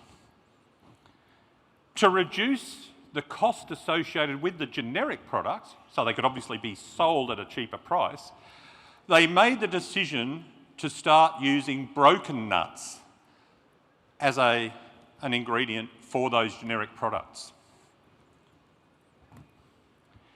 In terms of filling those nuts and transporting the nuts to the Kraft facility, typically the the roasted peanuts, would be filled from above into large Hessian sacks and transported.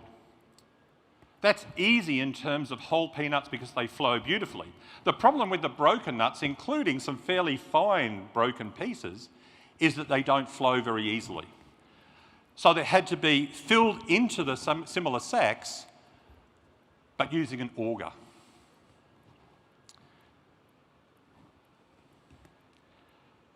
That auger, sorry, I'll just go back for a moment. This isn't the auger, but it very much looks like the auger that was implicated in the outbreak. And you'll note that there are covers over the channel, over the screw. Typically that would be closed, and typically the auger would be cleaned after use.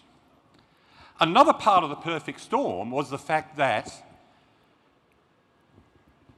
this supply was happening very close to Christmas. Everyone was keen to finish the working day and get home to their families. What got forgotten? The auger.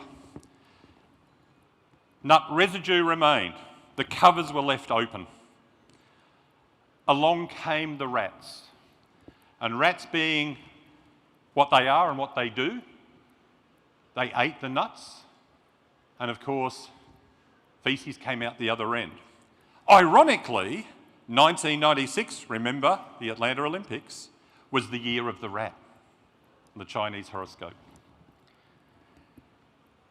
A report from another colleague described that auger as grossly soiled by scavenging rodents. What does soiled mean? This. Lots and lots of rat droppings. They had then found their way into those sacks with those broken nuts. Special ingredient. Now, in making peanut butter, it's a very simple process. You basically create a meal from the nuts, maybe add some oil to start the emulsification process, but of course there's lots of oil fat in the peanuts themselves, and basically that's blended at temperature to produce a fairly free-flowing liquid that ultimately does take on a much thicker consistency when it cools. That's it. Very, very simple. You may add salt or not. What does that mean ecologically? What it tells us and what we have to think about is the nature of that process and what we think of, again, back to that ecological model, the intrinsic and processing factors that contributed, in a sense, to the survival of salmonella in the peanut butter that ultimately led to the outbreak. The process is done at around 70 degrees Celsius. And you might think, well, 70 degrees C should actually be pretty good when it comes to killing good old salmonella, gram-negative, heat-sensitive bacterium. But what we have to remember is what peanut butter is as a matrix. We have the meal, we have oil, so we have high fat, high protein, low water activity, conducive to the survival of salmonella even at that temperature. We also have to remember that the salmonella was likely encased in remnants of the rat feces. We don't know what the population of salmonella was in the fecal pellets that actually found their way into the nuts.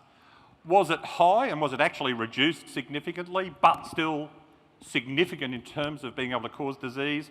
Or did it have perhaps special properties? Implicitly, for instance, did it have enhanced heat resistance? Potentially a combination of both. The culprit, and you saw this on an earlier slide, was Salmonella mbandaka, but they did find in a few cases some other Salmonella cerevars. Let me turn to the victims. And again, part of the perfect storm, who's consuming that peanut butter? This was certainly a contributing factor in terms of the extent of the outbreak. Who loves peanut butter? Kids. Think about their ecology, their physiology. Lower gastric acidity. When it comes to certainly things like peanut butter, rapid transit, and remember we've still got that protective matrix, the high fat, high protein wrapped around the salmonellas. It's a protective matrix. Another factor that came to light through this outbreak was this, that when kids are sick, carers tend to give them what they want to make them feel better, maybe feel comfortable. So what were the parents or the carers giving them? Another peanut butter sandwich. They were re-inoculating their children. Now, I mentioned the population of the organisms that were present. The diagnostic labs performed most probable number testing, a semi-quantitative method, and found that there were 3 to 10 colony-forming units per, not per gram, per 25 grams. Common wisdom, the textbook tells us, oh, salmonella, 10 to the 6, 10 to the 7, you need a high population. No. This was the reality. A very low number was making kids sick. The other problem this slide highlights is the fact that conventional cultural testing was being done, and even though this is a long shelf life product, at times when stock needed to be shipped, it was being released before final test results were in. So that meant these salmonella-laden jars of peanut butter were hitting the marketplace. Shortly thereafter, Kraft globally, but particularly for Australia, moved from conventional testing to PCR, so that results were very rapid indeed, and product was only released positively. Negative test results, ship it, and not shipping before the tests were complete.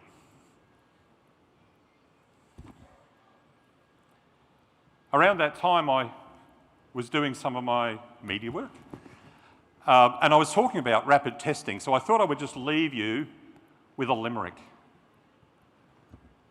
There may be a bad bug in food whose presence is simply no good. For the public's protection, we want fast detection, immediately, if only we could. With that, I thank you. We'll be taking questions as a panel a little later. My contact details there, I'd be happy to engage with you. Thank you very much. Bobby, back to you.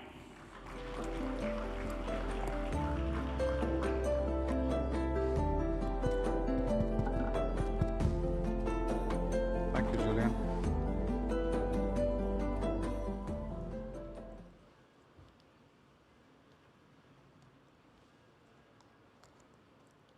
Peanut butter is one of the most common products that I see in our supermarkets too, and I think it's also a common ingredient that goes into every school lunch box often, especially ones that are packed at home. We also see the peanut butter in donuts and a whole lot of products, and the risk the exposure is really, really high for this product. And as manufacturers and users, some of you from the retail sector, food service sector, or food manufacturing sector, you need to know how to control these organisms, especially salmonella in peanut butter. Some products can be cooked to safety, and you can cook it as much as you want, but not all. In this case, as Julian mentioned, you're looking at a cooking temperature close to 70 degrees centigrade, and that's not enough to kill salmonella. So now what we're going to look at is what can we do specifically to control risk of salmonella in low moisture products. And for that, I would like to invite Dr. Byron Chavez. He's an associate professor of food safety extension, associate professor and food safety extension specialist at the University of Nebraska, Lincoln. He has a PhD from Texas Tech University, and he's a HACCP certified preventive controls instructor, and he collaborates globally to strengthen food safety culture, risk assessment, and innovative pathogen control strategies across the supply chain. Dr. Byron.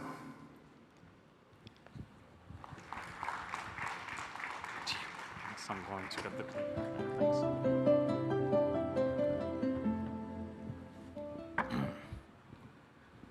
Okay, good afternoon. My name is Byron Chavez from the University of Nebraska-Lincoln, and I don't think that I'm going to have better or more positive news than what Julian just mentioned to all of you. I'm coming to talk to you from a risk management perspective. And so Julian gave you this background of what can happen in low moisture foods, okay? And I'm here to tell you a little bit about a recap of what Julian just mentioned to you, and then give you some alternatives on how do we manage the risk of salmonella in dry foods and dry food processing operations.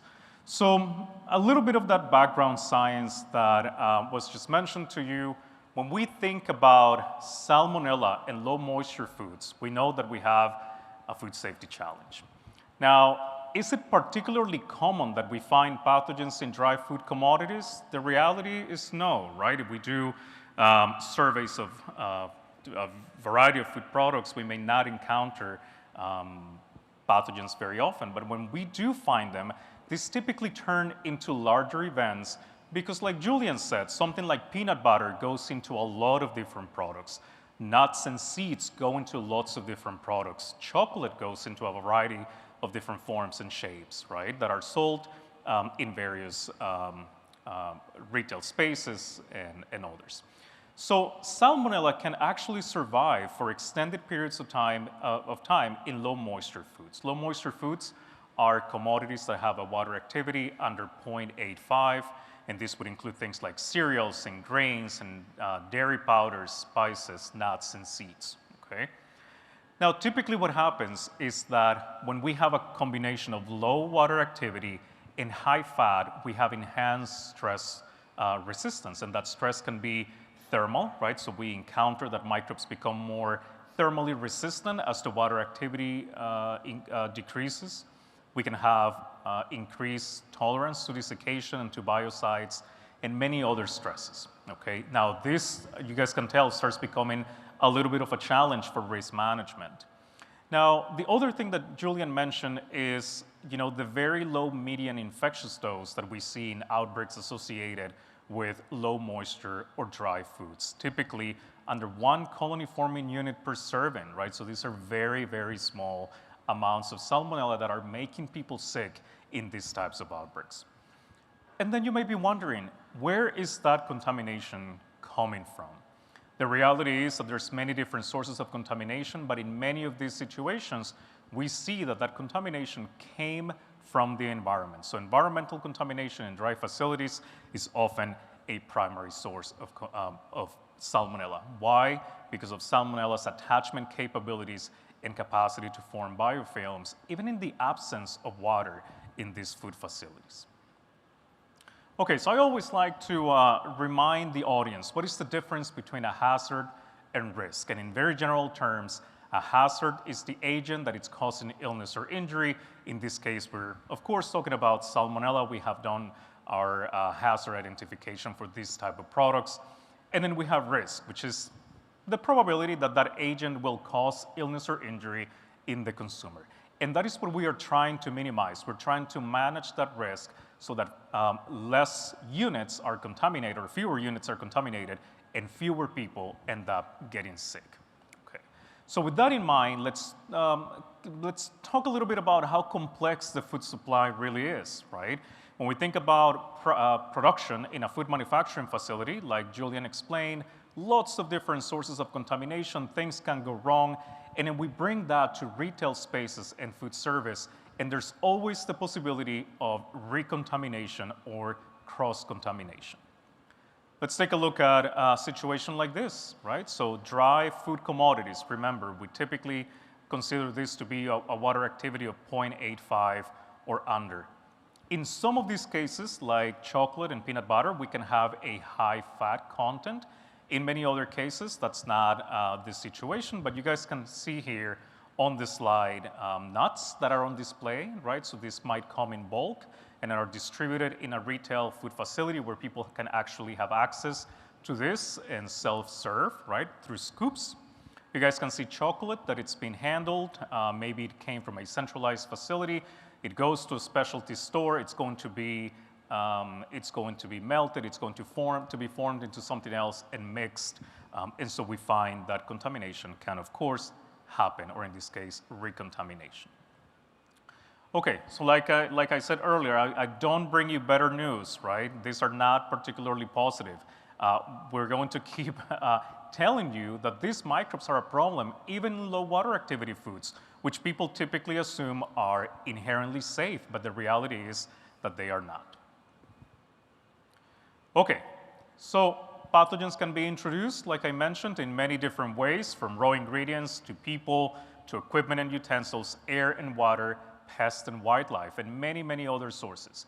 Now, some of these microbes can actually persist in the food processing environment, and as foods get handled and managed in that processing facility, cross-contamination can happen. And we do see that there are situations of microbial persistence, right? So these are situations where a microbe has actually established a niche in that facility, a harborage site from where it can continue to recontaminate foods.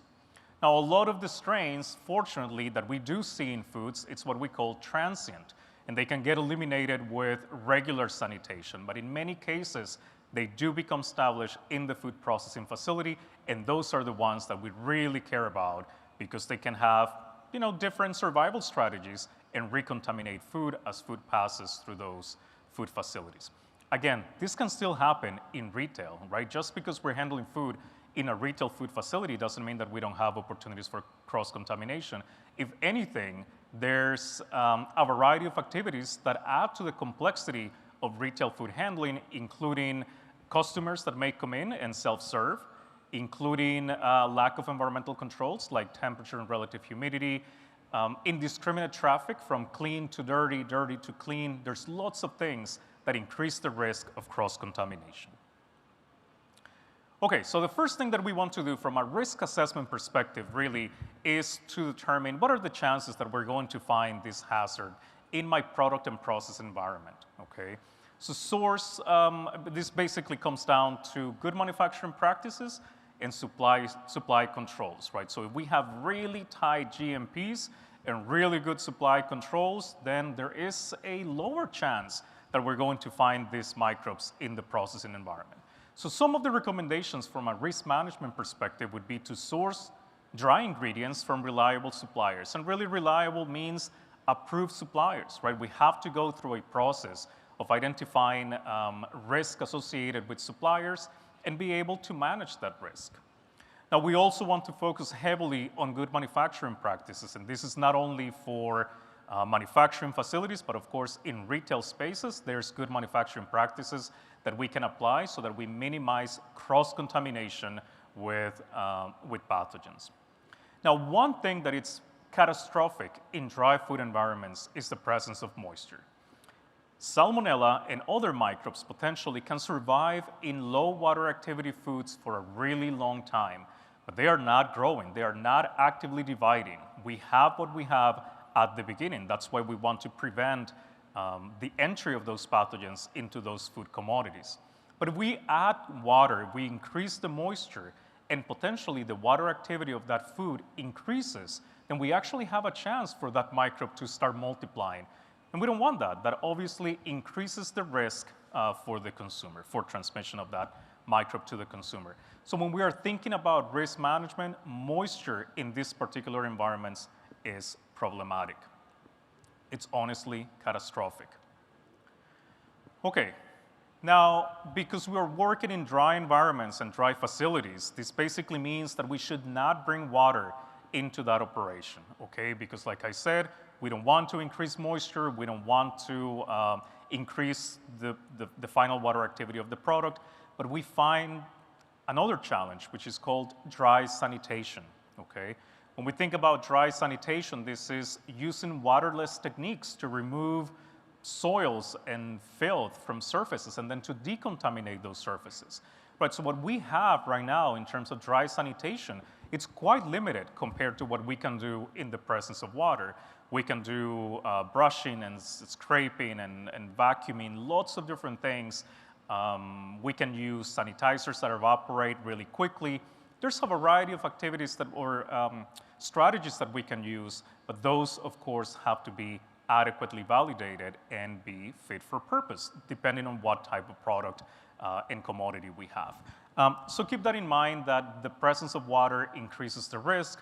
When we do dry cleaning and dry sanitation in general, that is really the way to go, but there are some challenges with implementation and validating the effectiveness of those specific controls. Okay, so what's next? Well, we identify that there are some challenges, right? We can apply good manufacturing practices. We can apply supply chain controls. We'll talk a little bit about those, a little more about those in a couple of slides. But we also want to monitor, trend, and respond if we have positive sites or we have potential cross-contamination within my food handling or food manufacturing or food processing environment, okay? And so this is really where the risk management comes in, right? How do we make systems operational in a way that we're effectively minimizing the risk? By effectively minimizing the risk, that basically means eliminating the hazard so that fewer units are potentially contaminated. So in a retail space, we would do things like checking displays and checking utensils, using dedicated utensils and equipment for certain activities, minimizing traffic in certain areas, particularly where we have storage of dry food commodities. Dedicated utensils for scooping, for example, when customers come into a retail facility and they scoop out their own nuts or chocolates or whatever they're doing, we want to minimize the introduction of contamination at that step. Now keep in mind, contamination can still happen, right? But we want to minimize that risk. Of course, throughout this entire process, we are documenting everything that we do. We want to make sure that documentation is such that it's going to allow us to demonstrate that we follow the right practices, whether these were simple GMPs, right, or whether it was something a little more elaborate like a processing environment monitoring program or anything else. Okay, so then let's land this a little more concisely. What are some risk management strategies that we can apply in retail establishments? Keep in mind, even if the manufacturer does everything that they are supposed to do to manage the risk, and we receive a product that is quote unquote safe and has documentation in assuring the safety of that product, recontamination can still happen. So remember, contamination is not going to go away by itself. We have to physically remove contamination as it doesn't decline on its own. The challenge, again, in this type of operations is that we don't use water. And when we don't use water, we have to have these validated dry sanitation activities that can be challenging. Dust is a particularly good vector for salmonella in these operations. So we have dust that it's flowing around or flying around the facility. We can easily have cross-contamination.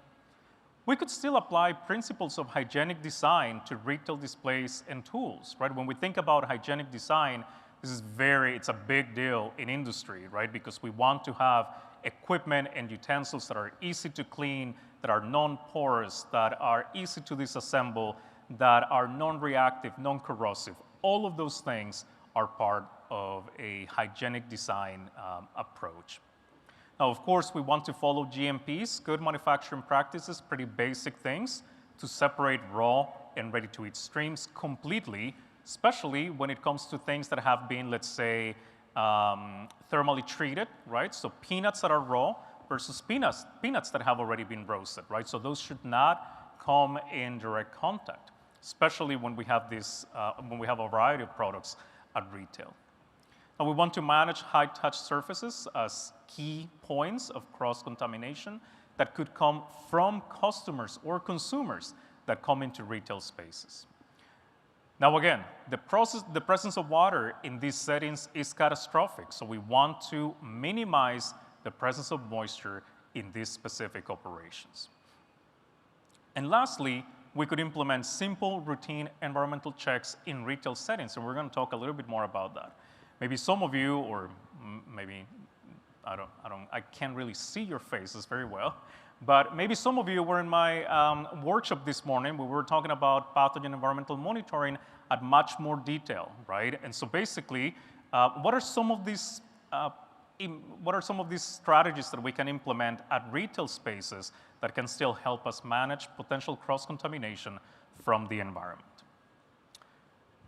So the question here is, can we apply tools from what we do in food manufacturing in terms of pathogen environmental monitoring or process environment monitoring? Can we apply some of those strategies to retail spaces? And I would argue that the answer is yes, right? It just looks a little differently. In industry, we do apply sanitation controls and allergen controls and many other types of controls that are meant to minimize the risk associated with certain hazards. We go through a very strict process to make sure that we're putting food in the market that is as safe as possible. Of course, nothing is perfect. Outbreaks and recalls continue to happen, and there's a lot of room for improvement. But the majority of the food that is placed in the market, it's actually safe. Now, the manufactured foods. Now, when they come to retail spaces and there's a reuse of those food commodities, they can get recontaminated. And this is where this system becomes particularly useful. So what are some process and environment monitoring challenges in dry food commodities in retail? Well, dust is a little harder to control, right? Because we don't typically have the same level of temperature, ventilation, and relative humidity control that we may have in manufacturing facilities. So that's a big one. We can have bins, scoops, shelves that are often not hygienically designed, right? Because this is a retail space and people may underestimate the risk associated with those food handling and food exposure environments. But we also have another big challenge, which is people moving around and about that facility in a little less controlled way than what happens in manufacturing, right? So typically these are smaller operations. One person may be doing a variety of different activities, and so they are moving around. The potential for contamination from one side to the other increases. Now, moisture events like condensation and spills may happen, or people may be tempted to do more wet cleaning, thus increasing the relative humidity of that food processing environment. Like I mentioned earlier, high customer interaction, right, especially with scooping or handling product directly. And then a big one that we do have some tools in the food manufacturing industry, but it's very difficult to standardize microbiological criteria or to come up with microbiological criteria for retail environments. Now, you may be working with a corporation. You may have restaurants that are franchises, and they might have some kind of guidance or application of microbiological criteria for surfaces and general hygiene, right? So those things do exist out there, but the variety of processes and operations and foods that are handled at retail and food service makes it really, really challenging to come up with standardized microbiological criteria. Okay, so what are some things that we can do? What are some tools of pathogen environmental monitoring that we can actually apply in retail facilities and food service operations that will help us minimize that risk of contamination from the food processing environment to foods or food contact surfaces?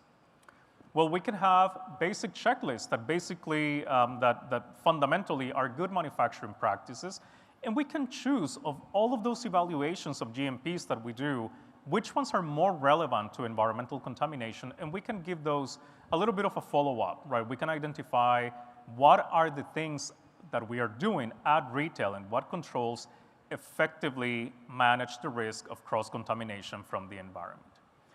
Now, the 4 steps that you guys have on the screen is typically the approach that I follow to develop pathogen environmental monitoring programs with the food industry, which is to have validated sanitation controls, cleaning and sanitizing operations. We do a facility and a product risk assessment, and so this basically tells us what are the chances of cross-contamination and whether the product supports or does not support the growth of a specific pathogen. In this case, we know that salmonella, it's not going to grow in a dry food commodity as long as the water activity is maintained, but they can survive for a really long time. Then we work on hygienic zoning, which is also challenging in retail because, again, the spaces are a little tighter, and so it's going to be very difficult to say what is a zone 2 versus a zone 3. Of course, a zone 1, when we think about hygienic zoning, is direct food contact surfaces. And then we really have to think about what are we going to do with this data. If we go to retail and we sample for Listeria or Salmonella, depending on the pathogen of interest, or maybe we're thinking about microbiological indicators like total viable counts or total plate counts, Enterobacteriaceae, generic E. coli, coliforms, whatever you want. What are we going to do with this data? What is this data good for? How are we going to turn this data into something actionable? That is a thing that is a decision that has to be made or a conversation that has to be had prior to collecting the data, because again, sampling and testing, it's pretty expensive. Okay, so to wrap this up, how do we bring this down from this kind of whole manufacturing level, right, of activities that we can do at the manufacturing level? How do we translate some of those into retail so that we can better manage the risk of salmonella transmission? Well, my recommendation would be to start incorporating environmental control or pathogen environmental monitoring aspects into each one of the controls that we already have, right? So environmental controls like maintaining dry, clean conditions to prevent salmonella survival and spread. That would be basically managing temperature, relative humidity, so that the product is more stable in shelf life, during the shelf life. Now, incorporating some of these aspects into good manufacturing practices, such as reducing cross-contamination by utensils or high-touch surfaces. Supplier specifications and control. We can have a really good supplier that demonstrates they are applying a thermal lethality step that effectively minimizes the risk, but that product can get recontaminated when we bring it to a retail store or operation to maybe repackage or do whatever we want, make other products, and so recontamination can happen. It's highly related to the approved supplier program or evaluation of our suppliers. And finally, that environmental monitoring and verification, which may include a little bit of testing. Okay, so testing so far, not particularly recommended for retail spaces for these pathogens, but if you do handle products that are, let's say, come in bulk and that need to be repackaged or repurposed or mixed with something else, it might be worth doing some testing, particularly for salmonella in this case, in dry food commodities. So with that, I'm going to tell you a little bit about my food safety Instagram, and I'm going to ask everybody to follow me because I'm trying to become a food safety influencer so that I can quit my job. Okay, a couple people laughed, but this is a food safety account where I post about outbreaks and recalls, and we have a little bit of a conversation about what's happening in food safety at a global scale. So with that, I'm going to turn it back to Bobby. Thank you so much.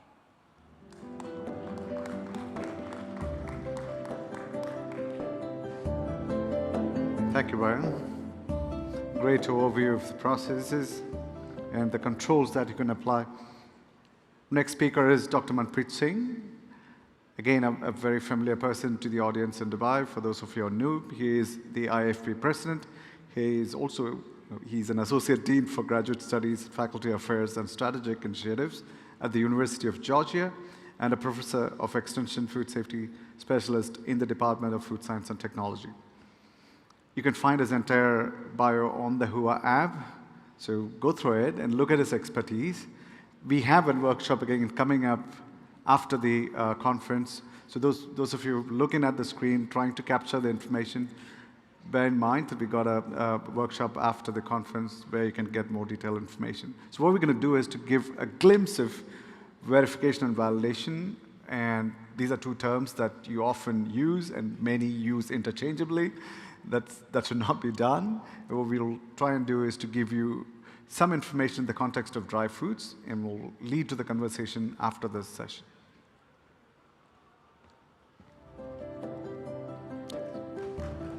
Thanks, Bobby. Well, good afternoon, everyone.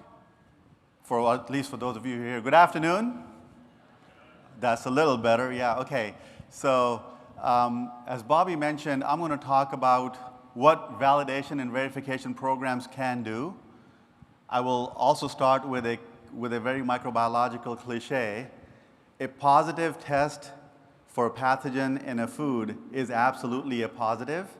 A negative test does not mean it is negative. So whatever we talk about, whether it's validations, verifications, control programs, I can guarantee you that it's not going to guarantee you that there's no pathogens in it. So you still have to be prepared with dealing with the positives from the testing.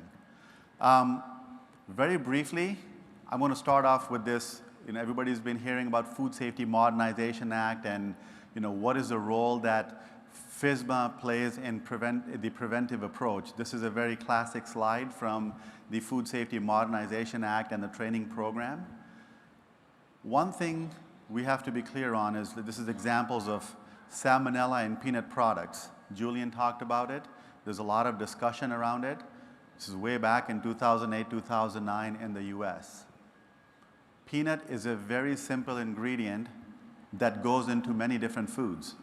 So when you have an ingredient that is going into so many different foods, the outbreaks can multiply very quickly. There are so many things that can go wrong, and why did that happen? Right? So if you look on the preventive controls approach, or what was lacking is maybe the roasting of the peanuts was not done in the right way. That means there was not a validated process to eliminate salmonella from the product. The second part where it can go wrong is verification. If we failed in our verification of the supply chain program, we verify our suppliers, we verify the raw materials coming into the facility. If we have failed in that, we have now opened ourselves to an opportunity where there could be potential contaminated ingredient in the facility. Right? Same thing here. The next one is botulism from hazelnuts in yogurts. Right? This was an outbreak in 1989. Same example here. We did not look at, were those hazelnuts that were provided by the supplier free of any hazard? Or did they cause any issues in the environment into which those hazelnuts were introduced? Then, of course, there are allergens, right? Of course, nuts are all allergens, and we have to deal with those allergens as well in our programs. So what happens when we're looking at things in reality versus what is documented, right? There's so many things that can be done. One is, you know, if we don't have supporting documentations for not being implemented in the same way as it should be in your process, and if there is no scientific information that is supporting your documentation, as in, is there a scientifically valid process which was used to eliminate salmonella from the nuts? If not, now we have a misinterpretation of the information. There's a gap in the knowledge of how we could have reduced the pathogens or how those pathogens were introduced into your product. So of course, we rely a lot on processing technologies. We use them as interventions. You know, but the first and foremost thing is we absolutely know that it is critical to increase the safety in the same way as and the quality of the product. And right, we try to use certain technologies not only to make sure the food is safe, we also balance it so that we maintain the quality of that food. Which was used to eliminate salmonella. What is the impact of that technology? If not, on the economy or the cost of using a technology, and then the consumer awareness of about the quality and safety of the product from that technology. In the same way as it should be. We're using those as interventions, and we're using those as control methods to avoid any outbreaks. I know we're all discussing, and Bobby started off by saying, you know, the whole Dubai chocolate incidents, the pistachios, significant investigation going on in Canada on how did that happen. You know, ultimately, we're making products, we're being creative in our products. That also means we need to leverage whether new or existing technologies in a new way, so that we can continue to have safe products in the market for the consumers. Is there a scientifically valid process so when you look at root cause analyses, this is just a snapshot of now we have some outbreaks that happen only in the month of October 2025. If we don't have supporting documentations, and there was a root cause analysis done of what happened as it should be in your process. So when you look at this and you see the risk categories, of course there was microbial contamination. That is undeclared allergens. We all know allergens are a huge component of how recalls and outbreaks happen. And then foreign material, which is again physical contamination. That is another huge one. But I'm going to strictly focus on the microbial contamination part of it, and see some of the pathogens like Listeria, Salmonella, and E. coli, of course, have been the same way as widely implicated in foodborne outbreaks and ultimately recalls. What are some of the common causes for why these recalls happen? Is there inadequate sanitation? You just heard Byron talk about sanitation and verifying your sanitation procedures, right? If not, whether it was sanitation for processing or the equipment, misinterpretations, insufficient cooking or pasteurization. Documentations for not being implemented. Think about nuts, and you're roasting nuts. As it should be in your process. If you're not adequately roasting the nuts to eliminate salmonella, you're bound to have a hazard that will survive in the nuts. Right? And then, of course, there's poor hygiene or contaminated raw ingredients. Which was used to eliminate salmonella from the nuts. So if not, I further tease this out from the outbreaks and start looking at what are the risk factors, right? So there's so many different types of foods. And again, I'm going to focus only on the microbial contamination from those October 2025 outbreaks. Right? There's, of course, undeclared allergens and foreign materials, but on the microbial contamination, you see Listeria in pasta, you see Salmonella in pistachios, which was, again, the news of if not, in the past few, has been the news in the past few months, and then which is primarily caused by sanitation documentations and contaminated irrigated water. In the same irrigation, of course, we get all our commodities from raw sources, and if we're not using the right type of water source supporting your documentation in irrigation, that can cause contamination. Is there a scientifically valid process? So the theme here throughout the last 2.5 days, now almost 3 days here in the next 30 minutes, has been AI or artificial intelligence. I loved somebody's analogy yesterday about assisted intelligence as well, right? This is a book in which there's a lot of surveys, and there's a lot of discussion and literature reviews done for Wageningen University. They specifically talk about how can we implement AI in large data sets. Which was used to eliminate I have a mentor who I respect significantly in terms of how the work she has done, Linda Harris from UC Davis.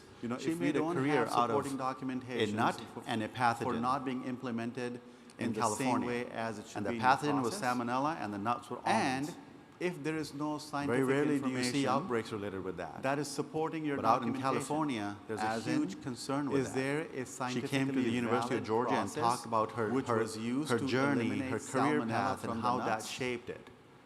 How do you learn from all the things, and you don't learn from that, you keep asking more questions. If we don't have supporting documentation, we have huge data sets not being implemented, and how can we challenge our AI bots to be able to provide information or continue to ask the right questions so that we can continue to evolve technologies, we can continue to evolve our behaviors, we can continue to evolve our practices to be able to somewhat control the risk of salmonella in whatever product that you're looking for, or any pathogen for that matter. If we don't have supporting I would encourage you, if you're interested in that, just take a good read at that. I personally found it very insightful to look at how that is being, AI is being implemented, not only in pathogen detection, but also supply chain risk modeling. As in, is there a one of the biggest issues with verification of our suppliers is that we miss our verification activity. If not, now we have when we miss that verification activity, when we change suppliers, we really overlook some of the risks which come with the change in the same way as it should be in your process. And so along with that, of course, there's going to be validations of technologies. We've talked about verification, but then validation also is going to go hand in hand. As technologies emerge, we need to continue to validate those technologies. We need to validate technologies with the relevant types of foods and the relevant risk that needs to be controlled in that food. Right? So, of course, we're in the same way as it should processing foods to enhance shelf life. We're pushing the limits of how we can process foods, whether minimally or maximum, and continue to have a shelf life of a product which can be available for an extended period of time. So validations are going to be key because we have to overcome the limitations of any pathogens that survive in these foods. For not being implemented in the same way. There are going to be alternate technologies that are going to be used because we want to make sure that we're continuously looking at technologies that which is do not supporting your affect documentation. the organoleptic properties of food. We need to look at technologies which don't hinder with the quality or the nutritional value of the foods as well, and maintain freshness. Now we have validations are going to continue to remain key if we don't have in such supporting processes. documentations. Coming back to these outbreaks that we've been talking about and nuts and the issues of salmonella. If there is no the first thing here is this whole outbreak that we talked about salmonella in peanuts. In 2008, 2009, there were about 3,900 products which were recalled by 200 different companies. If not, whether there was peanuts in chocolates, whether it was peanut butter, whatever that product was, documentations it was a simple thing that was missed. In the same this way is a picture as of a roaster, and peanut roasting was not validated and it was not performed in the right way that is as supporting it was your supposed to be. documentation. As in, the thought is process there a scientifically at that valid time was you're process roasting peanuts, which was used so that to you can eliminate get salmonella a particular from the nuts? quality of the peanuts. Now we have a without understanding that you're also applying if we don't heat to have the peanuts so that you can eliminate the salmonella that is in the raw peanuts. In the same way as it should be in your process. This looks like a simple picture of a roaster, at least on my screen here, not there, because I'm not the roaster your there. documentation. As in, the parameters, like what is the belt speed of the roaster? Which was used to eliminate salmonella from because the that nuts. is going to be the time for which the peanuts are going to be exposed to the heat. Now we have what is the depth of the bed in which the peanuts are? Because if it's too deep, you may see that the peanuts may not receive the amount of heat treatment that it needs, and you're going to end up with peanuts which are going to be contaminated with salmonella. So these are the type of issues that happen with that whole issue of salmonella in peanuts. If not, now we have second one here. We don't account for process or product changes. If we don't have supporting documentation, this is I still have a letter implemented in the same which way is as from a processor, and you can see the letter up there. It's dated from January 23rd in 1929. Is there a scientifically valid process? I was not born then. Which was used to eliminate. But this is a process that was being followed until 2016. Now we have an approved process. Misinterpretation. It leads me to believe that the processor did not account for changes over time, in the same way equipment as over time, and let alone any sort of personnel and information that came around over time. That is supporting your documentation. We need to continuously look at re-evaluation or revalidating when information changes.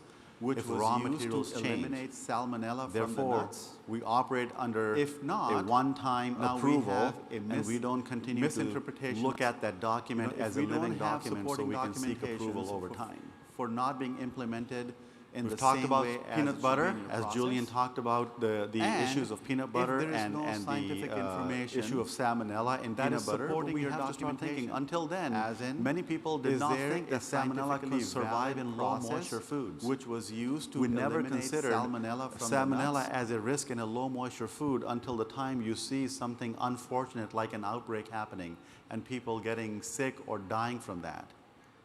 So we need to continuously keep up with new information. We need to continuously be investing in research and development so that we can understand what are the risks that we're dealing with.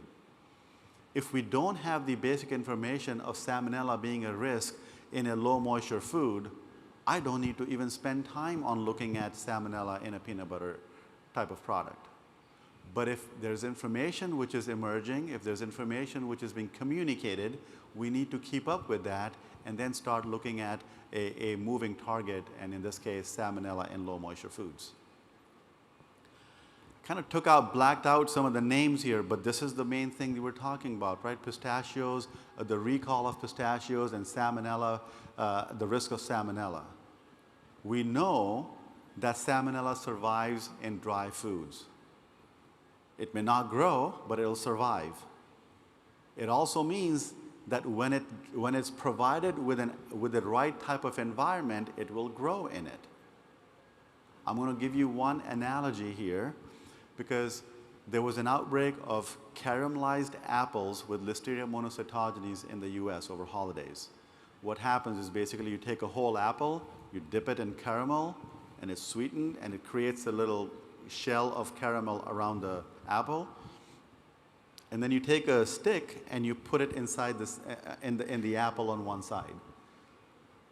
Well, Kathy Glass from University of Wisconsin-Madison concluded from that, when you take a stick and put it inside the apple, there's some juices that flow out, and now you're going to have some sort of a microenvironment between the caramel and the apple, and there's moisture in it.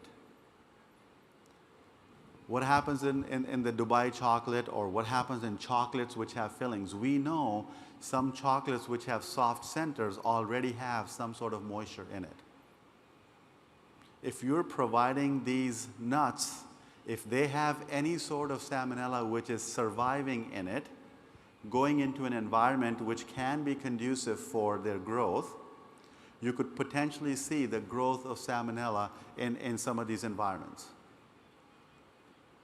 There still is the jury is still out of what caused the issue, but I mean, those are some of the discussions which are happening on how it happened in chocolates which have fillings like nuts and in this case pistachios too. So we need to continue to look at, alternate technologies. We need to look at new information. We need to look at what is the future going to be. But I think the main thing right now is how do we challenge our AI tools as learning tools, right? Because yes, they are learning tools. We're listening about LLMs and everything else that's available. But we truly need to use it as a learning tool for humans, because at the end of the day, when we're interpreting it and we're implementing it, we have to account for many risk factors, right? I hope the outbreaks are going to be used as a learning tool. I hope these are going to be used to train the models to be able to provide us with what are the different risks, why that outbreak happened, and what in our process was missed, because we need to match all those things and put it together in that scenario. We talked about in the beginning validation and verification, right? I think if pistachios were contaminated and they were brought into a facility, were they contaminated? Where did we fail? Did our verification programs from the supply chain program fail? Had we checked on that step? Was our verification program good enough to challenge that, okay, there was salmonella in those pistachios? Had it been good enough, potentially we could have prevented that. But we don't know that, right? So we have to deal with the information and how can we utilize that information. I think that's all I have, but I mean, if you think about controlling pathogens, this is again one of the slides that is very commonly used. The one thing that we have to continuously think about is we have three objectives for a pathogen in a food, right? We need to first and foremost prevent the contamination. We all need to work towards it. Secondly, through our processes, we need to eliminate or kill the pathogen. Or a third thing is, through our post-process methods, we need to prevent or control the growth of it, right? Whether it's refrigeration, packaging, through those we are controlling the growth of that, but our heat processes and everything else are killing it. They don't work independently. They all work together in synergy so that we can ultimately be able to have a safe product that will be available for the consumers. That's all I have, and my clock just here said 000 minutes too, so thank you for your attention.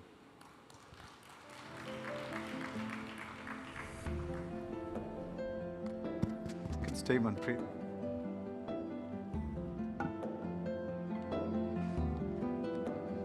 Thank you so much, and I would like to invite the other speakers, Professor Julian Cox, Dr. Brian, Dr. Byron.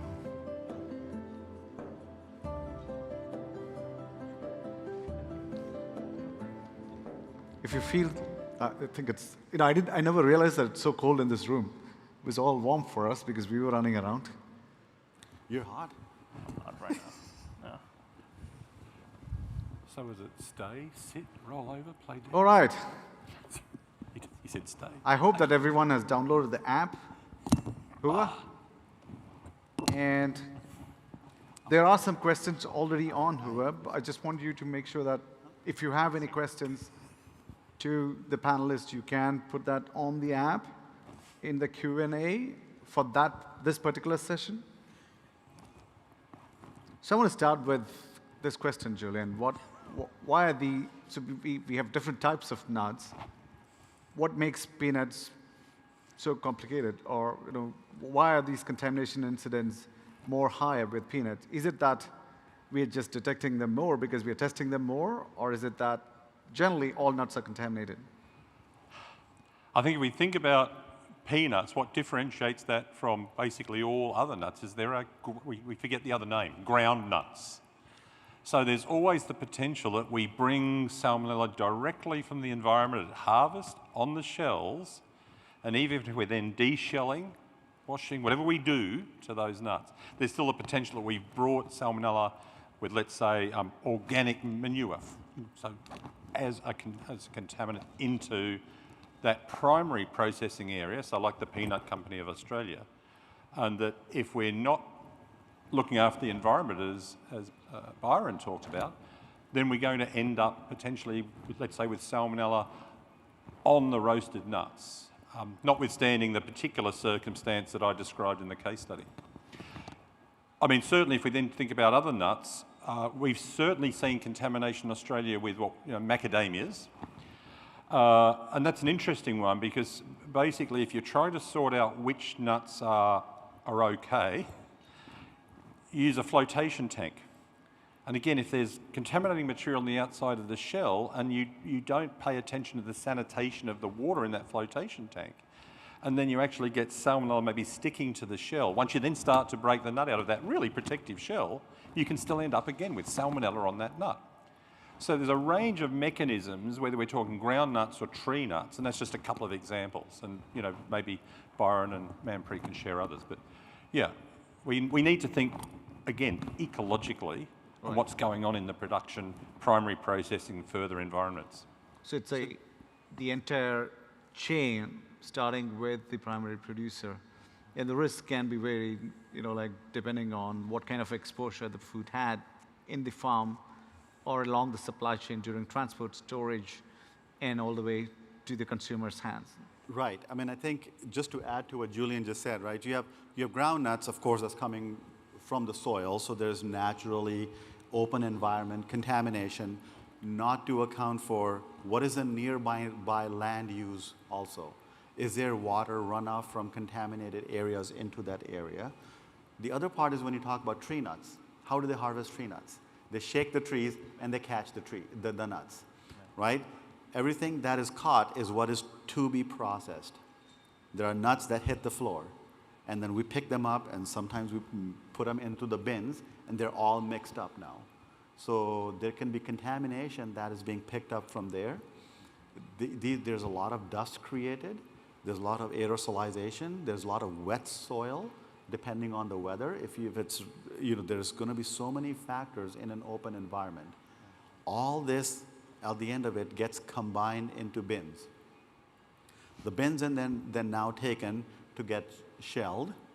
And then after the shelling happens, outer covering, inner covering, everything in microbiological unit, I would say it's all one until the point it goes to a processing facility. Now you have these large totes in which the nuts are being carried. Those totes can also be contaminated if we don't wash them and sanitize them in a proper way. It doesn't happen that often because it's a high volume operation. Then you go to the facility and now you're going to roast the nuts. If you validated a process to roast nuts to eliminate 5 logs of salmonella, and if the load is higher, you're bound to fail, right? So that is going to be a significant part. The other part is, how long do these raw nuts get stored, under what conditions, before they get roasted or processed? In that time, you could be, it's called incipient spoilage, right? It is basically the phase in which raw product and the bacteria counts can just keep growing. all of a sudden you go and you now are going to overload the system to not process to your expectations that you validated for. So those are so many factors, a snowball effect of how ultimately, a culmination of how you could have contaminated product on the other side. You can also have the moisture differences in the product significantly impacting, and that's where the role of validation comes in. Whether are we consistently getting a raw material Absolutely. that can be set to your process, and if there is a raw, variability in the raw material, you're also going to see. And therefore, when you say validation, we want to validate in the worst case scenario so that we get a safety net, not under ideal conditions, because you're bound to fail. Byron, you talked about salmonella, but you also know that there is a connection here with mycotoxins, pretty much in the same ecological conditions that are leading to contamination. So do you also see that these controls work effectively for mycotoxin reduction, or these interventions that you mentioned are specifically for low moisture foods? Are there anything different with the fungi? Yeah, I think fundamentally, mycotoxins are a huge problem in this type of dry food commodities, right? So relative humidity control is a primary critical parameter, right? Where we don't want that relative humidity to increase, allowing the fungus to grow and potentially produce mycotoxin. Fortunately, not every fungus that could contaminate these kinds of products are, it's mycotoxigenic, but we do see that relative humidity controls are particularly important. Now, for low moisture foods, of course, we don't want the relative humidity to increase and change the water activity, because again, microbes can grow, whether it's salmonella or a mycotoxigenic fungus. And you also mentioned about testing, right? Like the limitations are far more higher for a low moisture food. So how do businesses overcome this, or at least understand there is a logical problem? Because if you take the negative to give you that false sense of security that Julian was highlighting, you test something, you didn't find it, and absence of evidence is taken as an evidence of absence, and say, oh, I can trust this product. How often do you see these mistakes? Yeah, I mean, all the time, right? At the end of the day, when we think about testing, you have to know what you're going to test for and how to analyze and interpret that data. And what we see often is that, well, we want to, we want to tell processors, pathogen testing is really important, but it's not the only thing that you can do to ensure process control. And that is when we will go to things like microbiological indicators and have actionable, quantifiable microbial responses that can allow you to actually take action and measure whatever risk mitigation strategies you're using, quantitatively be able to measure microbial responses. Now, because contamination is so random, especially in batches that are so big, like nuts and many other products, then you can't really rely on final product testing, right? Because you would have to take millions of units to be able to confidently say that your product is relatively safe. Right, so relying much more on microbiological indicators and then testing throughout the process and not relying solely on finished product testing. Julian, you want to add something, or are there any specific type of testing that could help us? Well, maybe briefly to what Byron has said, and if you think about, the context here today is nuts, and if we think about what all of us, I think, touched on, particularly Byron and Manpreet, that salmonella is a survivor. And so under those low water activity or other conditions where it goes into, if I can use the term loosely, a sort of a dormancy, even the need for perhaps extended enrichment to then bring salmonella alive and to a number that will go into your final analytical technique to give you a reliable result. So there are so many complications. And I was going to say, with the Kraft peanut butter outbreak, when I mentioned most probable number, I mean, they were testing huge amounts. If you'd used even the pretty much the standard 5 sample units individually as just test, they may not have found it. So it was very well dispersed, but even in a jar, taking the right amount of, say, 25 grams or 100, even 125 grams to actually get that number. There was every chance you'd miss it. And it was simply by testing lots of product, and it really showed very clearly that it was the generic brand peanut butter produced in the way I described, whereas actually testing extensively the craft peanut butter, it was very clear that that wasn't contaminated, and therefore the broken nuts, the whole connection, the jigsaw puzzle being put together was there. And for the larger, the diversity in the audience here, we're not taking nuts as just an example, but also a representation of how complex the food safety processes can be. When you look at products that often are cooked really well, where there are established control measures which are verifiable, you can probably get more control on the process, provided there's no recontamination. And in such, but then often we also see businesses marking peanut butter as a low-risk product because everyone considers that as a shelf-stable product. And anything that is not shelf-stable, is ready to eat, is marked as a high-risk food, and then you put more controls in place. Now here's a product that is ready to eat, but not really low-risk, So this example is also to kind of throw some insights on how you must look at your hazard plans and see how you estimate risk for products and how do you go and drive those risk controls along the supply chain.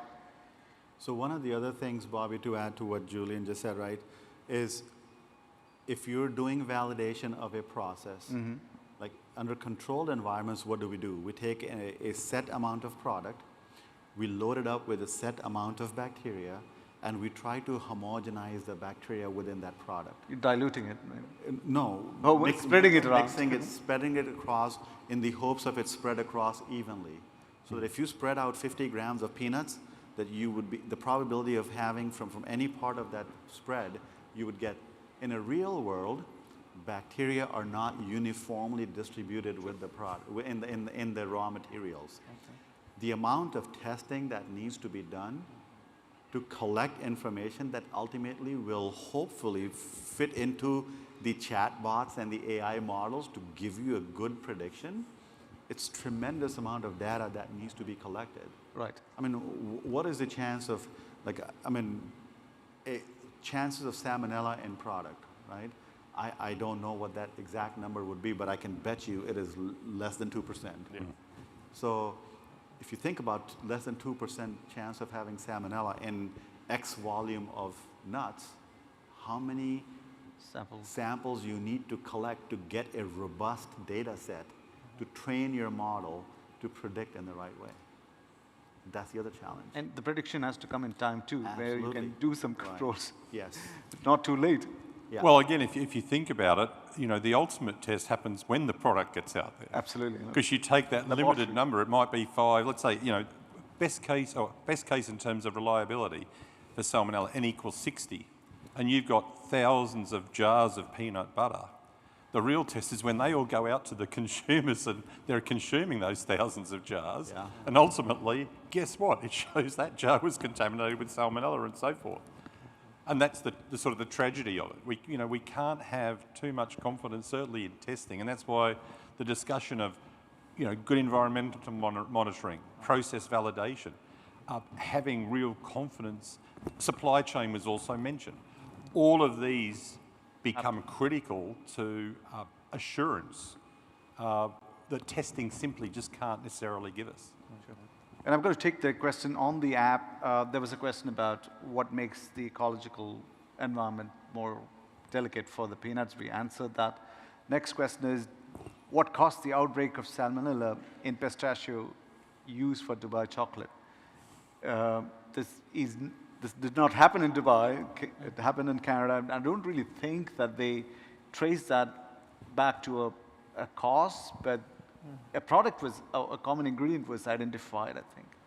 Right, so I think it's, as far as I know, until wherever tracked it, I don't think they've gone back to a cause particular source of where the source is, right? However, if I have to start going back and looking at, okay, if there's, I go back to what I said in my talk is, if I have a good supply chain a verified supply chain program and I have pistachios coming in, if I have a good strategy of how I'm going to analyze my ingredient, I mean, there should be a fairly good chance that I would catch it. But these are classic examples of you can have a robust plan in place, yet there can be a chance of some sort of contamination. The other part, again, the predictions are going to be different. Salmonella, maybe in the pistachios, it was surviving in there, not growing in it, and now it's put into a product, an environment where it's chocolate, which is, there's got some moisture, it is going to be a soft center, and now you got, a few years ago, if I remember correctly, there were candies which had soft centers, right? They had some fillings in them. They were implicated with some sort of salmonella outbreak. Same scenario here. The environment now is created where salmonella, the surviving salmonella, can now start growing. Yeah. And I think it's just not salmonella. It could be other organisms too, given enough moisture. Right. That's a good point you bring up, though, right? Again, it could be another organism. However, in nuts or salmonella is a higher risk. So when you look at your risk assessments and say, if that's the ingredient, salmonella is the higher risk. If it's a soft cheese, listeria is my higher risk product. Right. So your risk assessment also comes into play with that. There are hundreds of Dubai chocolate manufacturers across the world. Absolutely. And they're dealing with two critical ingredients here, cocoa and pistachios. Both are in short supply. And we are likely to see that the supply chains are getting overstretched to meet the requirements. And alternative products are there in the market, which might be cheaper. The green pistachios are really limited in supply. It comes from very small regions of the world. And we are seeing a lot of the flavors coming into the market, which are nothing to do with pistachios nor chocolate.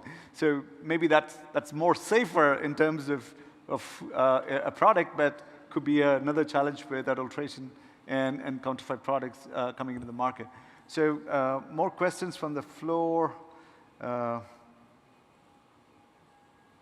So just about certification, transparency, and I'm just keeping that out of the scope of this particular discussion.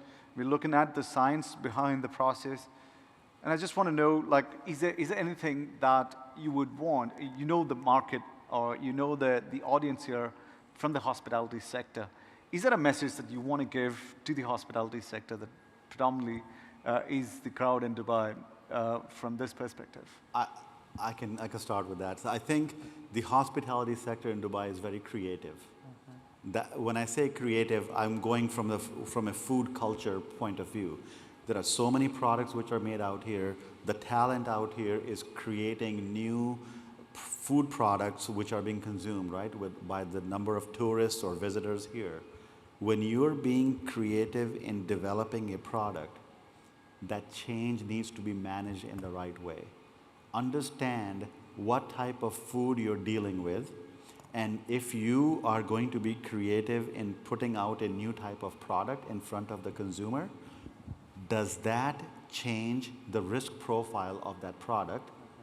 And ultimately, it's going to cause public health impact. So be mindful of what changes you're making and what impact it will have on the characteristic of, by characteristic, I mean the water activity, the pH, anything that can alter that for the product now could be a risk factor. So that's what I would say, manage change in a very learned way. And often a question that comes from the hospitality sector here is customer complaints of foodborne illness, infection. We tested all our foods, but we did not find anything. And this is not a product that you would test because hotels don't produce it. And this could be sitting on the shelf causing the same outbreak, sporadic enough to lay below your radar. So you might have a case 1 and a case 2 later. It's important to get these data together, look at sequencing the pathogens that are coming in, and detect those outbreaks or detection capabilities to get these on your radar is really, really important for the countries that are investing in technologies to test, to detect, and to kind of prevent these from occurring. With this note, I want to thank the panel. Unless Julian, Byron, you want to add something?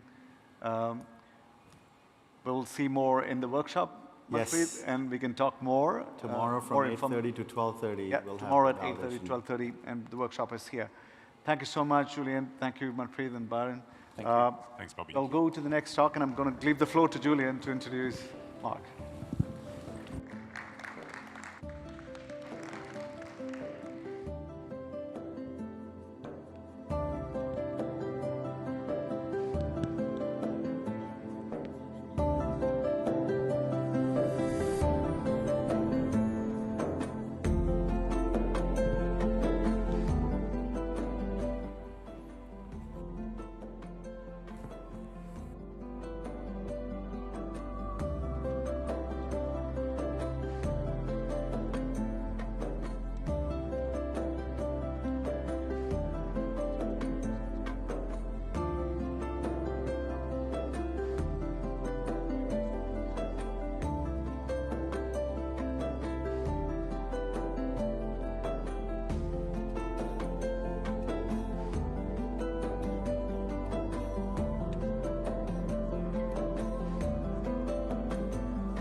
Very, very good.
Welcome to the final session.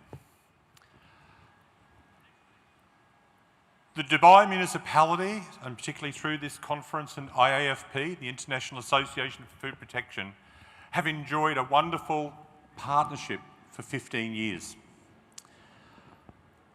I've also had a wonderful partnership with this conference, and in particular with Bobby Krishna, the engine of the conference, who happens to be one of my former students.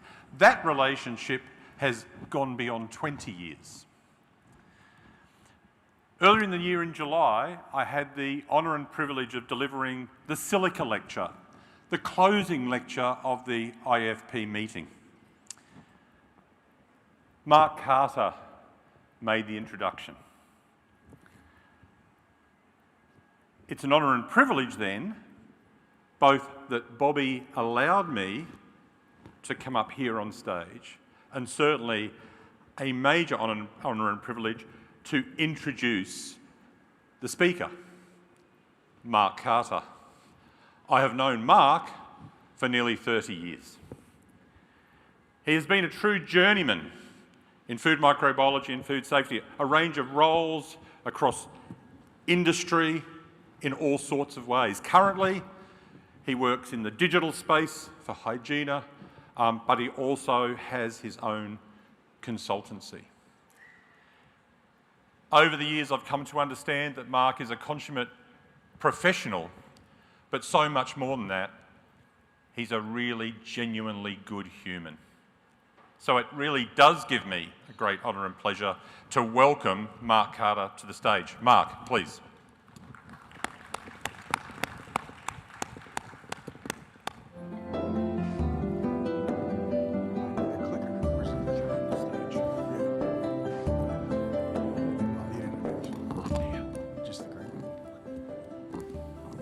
Thank you, Julian.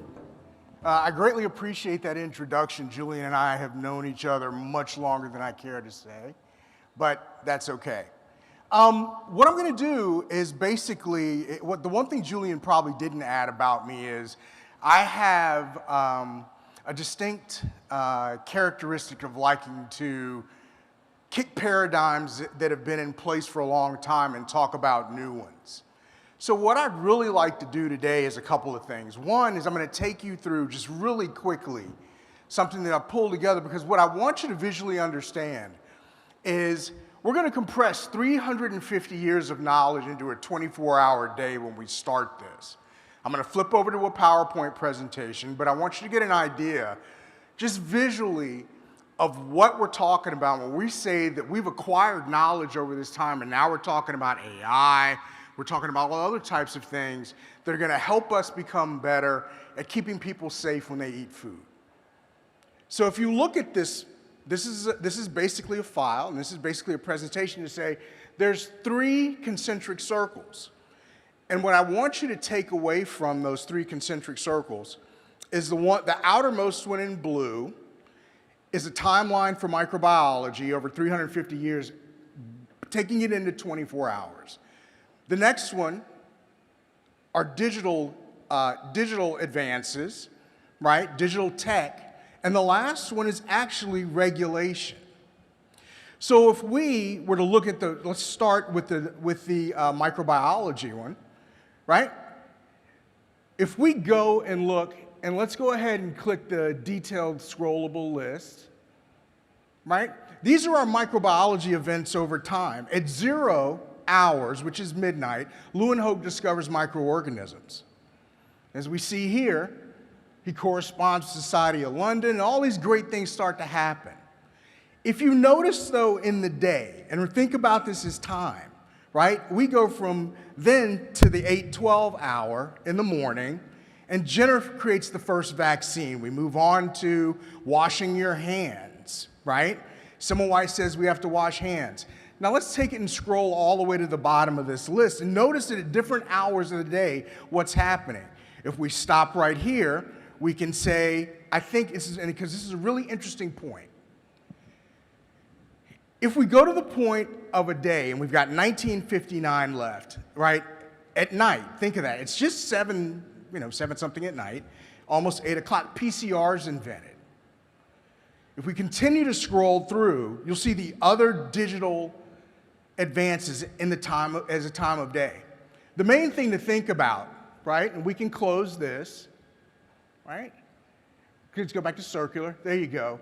Think about this from the fact of, look how much happened in the last 100 years, right? The entire clock. Now, let's click the digital one and do the same thing. And open up the customize, the detailed list. And notice that some of our first AI ones, and we can scroll all the way up. And I started with what's one of the most significant things that's ever happened, right? And at 1943 at night, which is 1979, we get our first spreadsheets. So guess what? We didn't digitize anything until 1980 almost.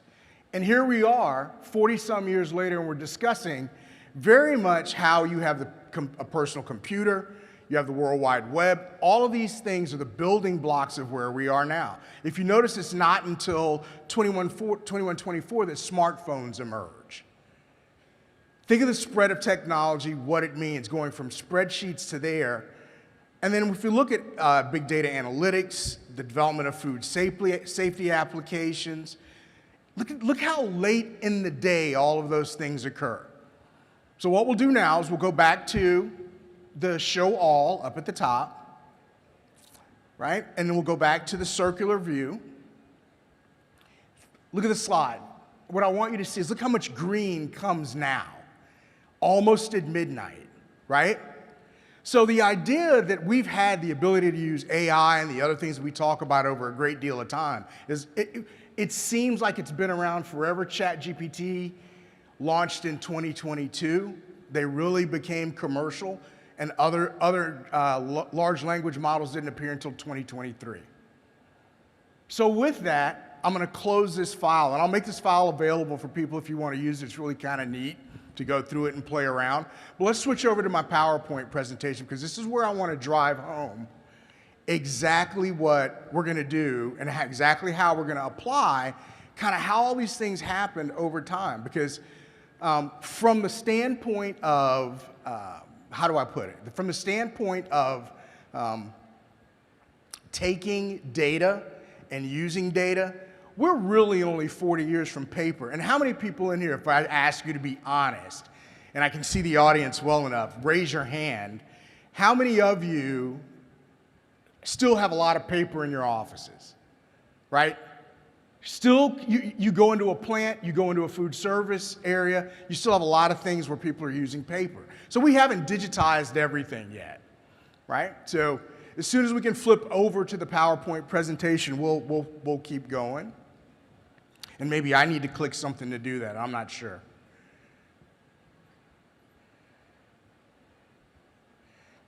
You should just be able to hit escape and come out of this one. There you go, perfect. So this is the slide that I wanted you, but look at what I wanted to say was, we've had microbiology for food safety related purposes from let's say from 1676 to now. We've had regulation since 1809, digital tech since 1986. Relatively new, right? So we're at a convergence moment.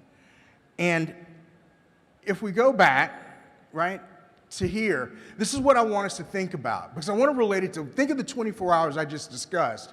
And here, let's think about 24 hours of human beings being involved with food. There's 8 billion people on the earth. If we just approximate 3 meals a day, and we know there's food insecurity, and some people don't eat 3 meals a day, let alone 3 safe meals a day, right? There's approximately 21 billion meals consumed daily, right? Not even including Julian's peanut butter still, you know, probably some of it's 200 years old sitting around. But we have 600 million people that are affected by foodborne illness yearly. Think about that. It's a huge number. Because, just as Julian said, everything that someone eats is a test. So anything that's consumed actually gets tested. And I won't go real deep into like why I think we've learned the complete wrong way to measure food safety with the statistics that we learn. That's a whole nother lecture really to give. But if I were to look at this and say, what do we want to do, right? Everybody who eats at any given point on any given day expects that meal to be safe. So we have to meet that expectation. So how do we do that, right? If we're talking about a paradigm shift, and like I said, I'm one who's pretty adamant about, hey, whatever you learned in the past can be busted. And I'm going to give you an example of that a little bit later on. So if we say we're going to shift the paradigms of the way we look at control and things we do for food, where we talked about testing after production, we want to find contamination. We react to processes, and we look at recalls and remediation, right? What do we want? We want data-driven technology to become the bridge between that and what we call predictive prevention. Notice I didn't say predictive microbiology, which I'm a big fan of when it can be modeled correctly and built correctly, but this is predictive prevention, where we say we want to monitor continuously, we want to analyze patterns, we want to predict risks, and we want to prevent problems much better before, and much before they occur. Everything that the previous speakers talked about lends themselves to exactly this. Why? Data collection, setting up validations, understanding control processes, understanding sanitation. But the one thing that human beings are not good at is managing more than 2 or 3 pieces of data that they have to analyze at the same time. We love our squared correlations because we got an axis and an axis, and we see what pops up and it happens. What happens when you have 40 factors that you really have to measure or more? This is where we have to think about the applications of machine learning. And again, I want to be very clear. There's differences between machine learning and what we see with LLMs, right? With ChatGPT and things like that. There are AI models and things that can be built that are definitely a benefit to us, right? But the idea of like everything's gonna be in an LLM, we're not there at all. So let's talk about that a little bit more. So let's talk about data analytics in action. And I think this is a key, right? I like to look at a couple of things that are just simple, easy to understand. Like we talk about environmental monitoring patterns, possibility of doing real-time tracking to help identify contamination or factors that lead to contamination before the product is actually produced. And again, this can enable targeted interventions. We can look at predictive risk indicators, right? Where I say machine learning models that analyze historical data, which is very important because I think we don't do enough analysis of what happened in the past. And we're very much focused on samples that are taken at one time and making a binary decision off samples that way. I'm a fan of ICMSF sampling plans, so when you have a 3-class plan there, you can really start to look at things a little bit differently. But the majority of the world doesn't apply 3-class plans to the specifications or the ways that they make their food. So let's then talk about continuous process monitoring. We're at a point technologically where we're getting very close to being able to monitor and understand processes consistently. So again, single point of monitoring a process, it might have different variables that you look at, but the idea of leveraging where there's a lot of data and finding patterns within the way we look at those is a possibility. Now, I think you always have to think through, right? What's the data that we're really talking about? From a data universe, right, to preventive action is what we're trying to do. So here's a framework that I think I like to give people to start working with. It's really, 4 things about data that you really need to understand. Temporal data, right?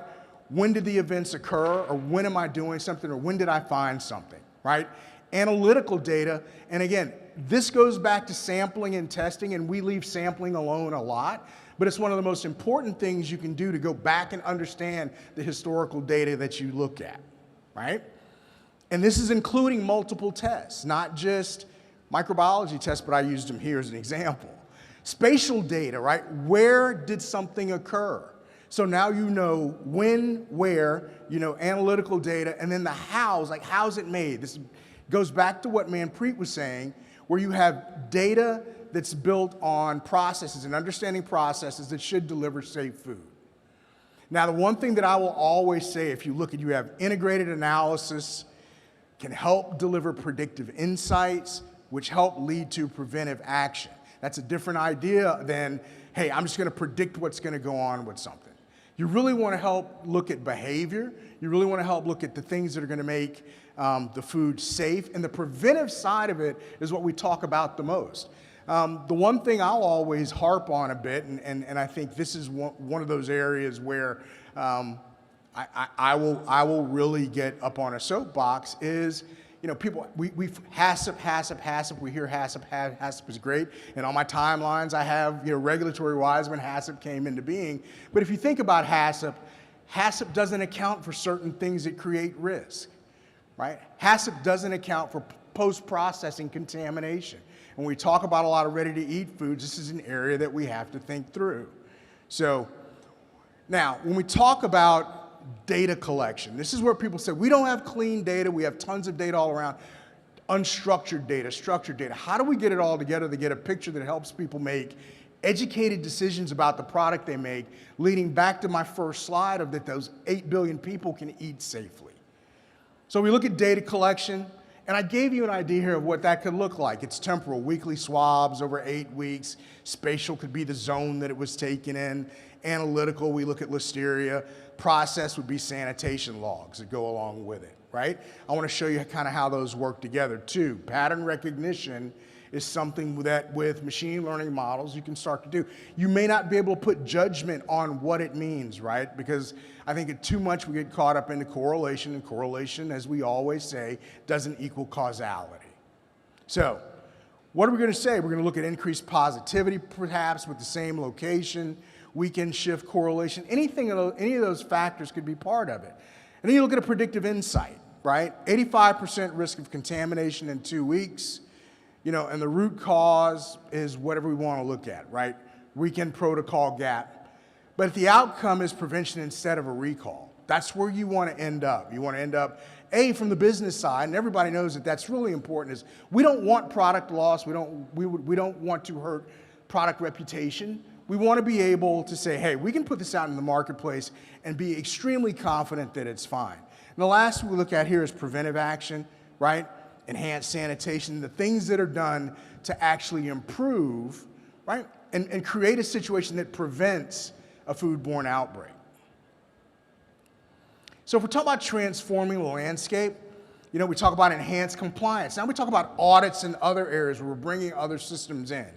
Digital traceability systems, automated documentation, and real-time regulatory alignment, right? Think about transformed audits, where if you had to go back and say, I want to audit all of my suppliers, and I worked at Kraft, and we had a ton of suppliers, so I didn't make Julian's peanut butter, but I made a lot of other stuff while I was there. The one thing I think that's important and to keep in mind is, when we talk about transformed audits, what if you had the ability to continuously monitor? And audits aren't done every day, but the volume of audits from a number of suppliers and a lot of data comes in is really something that's important. So versus spot checking.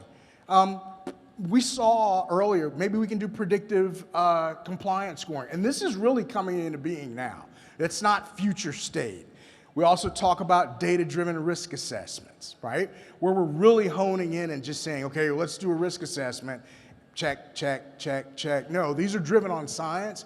And they're driven on the prior knowledge of what your process can deliver and what it should deliver, along with a lot of other factors that, again, like I said, we can't mix in and it makes it difficult. And you have targets, right? We want to talk about being twice as fast at looking at outbreak detection with integrated surveillance. Surveillance is an issue we don't talk about, or a technique we don't talk about a lot, right? Understanding, and if I were to go back and look at COVID, surveillance of a population is important. Surveillance and understanding the base rate of things occurring in a population are overlooked many times when we start to put together sampling plans. And the prior knowledge of what's been done is extremely valuable. So let's talk about the convergence of all of this and where do we really end up. And these are things that are not science fiction. These are things that we can really accomplish now. Suppliers out there and other people, a number of IoT sensors to be able to collect data all the time, right?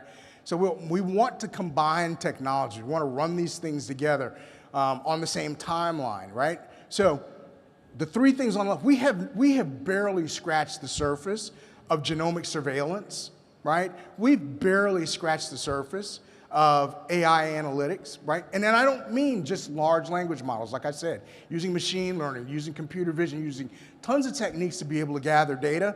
And what we hope to do are the real world outcomes that I have on the right side of this slide, right? Hours versus days for outbreak detection, preventive interventions before contamination, predictive rather than reactive compliance, right? And I think we're seeing that. Loan's presentation talked a little about that. But what we really want to do is speed things up, right? The more we know early and fast, the better off we will be. So what are we talking about here? We're talking about integrated data ecosystems. Again, it's complexity. We saw yesterday Cloudflare went down and you couldn't get to a lot of stuff online. But what we wanted to have silos between testing, product, production, and supply chains. We want to use predictive models, again, AI at scale, where you have machine learning to help you understand and manage risk. And then real-time genomic surveillance. And again, I am a proponent of the fact that we have techniques now that can tell us more about our food than we've ever known. Now, my caveat is this, right? When we talk about genomic surveillance and we talk about all this data and we talk about AI, I'm going to give you an example of why we need to be careful of how we develop and use AI. I'm going to go back in history. If you go back and think about how Galileo said that, you know what? I think we got this thing where the Earth revolves around the sun. And let's say we had to train a model based on the given data at that time, because every mathematical equation that existed, every piece of data that existed said, now, Galileo, you're not quite right. What you really have is a situation where every bit of math, every model, everything we validated says everything's moving around us, right? But yet and still the intuition, the human interaction, the human drive, and the ability to say, nah, this is where we separate ourselves and use AI as a tool. Because a model built from the data that existed at that time would have said that Galileo was wrong. So there's my caveat for using it. But the idea, again, is we're just not observers in this.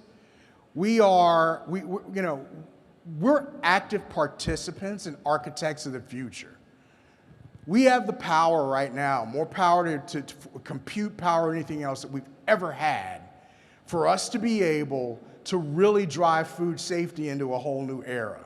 And we're at an inflection point in time and a shift in convergence of technologies. We just have to be able to use them and willing to use them and keep the human side of what we do out front, right? Because again, 21 billion meals are eaten a day.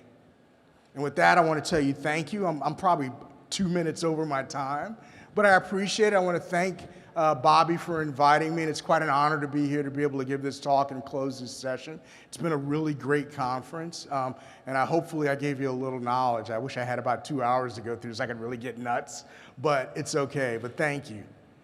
There's some references, and take care.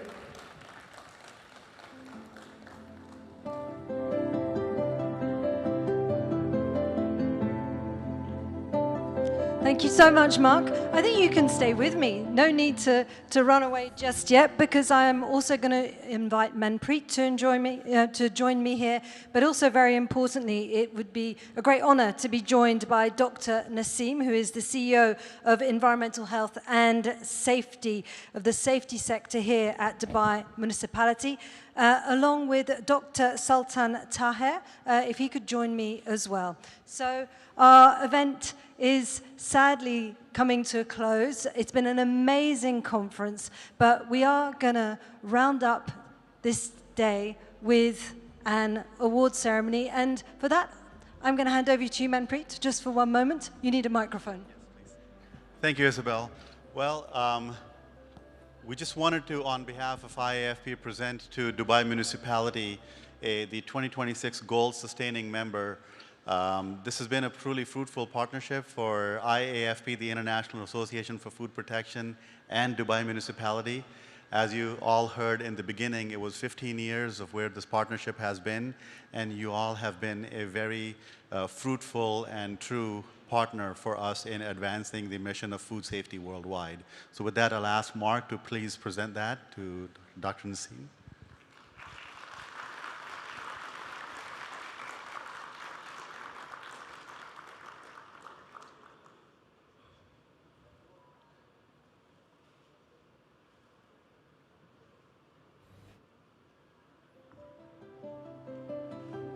Great. That was a lovely moment. So we're now going to move on to the poster award winners. You'll have all seen the posters in the exhibition area. Now, there are winners in 5 categories, and they will be receiving an award, but also a 1-year membership to the IFP. So once you're ready, I shall start to announce the winners. Okay, so our award for the best overall poster was Yusei Tsuda Kikoman.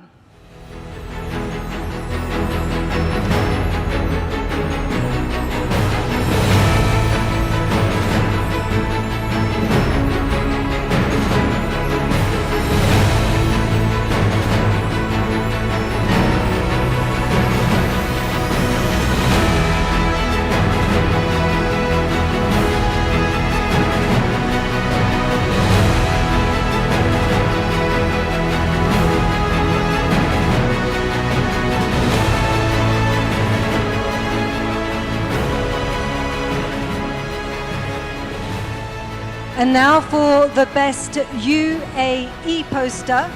And the winner of that is Nisreen Alwan from Abu Dhabi University.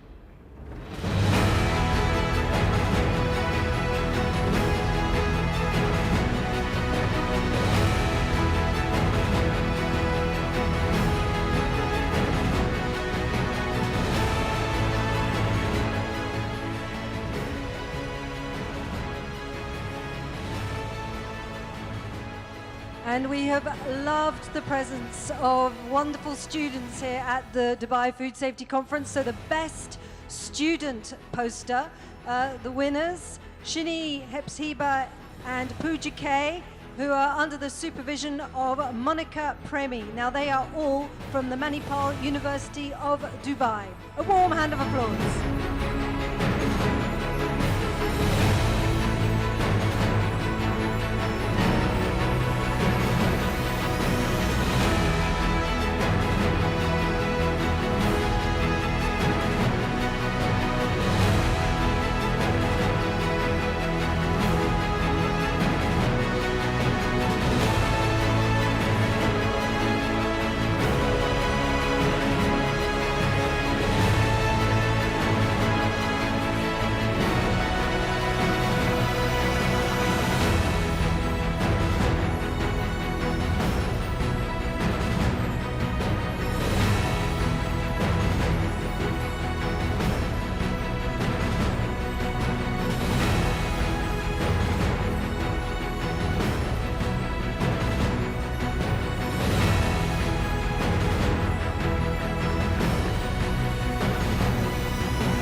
And next is the best poster in food systems.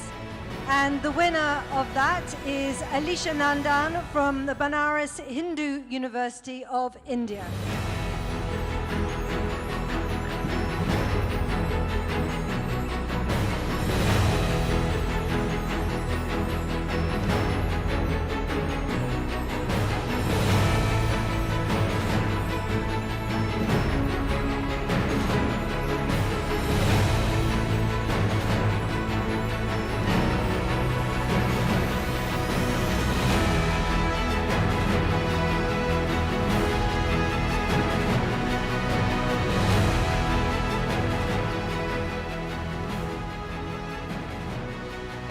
Next, we come to the special mention poster. The winner is Ziad Jadarat from the Jordan University of Science and Technology.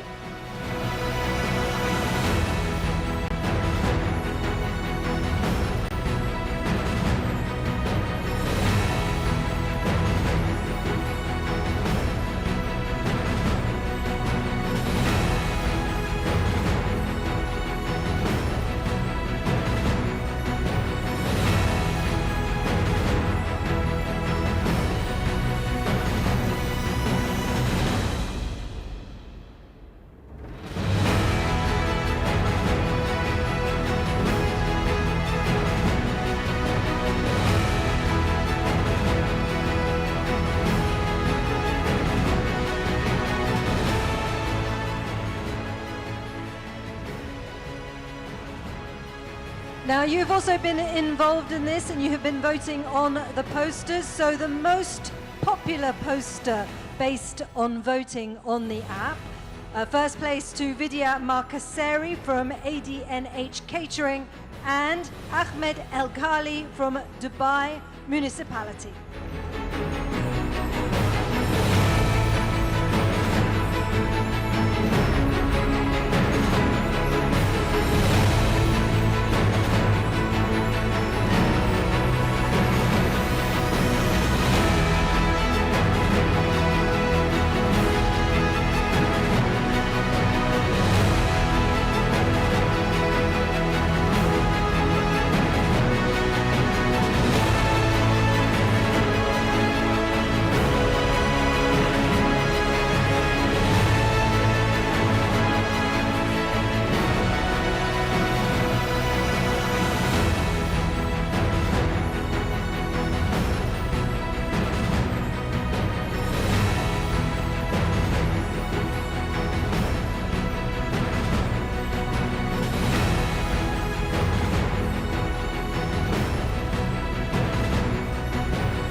Okay, and then now to our final winners, and I will do them separately this time. The best poster reviewers on the app.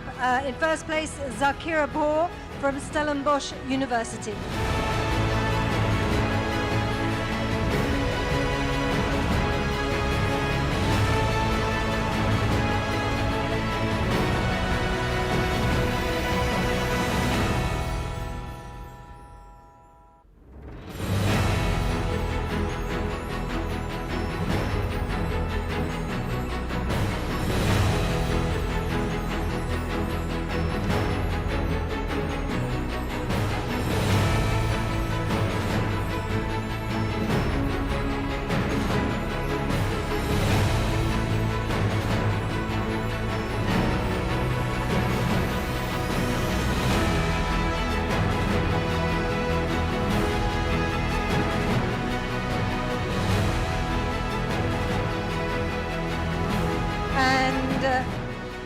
In second place, Khulud Al-Meri from Dubai Municipality.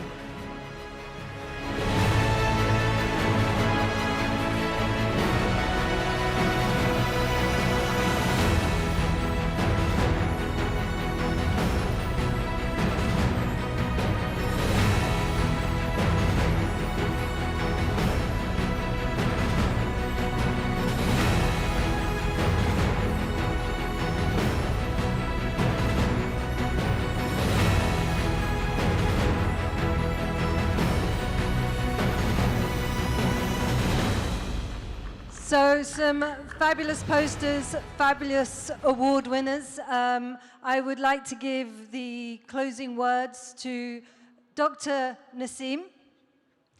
Would you like to say a few closing words for the conference?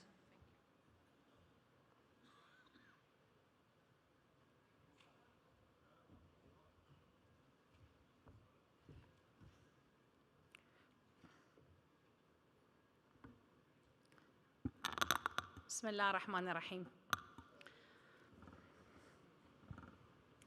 As the curtains draw to a close of this remarkable conference, it's my pleasant duty to give the closing remarks. We have seen 3 exciting days, right, of this conference, of scientific dialogues, presentations, discussions, and panels, all around this vital topic of food safety. Technology and innovation will play an important role in the food safety in the future.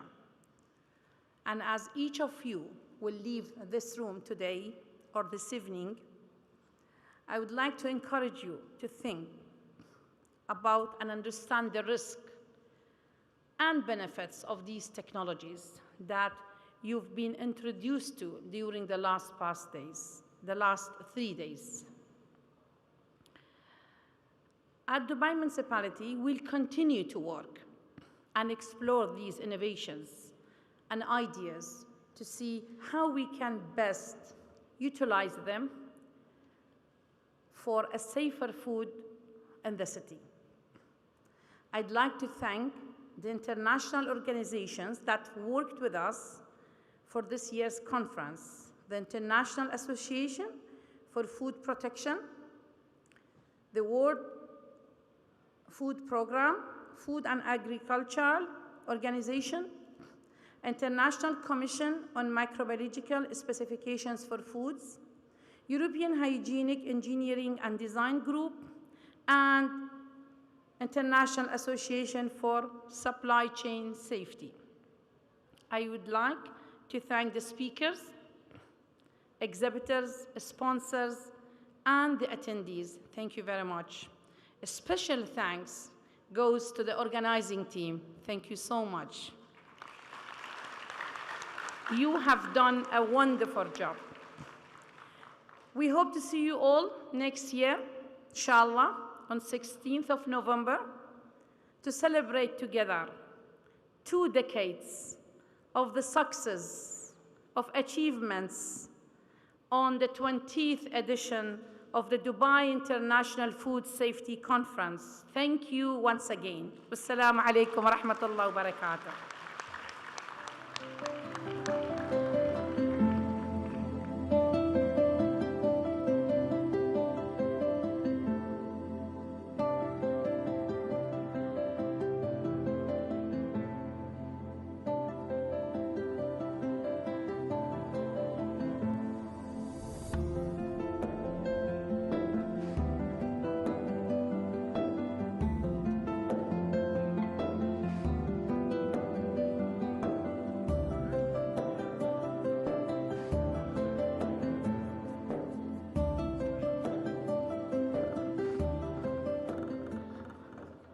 I would like to welcome the organizing team on the stage for a group photo.